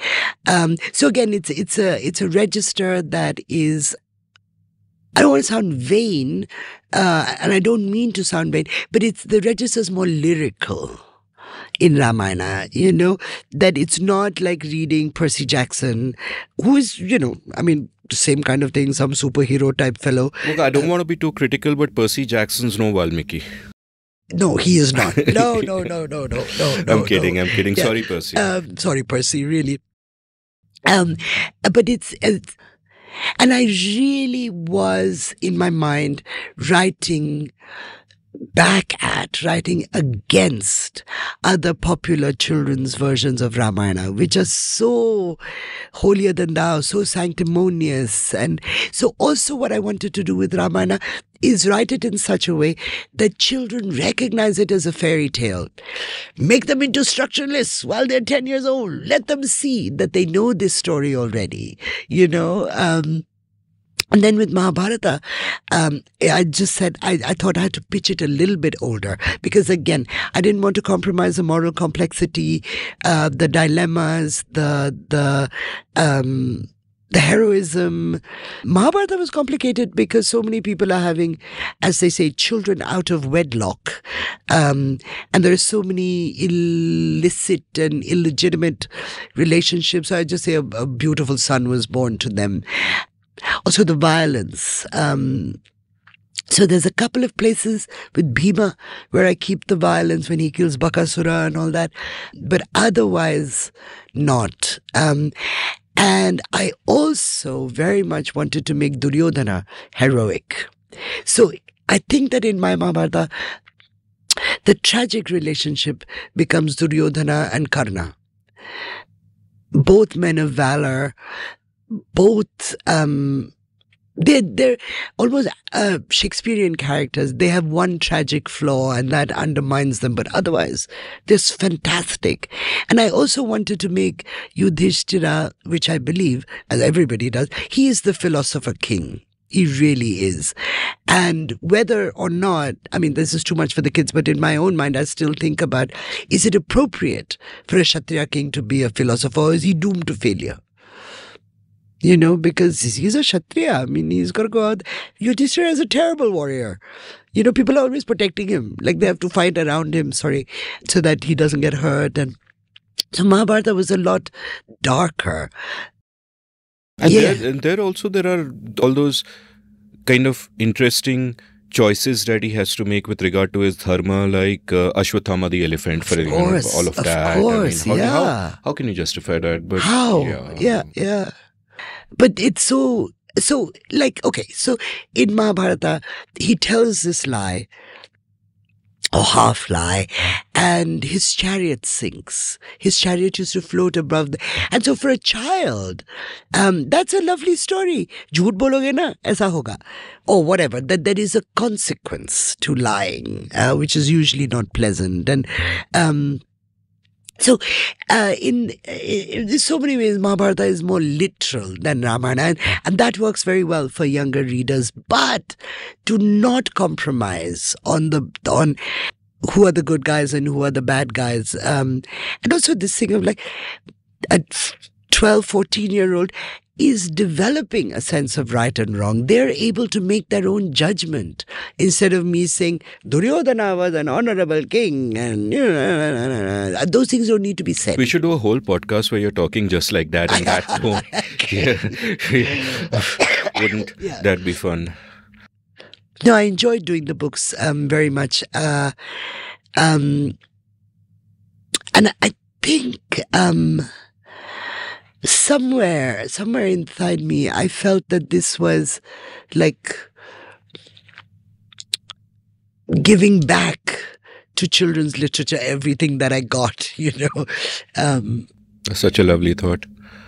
Tell me about teaching, because you mentioned that you've taught it to foreign students, to Indian students and all of that. And I imagine that just as in every time, in every age, readers of Ramayana are putting as much back in as they're getting out, I imagine that even this process of teaching your students is also, in a sense, perhaps a process of learning yourself. Very much. You know, because they would be full of ideas and coming at you from all kinds of different angles. Yeah, absolutely. And you would also be, I think, getting an enhanced understanding of the text and perhaps your own earlier understanding of the text and therefore of yourself. So tell me. 100%. In fact, I mean, other people will say this also, that you don't realize that you're writing a book even in the class, because what you keep returning to, that is going to be your next book, right? So it's very difficult to write a book without a classroom, actually, because that's the first test of your ideas. People respond in different ways. With something like Ramayana, they'll tell you a story that you've never heard before, which is from their village, or, you know, and that, so it's really actually wonderful to teach, not at like Ashoka and, you know, Kriya and Jindal. It's to teach at FTII, it's to teach at Azim Premji, it's to teach at NID, because your classroom, it's got kids from all over the country. So people are responding to you in very different ways. And they know Ramayana already. Metropolitan kids don't. Do you remember any interesting responses? Sorry? You remember any interesting ways in which people responded? But one guy got really upset with me. He said, "You are talking about my God." And I said, "I hope I haven't been disrespectful." He said, No, it's not that. It's just that, why are you not telling us that he's God? So I said, because he's your God and not mine. And I think there is a place within the Ramayana to love it, to believe in it without having to believe that Rama is God. So he was very agitated. One of this response from this American girl about Ravana being monstrous, which I had completely forgotten. My disbelief was so completely suspended, that I didn't.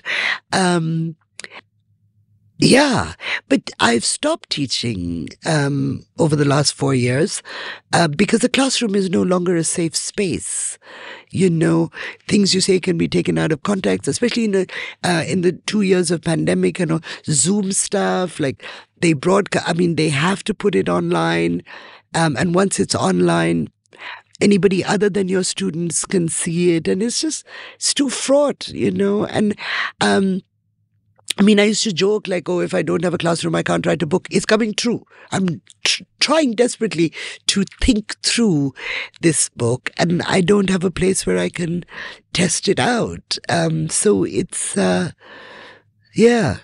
teaching is I was told recently to not call myself a teacher. I have to call myself an educator.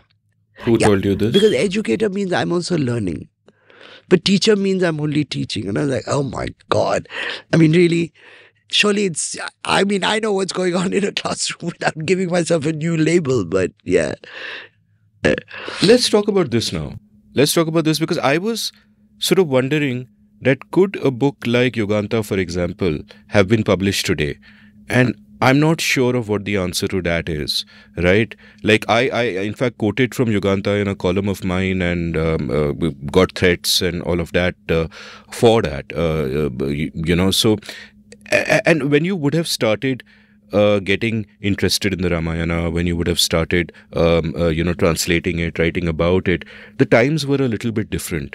Today, our politics has become so vociferous, so angry, so reductive of these great books of ours, that it is almost dangerous to sort of venture into that territory in any case. Like I came across this obnoxious tweet by that plagiarist fool Rajiv Malhotra, where he was that guy, where he was writing about you, and he said, "Oh, she's a Muslim married to a Hindu," and blah blah blah, and I was just facepalm. It's like. But does that make me better or worse? The fact that I'm married to a Hindu? No, it's completely irrelevant. Yeah, exactly. Right? It's got nothing to do with anything. Yeah, but the fact that somebody is saying that is an indicator of the times that we live in. Somebody with a pretty large online following, is saying that is indicative of these times. And and I don't even know if Penguin would have come to you to ask you to translate, probably not. A 36-year-old Muslim woman, would they have asked you to translate? Though at the time, it was a big feather in their cap. At the time? Yeah. At the time. But now it's not a feather. Yeah. No, of course, I live on tenterhooks, actually. And the good days and bad days, but I'm always like, I can honestly say I've never been disrespectful. I probably love Ramayana more than most Hindus do, certainly more than most Hindu women do.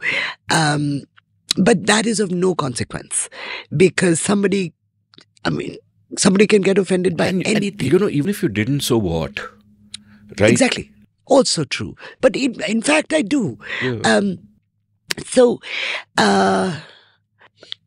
I will say this, I don't change what I'm saying. I'm still saying the same things.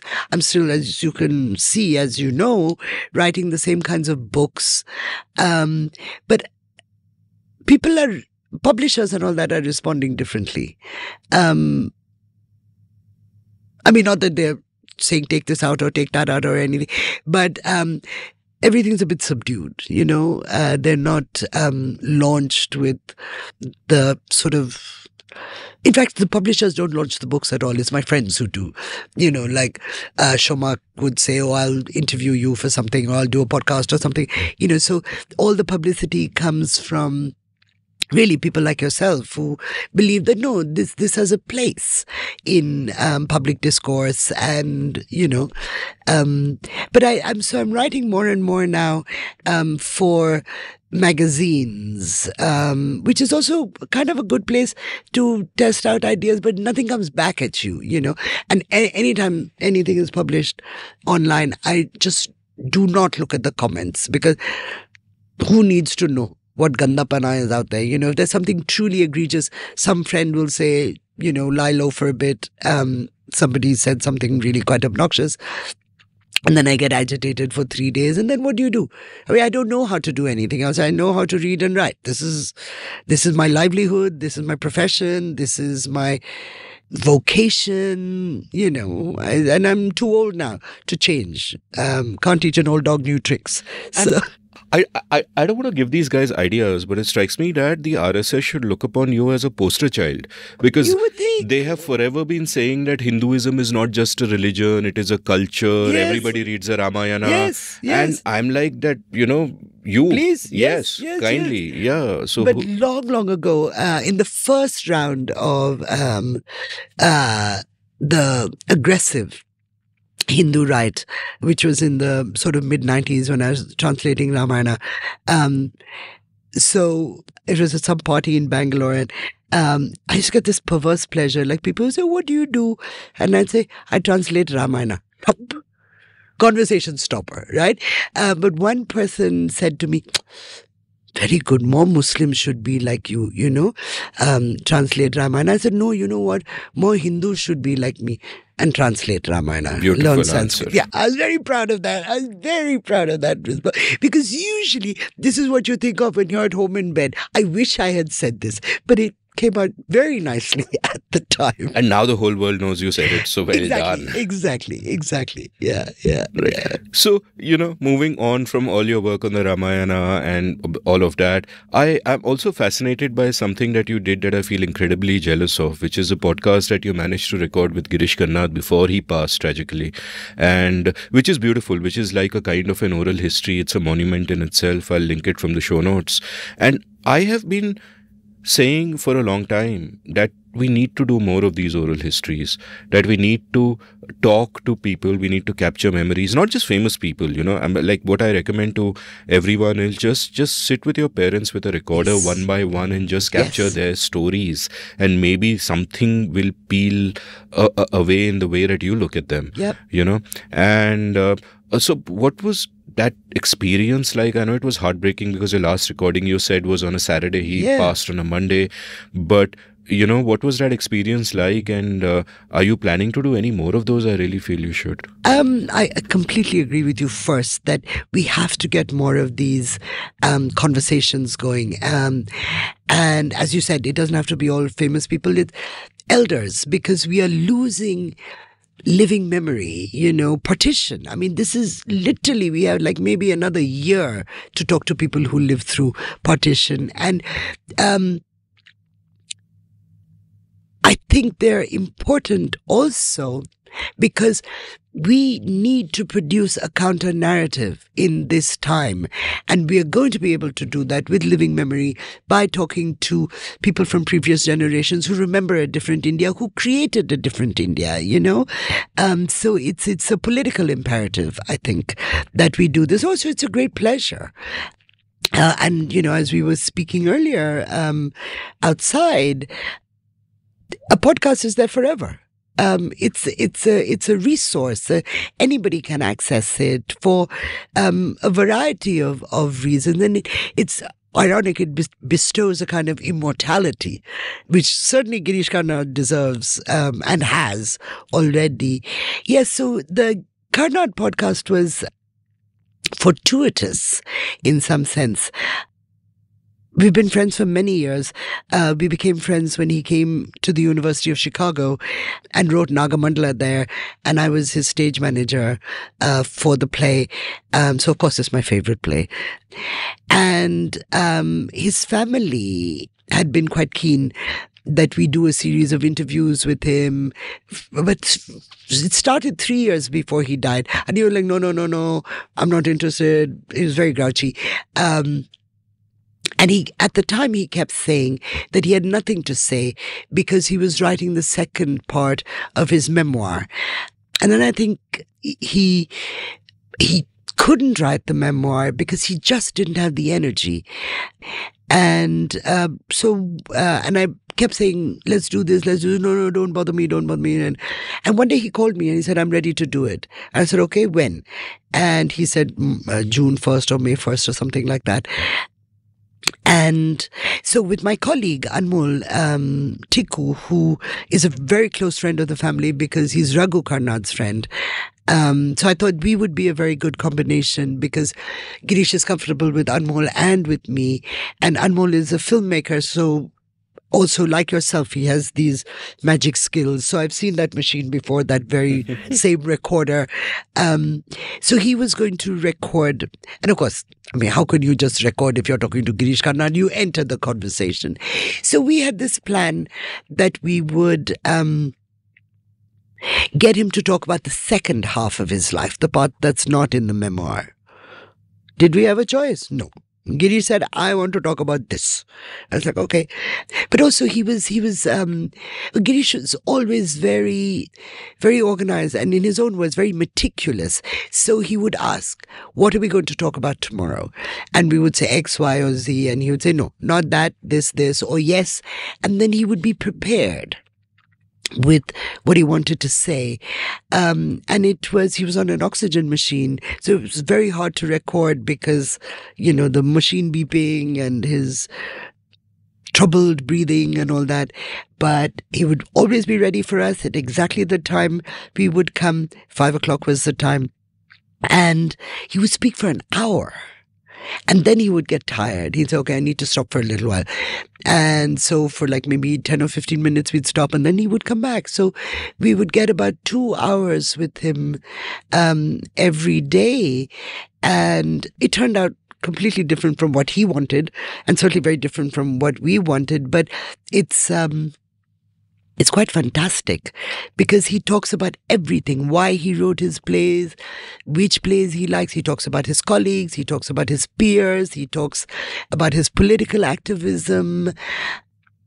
And Anmol, he really pulled it all together, into different episodes that are thematic. Amazing what he did. It was really, really probably one of the great edit jobs because, when something is messy and you make sense out of it, you're a really good editor. It's easy to fix something that is already good. No, so, but it was, honestly, I've never listened to the podcast and I don't think I can because it's too close. Yeah. Yeah, but thank you for doing it service to the world. And, before I let you go, I'm going to take you through this ritual where I ask all my guests at the end of the episode to recommend books, films, music that they absolutely love, enthusiastically love and want to share with everyone. And you're not allowed to say Ramayana by Valmiki because that's understood. No, we're not allowed to say that. No, yeah. No. So, yeah. Well, music. Kind of Blue, Miles Davis. Everybody has to know that. Yeah, everybody has to know that. Anything by Miles Davis, really, but Kind of Blue, for sure.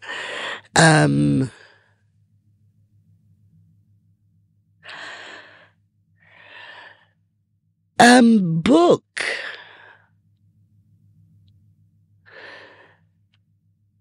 I am Elena Ferrante, Did you just say I am Elena Ferrante? No. Is it a big reveal?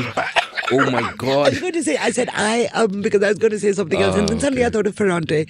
I'm tempted to just clip this bit. I am Elena Ferrante. Actually, let me put your mind at rest. C'est moi. Yeah.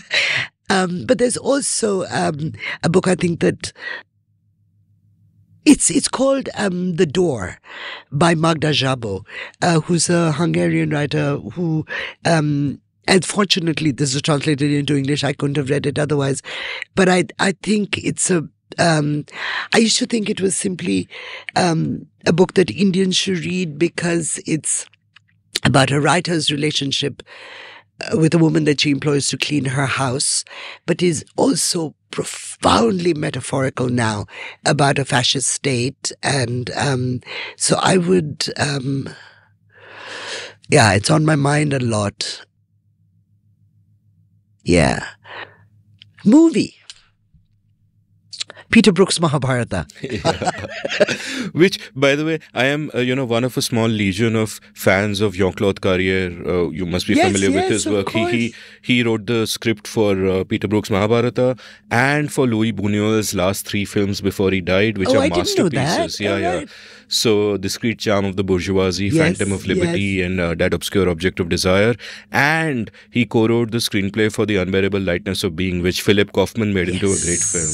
Yes. So I'm like, what a screenwriter. Who is this guy? Who is this guy? Who is this guy? That Mahabharata script is masterful. Absolutely masterful. It's amazing. Yeah. Are we allowed to say favorite podcast that everybody should listen to? You're not allowed to say the seen and the unseen. Apart from that, if you have a favorite podcast, go ahead and share it. Okay. Well, I would have said seen and unseen, but I heard this podcast that was made probably a couple of years ago. It's called The Thin Line, and it's about a U.S. Navy SEAL who's court-martialed for killing a prisoner in, this an Iraqi who, and it's about his court-martial and this and that. But it's funny. I was writing Mahabharata when I was listening to this, because it's about what happens to men in war.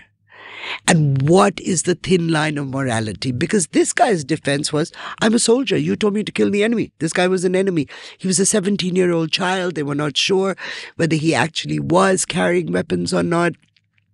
So all these people from his own company testify against him. So many people defend him. And it is this really, really, really interesting exploration of morality. Wow. Yeah. So, I would say that it's not my favorite, but it's a really good podcast. Yeah. I guess it's hard not to see Dharma everywhere once you write the Ramayana. Yeah. Arshia, thank you so much for coming on the show. Thank you, Amit. It's been so much fun. Thank you so very much. Thank you. If you enjoyed this episode, check out the show notes, enter rabbit holes at will. Do buy all of Arshia's books, especially her masterful translation of Valmiki's Ramayana. She doesn't seem to be on social media, but you can follow me on Twitter at Amit Varma, AmitVarma. You can browse past episodes of The Seen and the Unseen at seenunseen.in. Thank you for listening. Did you enjoy this episode of The Seen and the Unseen? If so, would you like to support the production of the show? You can go over to seenunseen.in/support and contribute any amount you like to keep this podcast alive and kicking. Thank you.